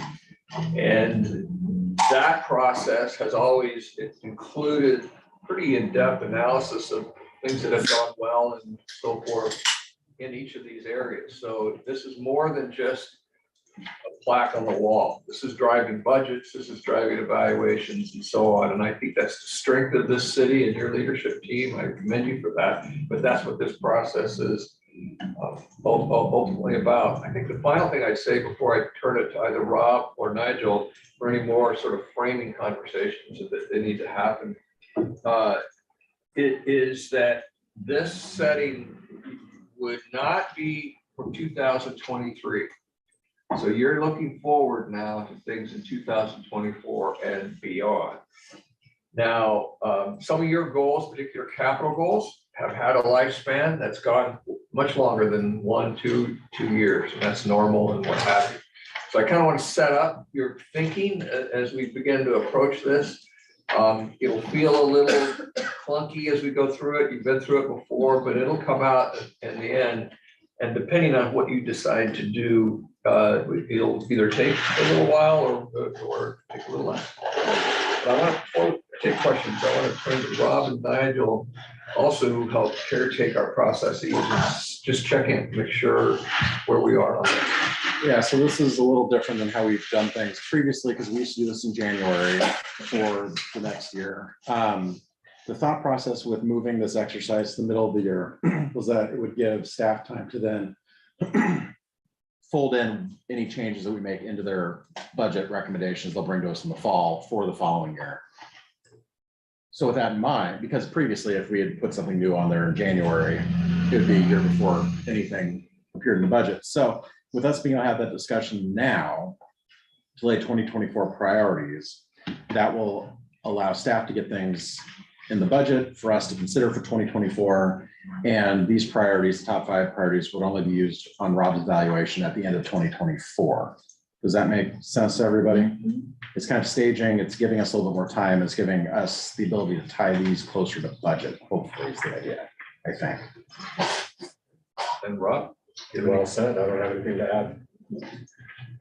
Well, and when we mean budget in an off year, what do we really mean? Because we also talked about several small items that we wanted to bring up in the fall for 2024. So, Right, and that's why we're having this retreat yeah, right now too. So we have the small things, and then we have possibly big things, but it's an off year, so we won't see massive budget Yeah, shifts, I okay. wouldn't think. Right, But, right, you know, okay. staff still needs to figure out if something new has popped up, how to, you How do know, we accommodate wiggle it that? into Yeah. the budget, so. Okay, any other questions or comments before we start it? Okay, so the first exercise is to go through, if you turn to tab right before the department work plan, it's under council priorities, 20-year vision, you'll see your priorities in front of you. 11 of them. So we're gonna go through each one of these, and what we've done in the past is basically, are they finished? We pull them off, keep them. Also, you have taken this opportunity maybe to reword them a little bit in terms of contemporary reality and what have you, what's occurred. We haven't done a ton of that, but a little along the way. So this will allow us to get a list of things that would be still in the queue for competing. And then we'll open the floor for any additional priorities that could be put under consideration. So with that in mind, let's look at number 1. Climate action plan, is that finished? Does it come on? Still doing work on that. So number 1 stayed, obviously. That's a few names, right? Sorry, what? It's also been a few names somewhere. It's, we have our CAP and housing and human services. We Well, combined it, yeah. So what's that? That's How do two you different combine things. the climate action plan with housing and human services? No, we they have didn't. them in different roles. Wait a minute, In our climate action planning? hold on a minute. You're saying you combine housing with this? No, we didn't. We hired 2 separate positions for that, Yeah, we had a Right. joint But we didn't- funding discussion, but we didn't but that's combine the not- 2 at all. yeah. Okay, so I'm hearing that's a no. The website, I believe we. went there. So the specific conversation is, did you specifically say, we're gonna put housing and climate action together as a goal? No, But not as a goal, as Or priority, addressing whatever you a wanna call it. priority, it was, no, yeah. These are- No, no. I mean, the 2 things are related, I'm and seeing we've had 4 no's. discussions and budget around them, but we've never pushed the 2 together. Okay. Number 2, increase and preserve the options for affordable housing stock. Is that completed? Okay. I'm just gonna go back because why we put it on as our top two goals, there's, you know, a couple places on our website where we actually address it. So As Karina, a your combination. colleagues just said no, all Okay. 4 of them. So, sorry. I know, I'm just saying that the language that we. Karina, we need to report move the on. public- Thank you. We need to move on. Well, Thank you. I hear what she's saying, Mhm. but I feel different. Yeah, okay, that's Okay. fine. Okay. Increase and preserve the option of affordable housing that stays. That will be a lifelong pursuit probably. Well, Sadly, yes. yeah, but important. Okay, number 3, Same with that. multimodal transportation, including pedestrian and bicycle safety, and then a series of bullets. Looking at that, is that completed? No. No. Okay, I would recommend that maybe we capitalize passenger and ferry, just to get it looking like the rest of the bullet points. Yeah, right. okay. All right, and so it remains pretty much intact and as an, okay. Number 4, development, implement diversity, equity, inclusion policy and program. Still in That progress. seems to be still in play. Is that true? It's and accessibility though. Yeah. Yeah. that's a fair point. So we're gonna change so So remove and, comma, inclusion, then and. And accessibility. yeah, that makes sense. Okay. Program. Oh, yeah, so I'm sorry for speaking without. So number 4, we developed the plan, right? So are we in just implement? Okay, I just What your wanna make goal sure. says now, and if I read this, it would say that you would develop and implement. So if you develop it and now you're just implementing it, I'd pull that puppy off. I think we're implementing. aren't Well, we? I want to hear from your colleagues. So Angela and then Karina. We did develop and approve the policy, Yeah. if you all remember, the policy, but not the plan, which is what. we're This says talking about. program, so that's very operational. This says policy and program. Oh, We there you haven't go. done program. Okay. Yeah. So are you proposing pull out policy and then just continue program? I think we could reword this as,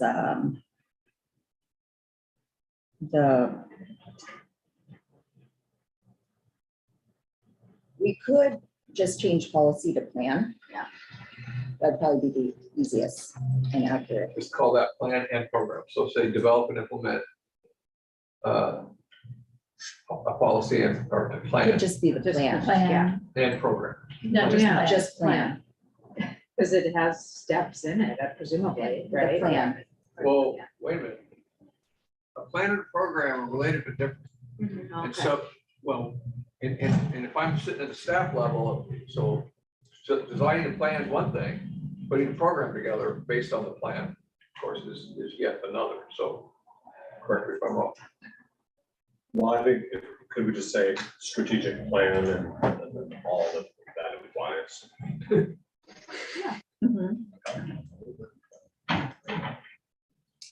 Do we still need to keep develop on there? By 2024, I guess is the question. Yeah, true. Yeah. Can we just move it to, Implement, just move it to implement? That's kind of what I was trying to Actualize, say. maybe? so implement, Yeah. implement the plan. Implement diversity, equity, inclusion, and accessibility plan. Right. For the, implement the plan instead of a plan. I Rob wanted strategic in there. Yes, because that's what we're calling it. Okay. Strategic plan. Implement the diversity, equity, inclusion, and accessibility strategic plan. Yeah, And take program out. that works. Yeah. Okay. Thank you. Okay. I'm wondering about number 5, complete walkways and waterway projects. I'm hearing Done. finish. Yeah. However, is finishing it, I mean, I guess I'm kind of looking at you, Jennifer, and saying, is it at the stage where we can pull this off, the council's? In my opinion, the project is not done until the contractor is completely out of the picture, Okay. and that's not the case. will that be the case, do you think? Roughly. Some point in 2024. Okay, so some point. So let me ask you another question. Is there value to, if it's in the goals or not, is what impact or not would it matter? Here's why I'm asking, because if you're still using resources, and I haven't given my little capacity speech yet, but really keep that in mind. And we add some stuff on, and all of a sudden this goes away and the top 5 goals are there and also. So right away, I'm gonna ask staff to give us some sense of what your capacity is for these things, because we short circuited the time where they've had an opportunity to do that. So I'm a little sensitive to you on this one. So you can pull it, but if it's not finished and you're using resources, I guess I want to hear from you. Yeah, so it's not like this creates a vacuum of work, right? It's still the ongoing work of implementing the projects. Maureen has not just the project closeout, but the 10 years of ongoing monitoring and maintenance of the mitigation work. Also remember that we used to have 2 project managers. We're now down to 1.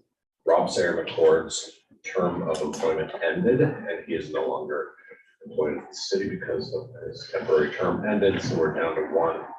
And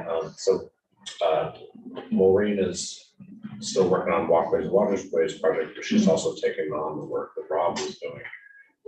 So there's that decreased capacity. And then on the transportation side, there's so many grants that John and his team got that it's filling up his workers, his coworkers' time. Plus, we need to add another engineer to handle all the additional work of all these grants. So I say that to point out that we're not just suddenly have a bunch of time on our hands to whittle. That's not the point. Okay. Yeah. And then the continued discussion, Melanie and Nigel.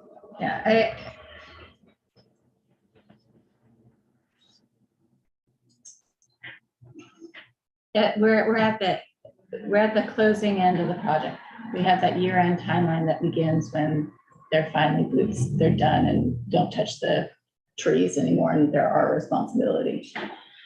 The grants, I'm curious about, are you talking about grants in general or specific to this and the closeout? But I feel like where we're at is, this is part of the city of Kenmore now. It's an operational issue that fits into the broader services, not completing this in particular belongs at the top of our agenda. And I can say this right now, I am so grateful for this project, but it would be very hard for me to put it as a higher priority to many of the things that are on the list. So you're basically saying, in your view, it is done. It's and done. pull it. Yeah, I mean, Okay, there's that's work, it's not minimizing the importance of the work, but think about what it was a year ago or 2 years ago, 3 years ago. This was a surge and required a heightened level of attention, detail, management to where it is now. So one way this gets managed then is if you decide to pull it, the staff, the leadership team is mindful that they still have to put resources into this to get it, and probably ongoing would. So any other goal you'd add has to also take that into account. I think the goal says complete these projects. And I'm hearing you say, except, and this is always the technical side, we have a conversation, except with some of the closeout done from your perspective. I just want to avoid piling on. That's the only thing I want to avoid. Like what I see here, parks plan for the city of Kenmore, management of parks and waterways plan, environmental resource parks plan, something along those lines. How are we going to sustain and maintain our investment in walkways and waterways? It's not just walkways and waterways, but I think it's broader. Okay, so that would have to compete then with others as a goal. Yeah, that's the way I would frame it, because this is, you know, then we have a little bit bigger bubble. Okay, that fits into this critical work to our community, which is our parks. Okay, perfect. But Nigel, I mean, a lot of what Deputy Mayor just said. You know, I understand that technically they're not complete, but I think from the councils, from where we're sitting, they're pretty much complete. And I don't see a whole lot of work coming back to the council related to these projects. So I think paying them as a council priority. It's just, yeah, I mean, you know, we don't have the grass at rhododendron as a priority either, but that's something that gets done. So, so I'm hearing momentum to pull this then and say it's finished. I'm seeing it's not. Okay. Enhanced public safety, number 6, is that the way that goal's written to me, that's just constant kind of, well, let me back up. Did that goal cause you to add or do something that you otherwise wouldn't do? Okay. Is it still ongoing? community court, racer, mental health response. Right. Yeah. So is it complete then? No, No, It's always gonna be, Well, that was my point. Is it gonna always be on there or just because it's in your? So you don't put always ongoing stuff. If you have work to do and it's a high priority, it has expressive value. So I'm hearing you say, keep it on. Keep it. Okay. And my understanding of the goal is, like, your typical Kenmore resident might say, well, that looks like add more costs. It does. But my interpretation is it's more of a reform orientation to the goal and alternative methods to policing. So my understanding from this is that we were continuing to support police reforms and also add in alternative ways to do policing and to supplement policing. So I wonder if you disagree with my interpretation of that. I don't disagree if that's what we meant, because this doesn't speak to me in that way either. So I think we just need to say what we mean, if that's what we mean. Joe, and then Melanie, would you in? Okay, Joe. Okay, I definitely agree that it's reform oriented. I don't want to exclude the possibility of getting more cops when we need them, and to have somebody give an analysis or when necessary, like our police chief or somebody to say, hey, yes, you need it now, or you don't. Okay, great. I would actually, using my behavioral and social health services mindset with public health, I see this in actuality, like proper language, public safety and social justice reform. That's what public safety, racer, crisis care center, and community courts are. It's continual work we're doing together with our partners and stakeholders. It does require us, as does our code, in serving our community. So it's more appropriate to today's language and more in line with what we are actually doing. Could I suggest that, what if we said, support public safety and social justice reform? I'm cool with that, or maybe without reform, but either way, I'm cool with it. Social, yeah. Yeah. Okay. So the proposal is support, rename to say this, support public safety and social justice reform. Yes. City manager nailed it. Yeah, it's a collaborative approach. We're making some notes, so hang with us.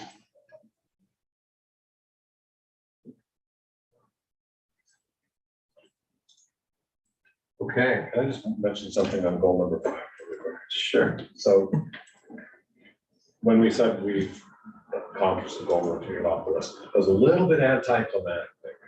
But we are going to do a little more to celebrate it. You know, we've done the ribbon cuttings, which is great. But we're going to do a special edition newsletter of Walkways and Waters Police Report. That's going to talk about how the money was spent and what did we tell you was going to happen and what actually happened and how those compare and before and after photos. And so we're going to do a really sweet glossy on that and hopefully it'll come out in the fall. So. Well, this is what bought us. Yeah, and like we said that it would cost the average household, I can't remember, $13 or something a month. And what is it actually costing the average household? And by the way, it's a little bit less than that. Oh, okay. Perfect. Over delivered. All right, number 7, Lake Point continue to seek opportunities to complete the successful Lake Point project. Is that a I have thoughts on this one. I think we're tying ourselves with this language a little too closely to a project. I mean, that means, that can mean a lot of different things, but I think, the way I'm reading this is it's tying very much to like a master development situation. And while I think that's probably the most likely outcome at Lake Point, I think there are other opportunities that could present themselves. So I might propose change the language to something like continue to seek opportunities to activate the Lake Point property or something along those lines, because I don't, I think a development is the most likely thing, but that we shouldn't preclude our city's involvement in finding other ways to activate the space, because right now it's just a lost opportunity.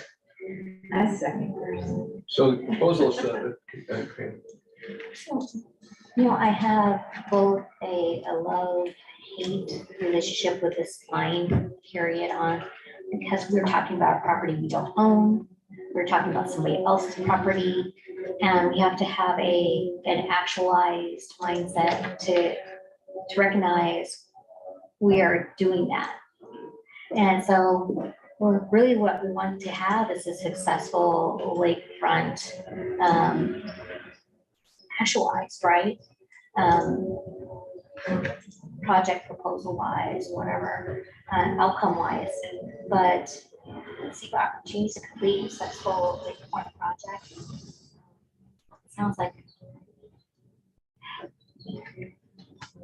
spend a lot of money on a property we don't own, on ideas, right? And we have to have partners. We have to have willing partners.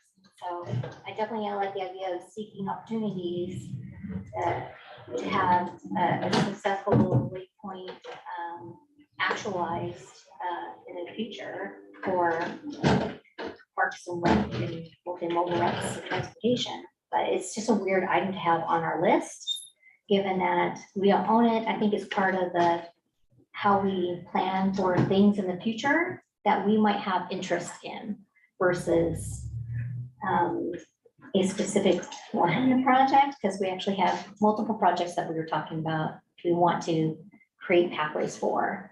So I'm just thinking about what we talked about a little bit earlier today and yesterday, and marrying it somehow. I just have a thought of, and you kind of said the words of, if you were gonna leave it on here and change it to just say something like research Lake Point opportunities instead of tying it so closely to something. So ever since I've worked with you, which is 100 years, Lake Point has been on your goal for reasons that, for a number of reasons, some of them pretty deep. I guess I'd like to hear from some others about, because I think what she's proposing is basically just pull the word Lake Point, kind of what I'm hearing you say. I wonder how much we've spent dreaming of Lake Point to date. And really what we want to do is keep the open door. We want to create a pathway to welcoming business partnerships, whether it's housing and business services and connective services, shoreline habitat restoration and environment, parks and rec. Talk about all those things, right? We talked about those things this Right, but weekend. just for efficiencies, you're really proposing pull Lake Point and maybe have a more generalized lakefront access concept. Yes, and Okay. because we've talked about that, and not to say that it doesn't mean that this is not an interest. It could It's be just- one of many. It's one of many, Okay. because we were talking about broadening our horizons, but also staying focused. Okay. This is just be realistic. I'm thinking about the financial dollars you spend and where you also are talking about wanting to spend some of those dollars. Okay, so Melanie, to this point. I absolutely think we should keep the language of Lake Point included. Okay. And the property is currently for sale without an active purchase sale agreement, is that correct? I wouldn't say it's It's for not for sale. sale. It's not for sale? So do we need to be, I'm asking, Are we yeah, moving is it okay to ask that into- question? No, I mean, exactly, we're not talking about buying it. And I'm just curious, like, it's a property though that is in Kenmore that's major, that developers have looked at over the years. Yeah. It's not being actively listed, but Okay, I think the property owner is entertaining proposals to buy it. the part that I have a question about, and I don't know, but my understanding is there's a certain perimeter area along the shoreline that can't be developed, that, you know, that maybe we would be able to activate for shoreline restoration or something along those lines. I think we've spoken about this in public. So that's an activation that I think we should start sooner than later in the heat of the Sammamish River and the shoreline restoration work that's going to be happening with King County that's actually taking place. So keeping, no matter what it is, there's stuff, and it may not happen this year, but gosh, when the time comes, if someone buys that property, the city has to be able to engage with the people to support them and the success of that property. You know, if we don't have that identified and know that we have to put resources to it, I'm concerned. so one of the reasons you have priorities is not just to drive your budgets and evaluations, but it has expressive value. So it signals to your community and anybody who wonders what you're interested in. And so this is of all the goals, this is one of the most specific goals you have. It basically says, we have our eye on the development or activation of that property. And so, and I say it's wrong. What I'm saying though is that's different than saying we just like to develop our waterfront whenever we get a chance. Those are very different ideas, related, but very different. And so I just want to draw your attention to another reason you do priorities, that's to communicate to people. So I supported Nigel's, our mayor's active opportunities to activate Lake Point. Can't remember if it was a little more nuanced than that, but I think that's. I can love that. you guys good with that? Yeah. Okay, so the wording is continue to seek opportunities to activate the Lake Point property? Yeah. Okay. Perfect, thank you. All right, number 8, seek opportunities to promote economic development. Is that completed? We've completed all economic development. Actually, I would like to change it. Okay. I mean, we can stick with this is general, but I actually think an economic development vision for the city of Kenmore, create or develop an economic development plan. On that topic, don't you have an economic development plan? We do, and we, if you remember, we presented to council an economic development approach, kind of a 3-pronged approach for economic development. So I guess what we've been doing is, given our staffing levels around economic development, is kind of working with our KBA, promoting and growing that entity, and I feel like that's happening and it's been successful, and having an approach, obviously informed by previous strategic planning efforts, but the strategic planning effort around economic development, that's a significant undertaking and resources that definitely falls in the category of resources we don't have right now we would have to reallocate resources to develop a strategic plan more than what we've had from several years ago.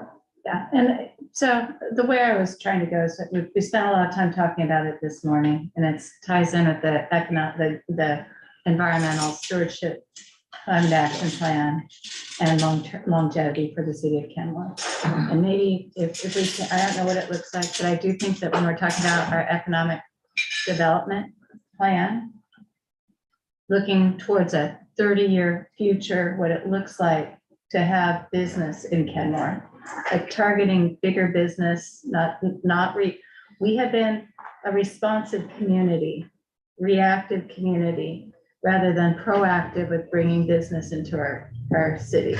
I would disagree with that. Well, I'm speaking at a certain level. We are responding, like a lot of the development comes and we're waiting for people to come and build things. We're waiting for town transit to give us the funds to do something. We're waiting. I know that we've done a lot of great work, so don't take what I said in the large, it's like we've been doing the best with what we've got for 20 years, or 25. And anyway, it's just more related to, do we as a city want to have a long-term vision for, do we want to be like other cities? Or, you know, maybe we do want to, I love this cute town and be a resort type destination, drive through Kenmore on your way to Woodinville. What is it that makes us unique? So I know we have an economic development plan and strategy, but I think that there's something about our vision. I'm fine. I'm gonna support this strongly, no matter how it's phrased. Well, but this conversation is more than just words, because Yeah. if this thing becomes number one, hypothetically, if I'm sitting in this chair, I'm gonna wanna know, what do you mean by that? What does that actually mean? So if you all know that, then, and the words are okay, we can just leave it. But if you need to modify, I'm just saying, so that. Well, I mean, I just want to tag on to what Melanie's saying. I mean, the economic development plan and even the approach always feel a little tactical to me, as opposed to, you know, kind of vision or brand or who we are. I don't know the words, but strategic comes to mind, but yeah. So I don't know whether there's a way to, I don't know what the words would be to change it to be, to add that focus, basically, to add that piece to it. Because that does feel like a goal. It's, So if these words were not changed and this became a number 2 goal, hypothetically, go up in the top 5. This goal looks to me like if an opportunity presents itself, we'll do it. But I would think, and I'm not saying this is true, there's not an economic development director out mining for Microsofts to come to Kenmore. Am I wrong? That's what I'm saying? I'm the economic development director for the city. It's one of the many hats I wear. So it's, you know, I think other cities have full-time economic development directors, and that's how they have bandwidth to do that kind of work. And so I just think we have to be really careful about what we want. I mean, I'll take your direction, but it may, you know, if that's what we want, then that becomes more of a full-time effort, and other things need to be put aside. I just think that's realistic. Yeah, I'm not saying what it should be. I just We want to don't get a even sense have- of what you're saying. Yeah, so, I mean, we don't have anyone to solely dedicate to economic development. Yeah. So that we're just pieces of people, right? So that's that, but if that's what we want, you know. Angela and then Melanie. Michael, I think you asked the question, like, do we have someone bringing in businesses, and we. Right, we have, I'm sure Zach, feedback on like how that went, or council knows how that went. But I think it sounds like to me that what Melanie and Deborah are saying, and I agree with this, is really like more establishing, like, or refining the vision.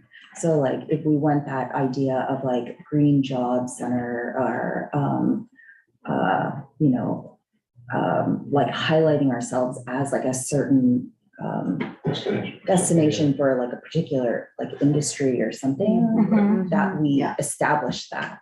Okay, so do you want to change it then to say vision? So I mean. Would it be like established economic? Was I next, or? Yeah. Okay. Thank you. It is along the lines of the vision, but my question, and this is to the council, I know we're talking about 2024, but maybe we get some definition of what we need to, I do think there's something that we need to write about this, because I think it's an incredibly important thing. And what is it going to take for us to expand the bandwidth to have an economic development director? Because it's not just economic development and bringing the business, it's also bringing in, say, a marketplace or a makerspace and activities along the waterfront and all the stuff that's going to be happening in the areas of Kenmore that are underdeveloped and have been. And there are lots of reasons for that, but we as a council and future councils would be, oh gosh, okay, I'm just gonna say that, I'm gonna stick this through. To have that, because I know this position that you have, Stephanie, is overloaded and we had to hire people we've expanded the work for our city with the climate action and health and human services type work. In addition to everything else that fits within the staff work to achieve our priorities. So I think it's really important for us to write this in a way. To me, I read seek opportunities to promote. I would just say, it's not just promote economic development and then a bullet point or somewhere in there, create an economic development vision, or we have to create space. We have to create space for our vision. I ask, what is our vision as a council? We can talk about it and hypothesize, but there comes a point where we're going to have to say, what does it look like?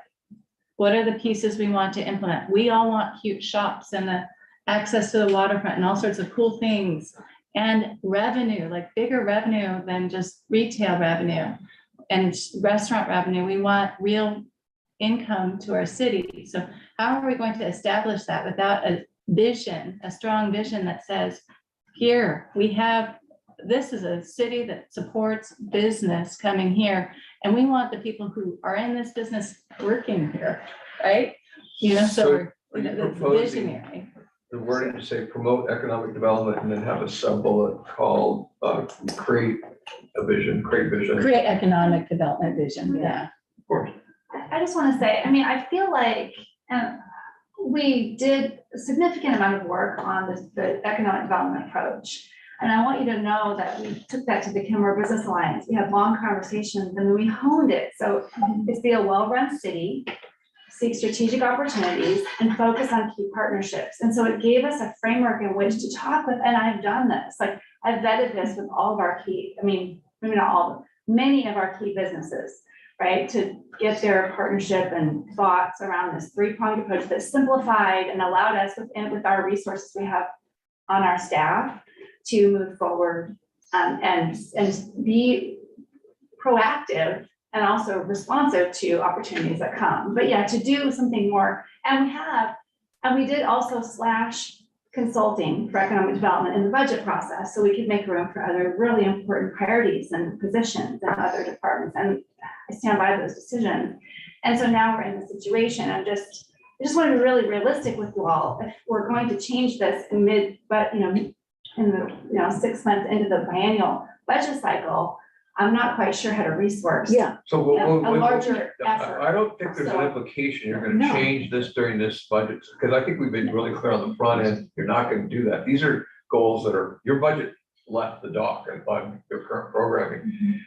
So I want to kind of bring us to another thing, another kind of touchstone on how to see this. So I think that any goal, first of all, has to stand the budget test. Just because you write it down here and you prioritize it, you will go back, and if it was a brand new goal, because we're going to go there here in a minute, perhaps.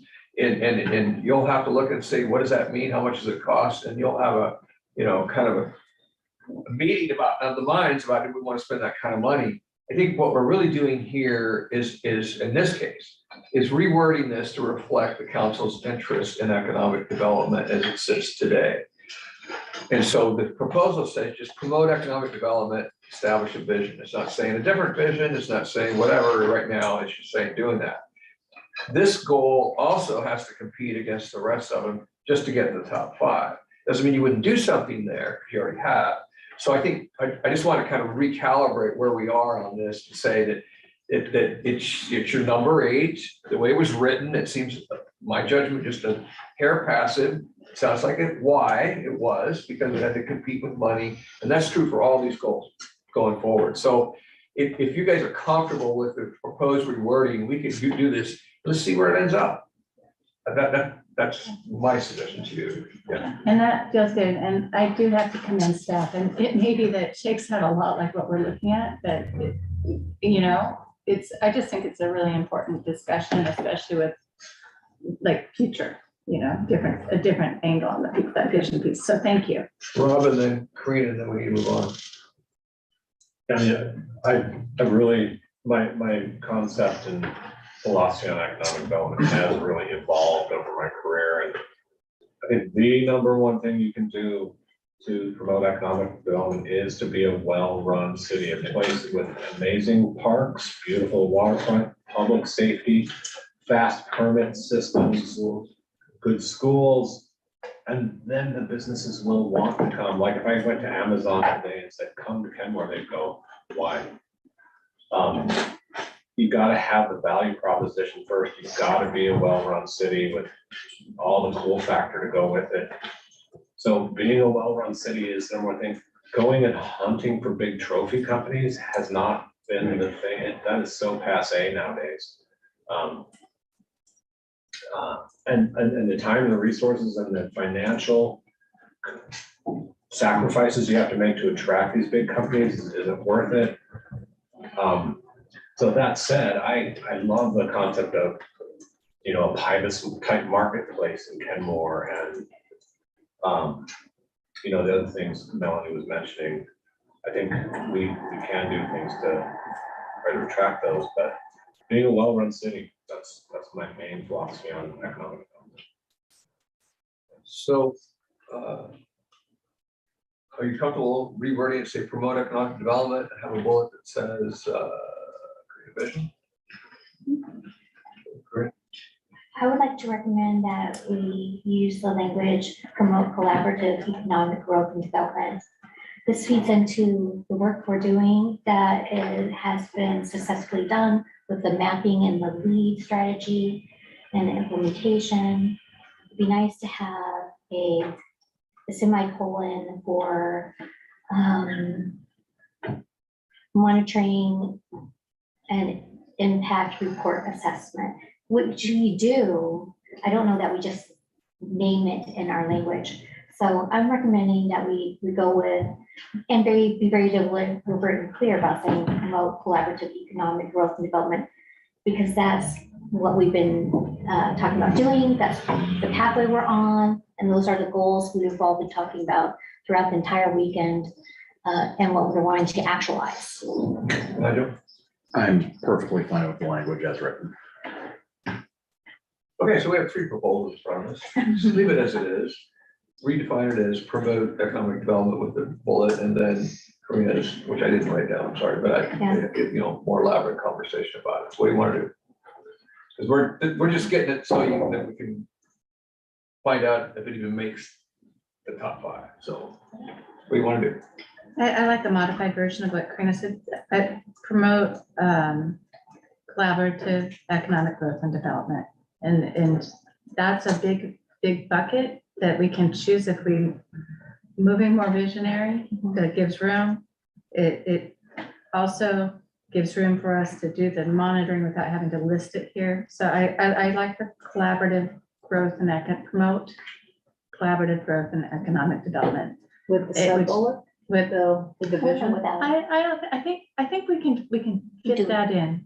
I So think the leave it vision out thing, and I think the vision thing, what my concern with, I mean, we could keep it, but or promote visionary growth and economic development, you could go there, which is kind of fun, but. Promote a vision of collaborative economic growth. There you go. Yeah, there's a Well, way. that's a different thing. Yeah. Right, I think when I see a vision, create a vision, that translates into a process that you're gonna actually come up with words that says, this is what it looks like, so we're going, so that will be work. Yeah. And not, you don't wanna do it, but Robbie had something to say. Well, that- to add to the sausage making, can we add the word sustainable economic development? Here's why. Yes. Yes. Because like Kate Raworth's book, Donut Economics, oh my gosh, that should be mandatory reading as well. But it's not, you don't do growth for the sake of growth. You do growth within the donut. And Kate says you actually should be agnostic about growth. And that you can do growth, but only if it doesn't screw people over and rape the environment. So sustainable, I'd love to see the word in there. That's like the leading language. So the wording would be promote collaborative growth and sustainable economic development. Or promote collaborative, sustainable Okay, growth in economic flip development. it around. Okay, are you good with that? Can you repeat the goal? Yeah. You want me to reread it? Okay, Please. promote collaborative, promote collaborative, sustainable growth and economic development.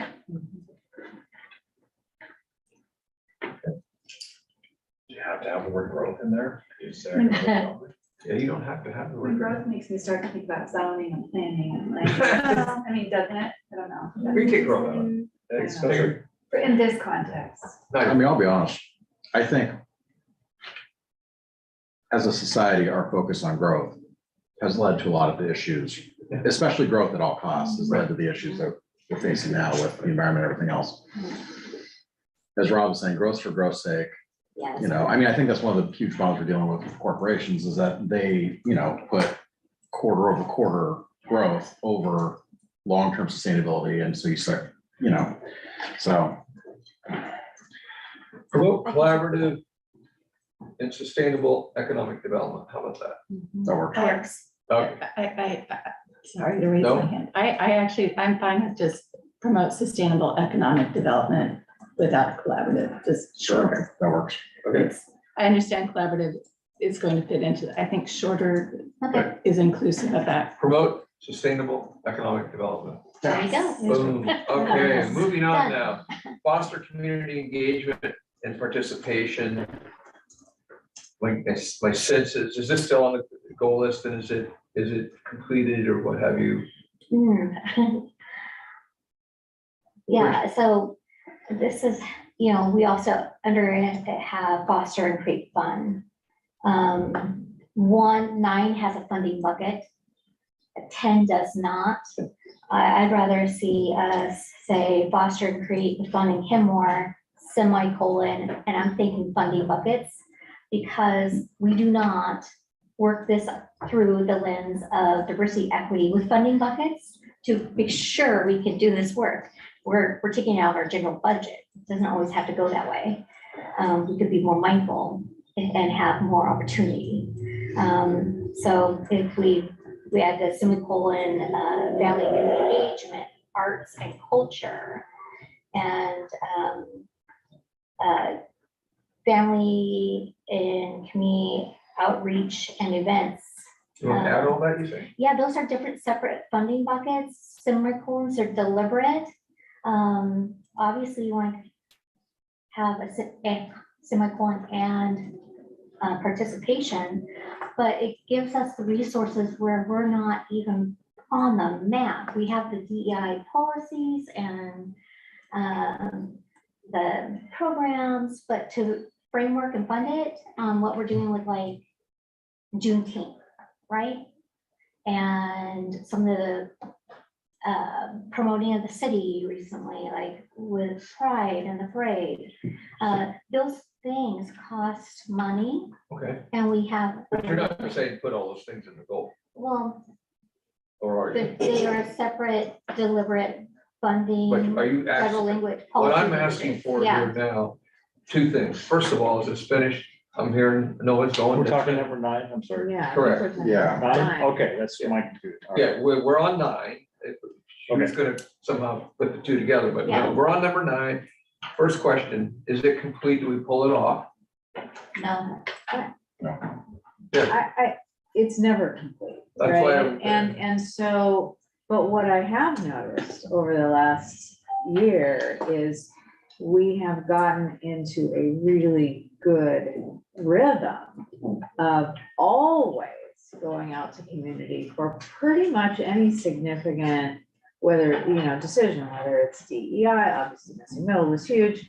Our ADA work, I mean, there's been several, the love of Kenmore process, the interactive process.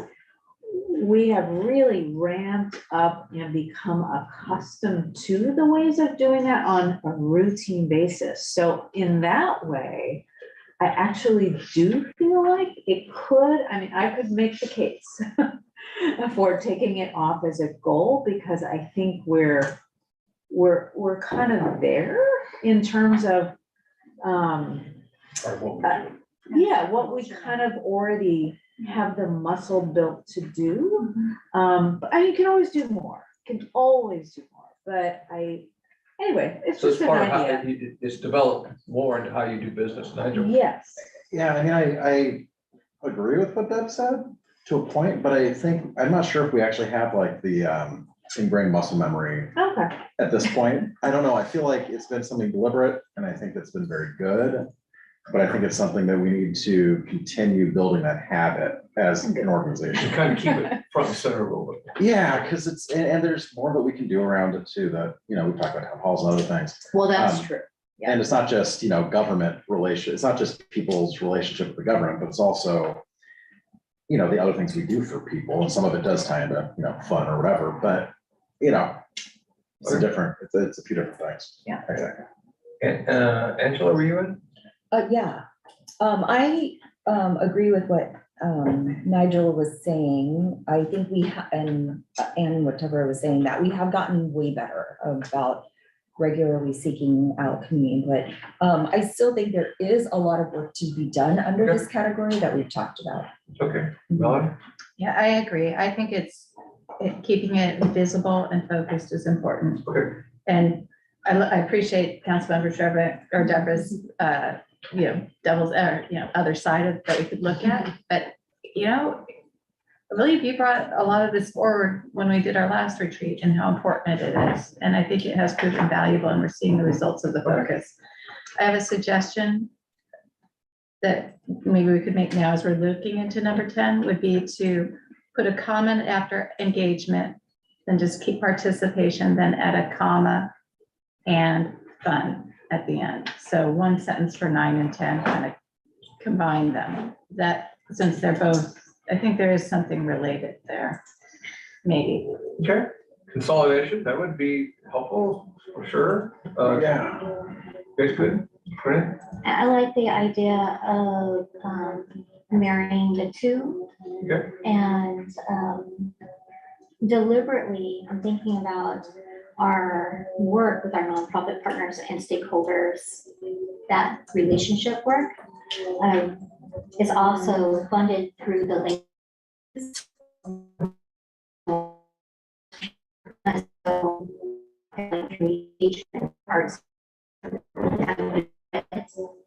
They're called out, it helps them get the funding they need to do the work we like to call them to do with us. Okay, so we're all in agreement with say foster community engagement, participation and fun.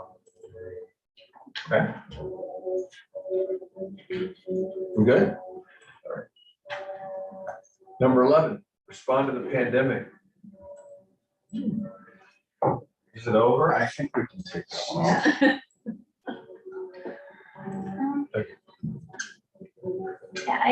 So what we are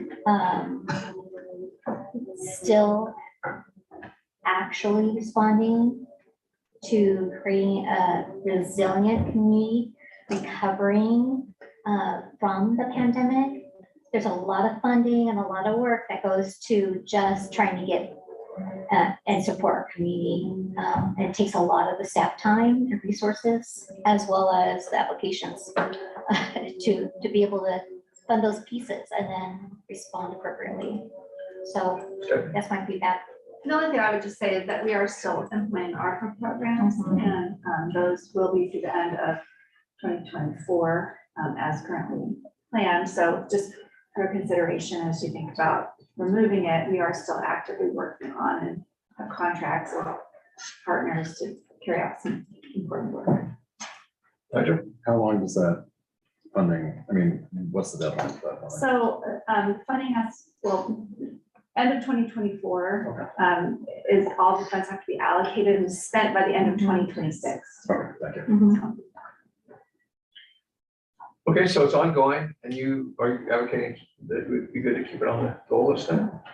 It's not finished, you're saying? I think it's not finished, but Could we maybe just add a word in there somewhere about maybe recovery or something? I mean, you know, to say it like I like this, that. the emergency orders are over. Right. Done, Yeah, you know, right. so yeah, okay. So what would the words be? So recovery from the pandemic or something, I don't know. I would rather not use the word pandemic, sorry for speaking too quickly, but maybe ARPA fund distribution or something about that piece. You know, I just just need, I may have a little COVID PTSD, but you know, our, just is a little softer, it's related. But I'm fine with whatever we do here. I recognize this fund distribution is incredibly important, so I just want to suggest maybe we speak to what part of responding to the pandemic we're talking about in the language, like what part of the, you know, respond. So I believe both the federal and state and regional languages responding to the post-pandemic or post-pandemic recovery response is the language. The specific language that's utilized. I would recommend we just take those simple words and replace what we have on 11, because that's what we're doing. And we're really still, I mean, in the face of an epidemic at stage level. So that Yeah. support post-pandemic recovery, Yeah, does that work? yeah, sounds good. So are you good with then having a number 10 goal down? Support post-pandemic Recovery response. response. Yeah. Okay? Okay. So we have this all written out in a minute. We'll put some shorthand versions of these up on for our process. But this is now the time after going through husky conversation about the workload that you have and the things that you have done and are doing. Hats off. Are there any nominations for new goals? Deborah? I think we should put back on financial sustainability. Second. I think we should add. Financial sustainability. I hate that you're right. I know, I know. I hate that I'm right. I Practice. just- ah. Practice. Yes. Yeah. So we won't worry about the wordsmithing, but if you can give us a sense of what, are you It's referring what we back to had it very on there Yeah, not ours so are- long ago. What was our 2020, 2019 priority? How did that read? No, it was, I can't remember what it was. Well, I think it was like implement financial sustainability plan. Update financial sustainability plan. Now that's very concrete. Yeah, Well, I that know, is- I'm trying to good figure with out the that. wording. I like that. That's really So what, good. a nomination is update the financial sustainability plan. Yes. Oh, yeah, that there we works. go. That There you that go. gets you right there. Okay. Okay. Perfect. Any other nominations for new consideration?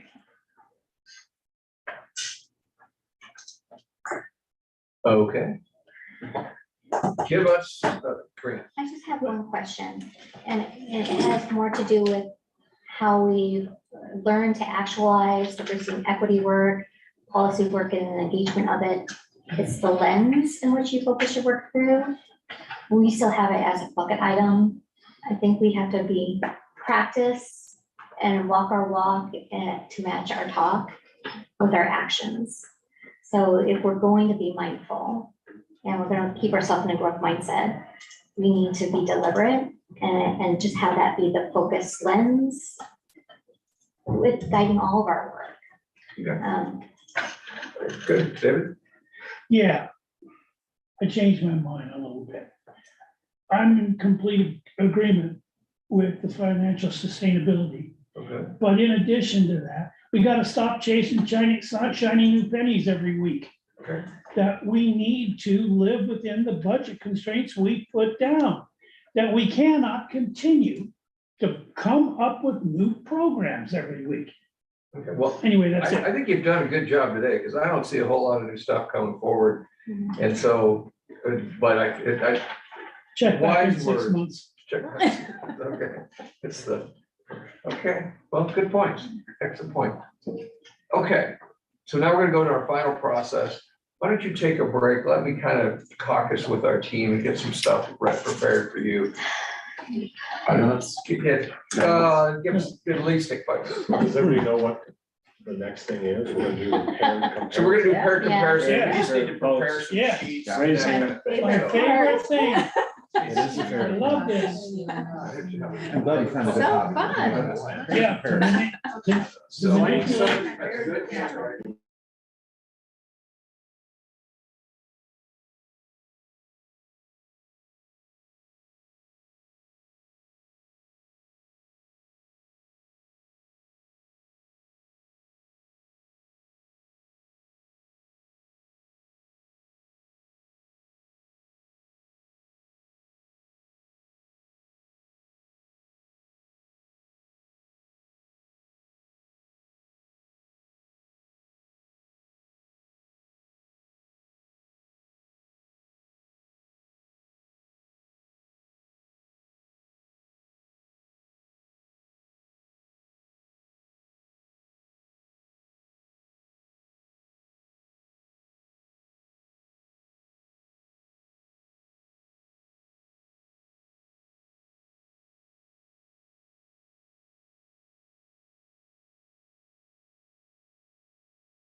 I can't answer that question. I know, That's up to you. that's- We go team. I mean, I think. I mean, it's just. Way.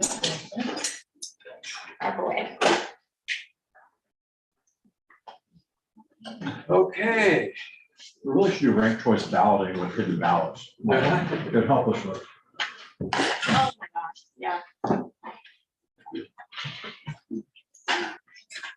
Are we ready? David? You go see if I can find it real quick. Okay, thank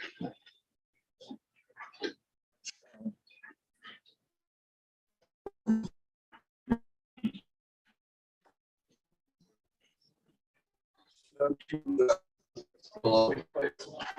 Make sure we don't get saves.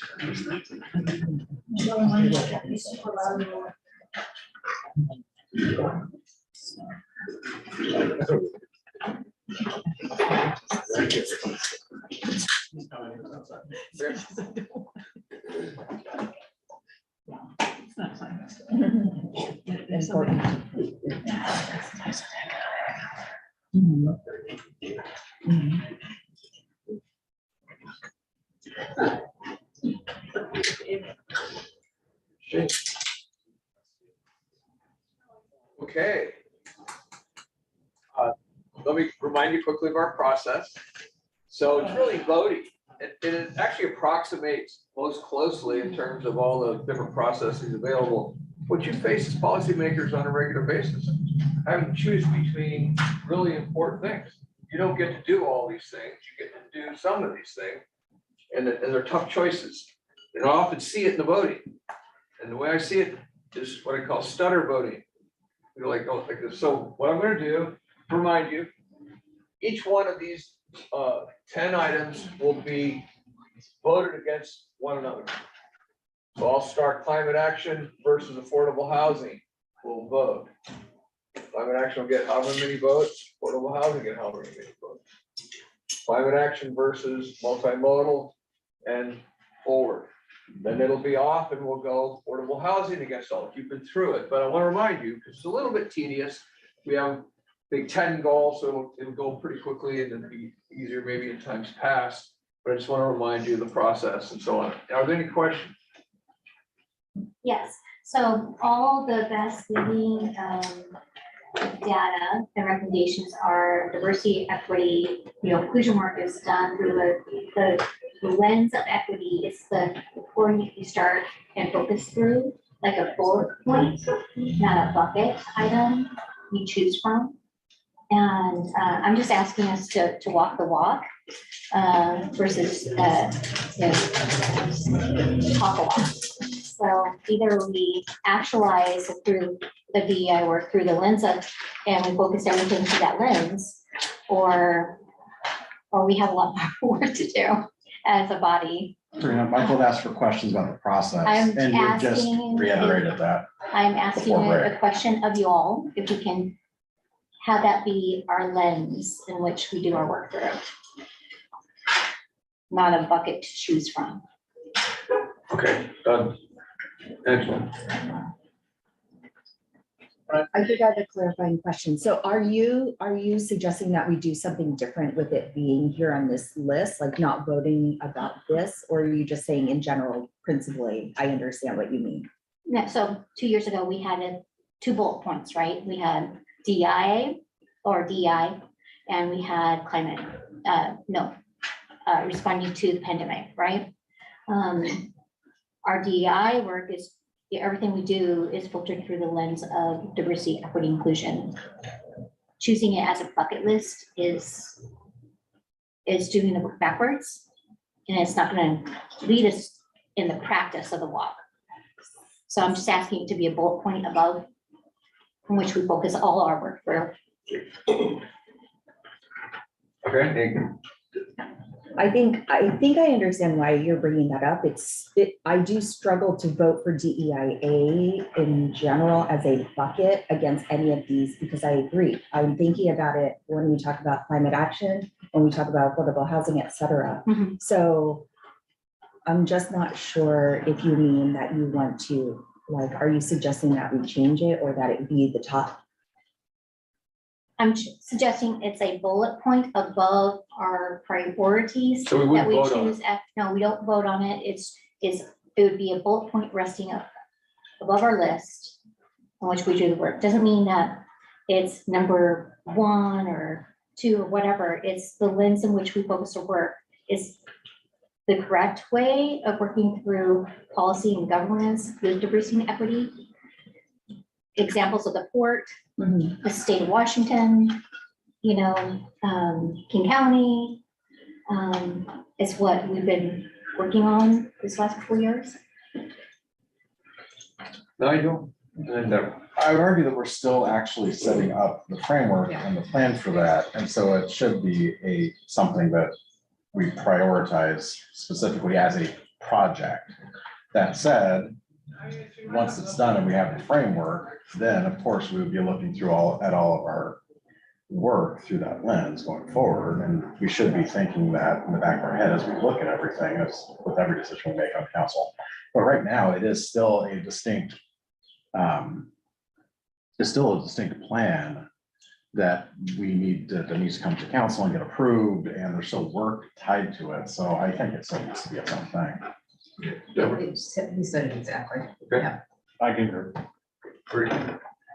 I concur, but I really, I do really understand what Karina was saying and how it is an overarching value through which we do our work. And I'm not gonna go any further. I concur. I just want to say, So I appreciate you bringing her that forward. proposal, if you just adopted it now, what I'm hearing basically is the plan as it comes forward and gets adopted may actually say that. And so it would then say that you would look at all your business through that lens as a primary filter initially, or what have you. In addition, what she's suggesting would result in this coming off the list, and you wouldn't vote on it. And I'm hearing there's still work to be done to complete that out. And the final piece I would say that I guess it would argue for keeping it on the list is it has expressive value. So in other words, when you look at your goals, pull this off your list, now you're not going to see your commitment, your work on that particular topic. And you can handle that in a number of different ways, but I'm just from a process perspective, listening to what you're saying and thinking to you, I think we've heard the majority of folks say, leave it on the list for now. That may change. Yeah, and it's still very much a project. I think we need to get where you're going, but right now, it's not just adopting the plan, but the implementation of it has a lot of tasks. It has revised these policies, put this new thing into place, you know, and so those are some actual to-dos that need to happen and need to be given priority. Okay. Anything else? All right, here we go. And stage will be the recorder, Robin, who will be my backup on terms of the voting. So I'm going to start calling for the vote, and we're going to start with climate action plan. The first one, climate action plan versus affordable housing, all for climate action plan. Or. And the full language is always on. Yeah, right. This is shorthand. This is what good. 4, 3.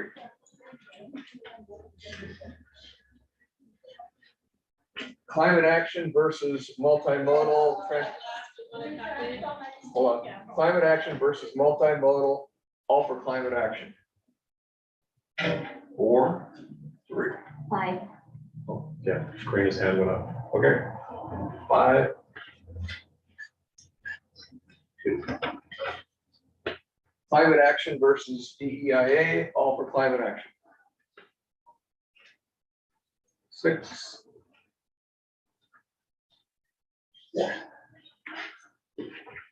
Okay, climate action versus public safety, all for climate action. 2, 4. 3. Okay, climate action versus Lake Point, all for climate action. 6. 1. Okay, climate action versus economic development, all for climate action.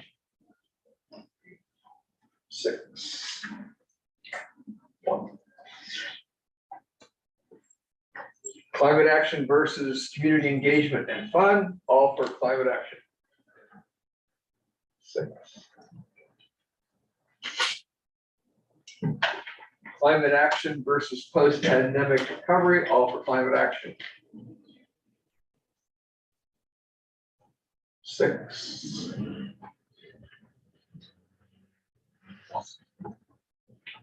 And the final vote on this round, climate action versus update of the FSP. Financial sustainability. All, okay. Climate action versus financial sustainability, all for climate action. 5, 2. Okay, thank you. Next round, this one up is affordable housing against the remaining ones. Affordable housing versus multimodal transportation, all for affordable housing. 5, 2. Affordable housing versus DEIA, all for affordable housing. 1, 2, 3, 4, 5, 6.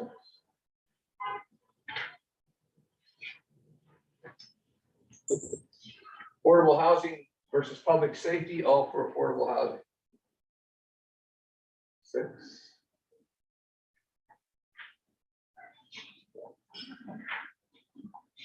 Affordable housing versus Lake Point, all for affordable housing. 6.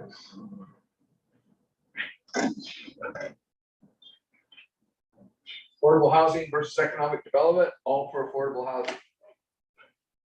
6.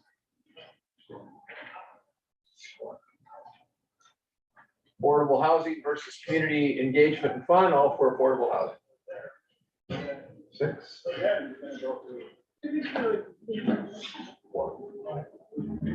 Affordable housing versus the pandemic, all for affordable housing. 6. Affordable housing versus the updated financial sustainability plan, all for affordable housing. 5, 2. Okay. Coming to our next round. This will be multimodal transportation against the others. Multimodal transportation versus DEIA, all for multimodal transportation. 1, 2, 3, 4, 5. 5. Multimodal versus public safety, all for multimodal. 2, 3, 4, 5, 6. 6. 1.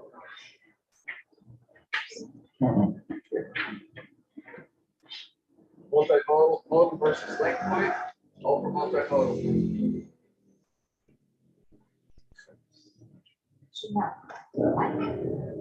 Oh, okay, let's call the vote again. Multimodal versus Lake Point, all for multimodal.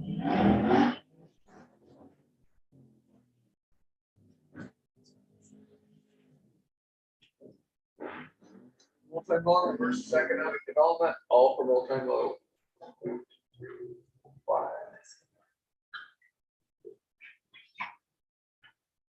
Multimodal versus community engagement and fun, all for multimodal. 6, 7, that's a 7-0. Multimodal versus the pandemic recovery, all for multimodal. 2, 3, 7. And multimodal versus financial sustainability, all for multimodal. 1, 2, 5, 2. Okay, next up, DEIA versus the others. DEIA versus public safety, all for DEIA. 6-1.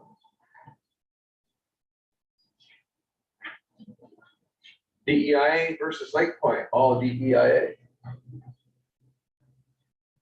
4, 4. 3. 3. Yeah, the other side. DEIA versus economic development, all DEIA. 4,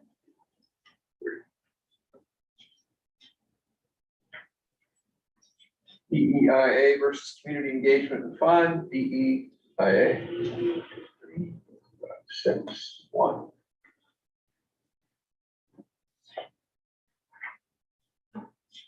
DEI versus Pandemic Recovery, DEIA. 3, 4, 5, 6.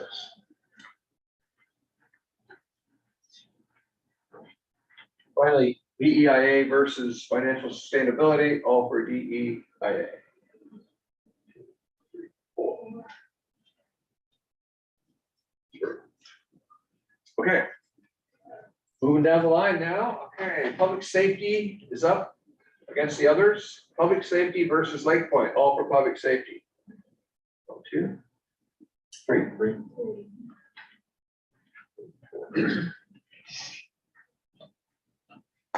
Public safety versus economic development, all for public safety. 2, 5. 5. Public safety versus community engagement and fun, all for public safety. 2, 3, 4. Wait, can you do that again? Okay, here we go. Public safety versus community engagement and fun, all for public safety. 1, 2, 3, 4, 5.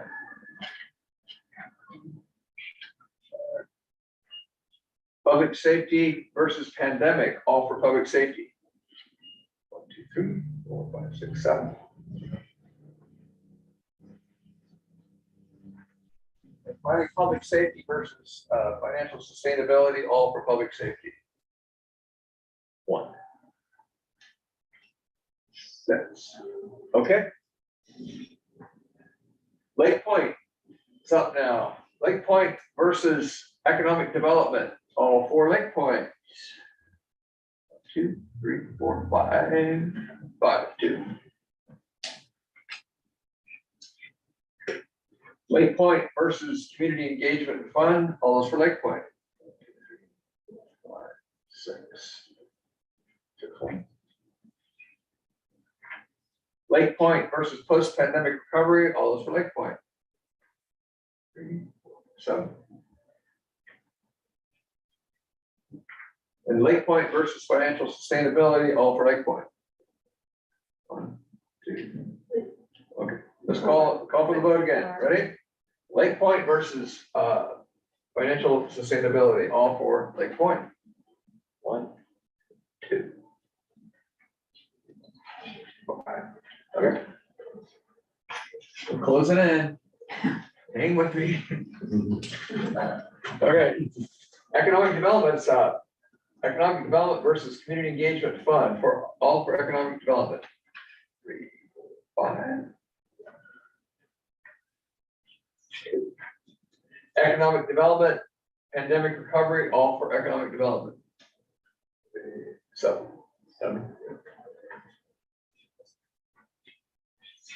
Economic development versus financial sustainability, all for economic development. 1, 2, 3, 4. 4, 3. Okay. Community engagement fund versus post-pandemic recovery, all for community engagement fund. 7. Community engagement and fund versus financial sustainability, all for community engagement. 1, 6. Okay, our last book, you're sad, I can tell. Post-pandemic recovery versus financial sustainability, all for post-pandemic recovery. That's a zip. Okay, take a break. Thank you. We'll add them up and see what happens.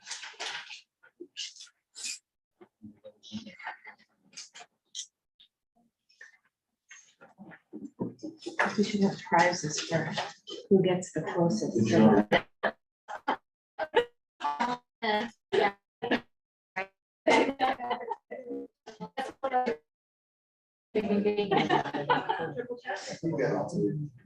All I needed was a clicker. They're really have like an anonymous ranking thing. and also not that we want- online. Something, right? You know, like the things that we're going to consider that just feeds. Yeah, yeah.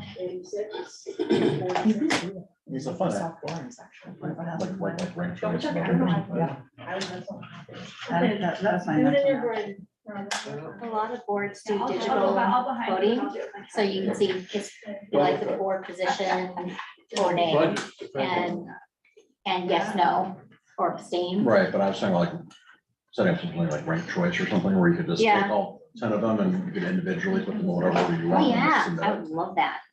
Of course, I am a rich choice voting enthusiast. Now that they got the teams all worked out. Okay, that's a 7. Yeah, right? Yeah, okay. Everybody's staying in the middle of the year. Who's second?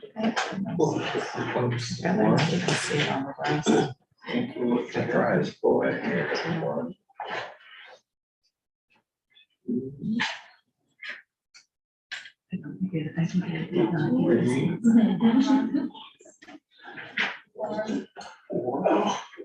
Yeah, I'm not sure how to do it.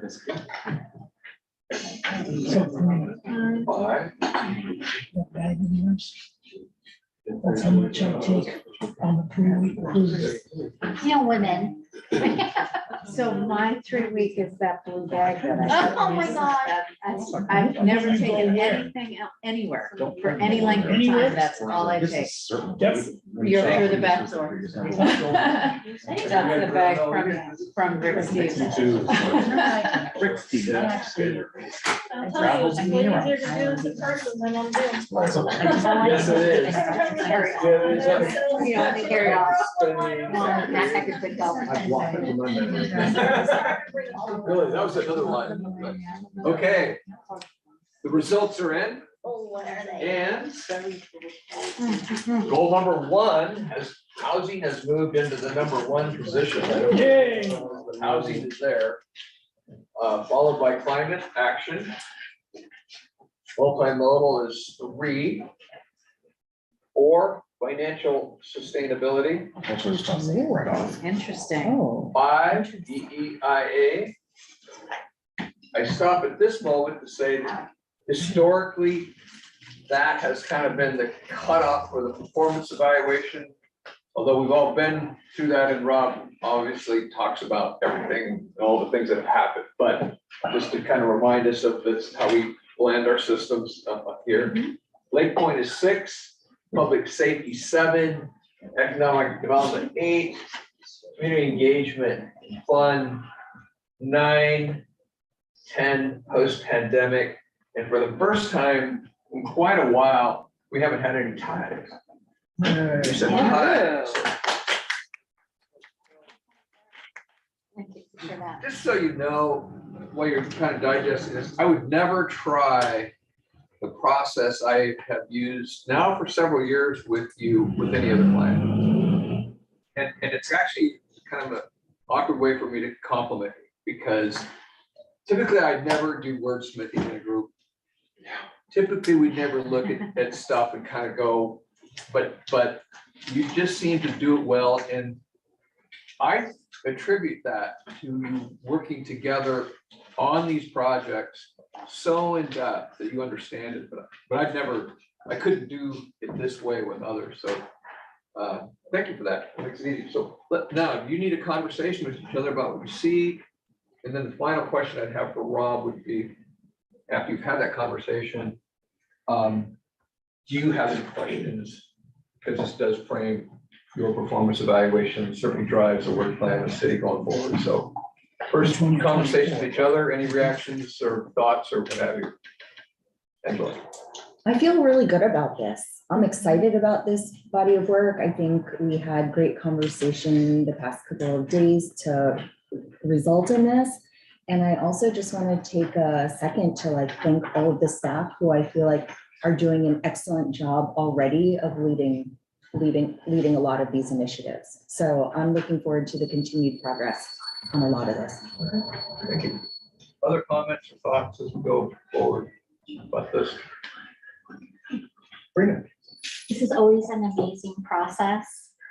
We're all so passionate and passion driven to, support and serve our community. And I'm not surprised by the outcome, really. But I'm also very happy at the health of this process and our ability to all work with each other. Yeah. So I just really want to thank each of you. So I know it's a big dedication of your time and the allocation of your time against family time, even the weekend. So thanks for your service. Can I echo that? Yeah, I mean, this is my day job, so but this is not your day job, so thank you for giving up a work day Friday and versus Saturday, and thanks for the leadership team for putting this all together, and the clerks and Nancy, and it's really a great team effort, so thanks, everybody. Do you have any thoughts or questions do you have any questions of your council or team as you go forward? How about my leadership team, any questions? Okay. So we're about to close out here, and I want to say a couple things. One, this is a long process and probably one of the best collaborative team processes that I've worked in. We started this with the interviews as we do. The agenda was built. Rob and I worked together a little bit differently on this process, and I just loved it. It was Laura and Richie, and he joined us, as you remember, for the first half of the interviews. I think that resulted in a much deeper sense of texture around the agenda. I think that empowered the staff to build staff reports in a way we haven't experienced before. I think this has been really cool. And then just the way we worked together today and yesterday, I just feel like it was just a really tight, kind of got it going on process. And I know that there's a certain fatigue that sets into these discussions, and it's hard because each one of these discussions are not only important, they're complex. They're not simple. There's a lot going on. So I thank you for hanging in there. You know, I know your brain's tired, mine's tired as the day goes on. So it's been cool. I really think it's cool. Yeah. Can we give Michael a round of applause? So I think we're adjourned. I have to turn to the mayor. Yeah, with nothing more in front of us. We are adjourned. So everyone, the food, take it with you because they will just throw it away. So there's plastic bags back there. And just wait. Wait.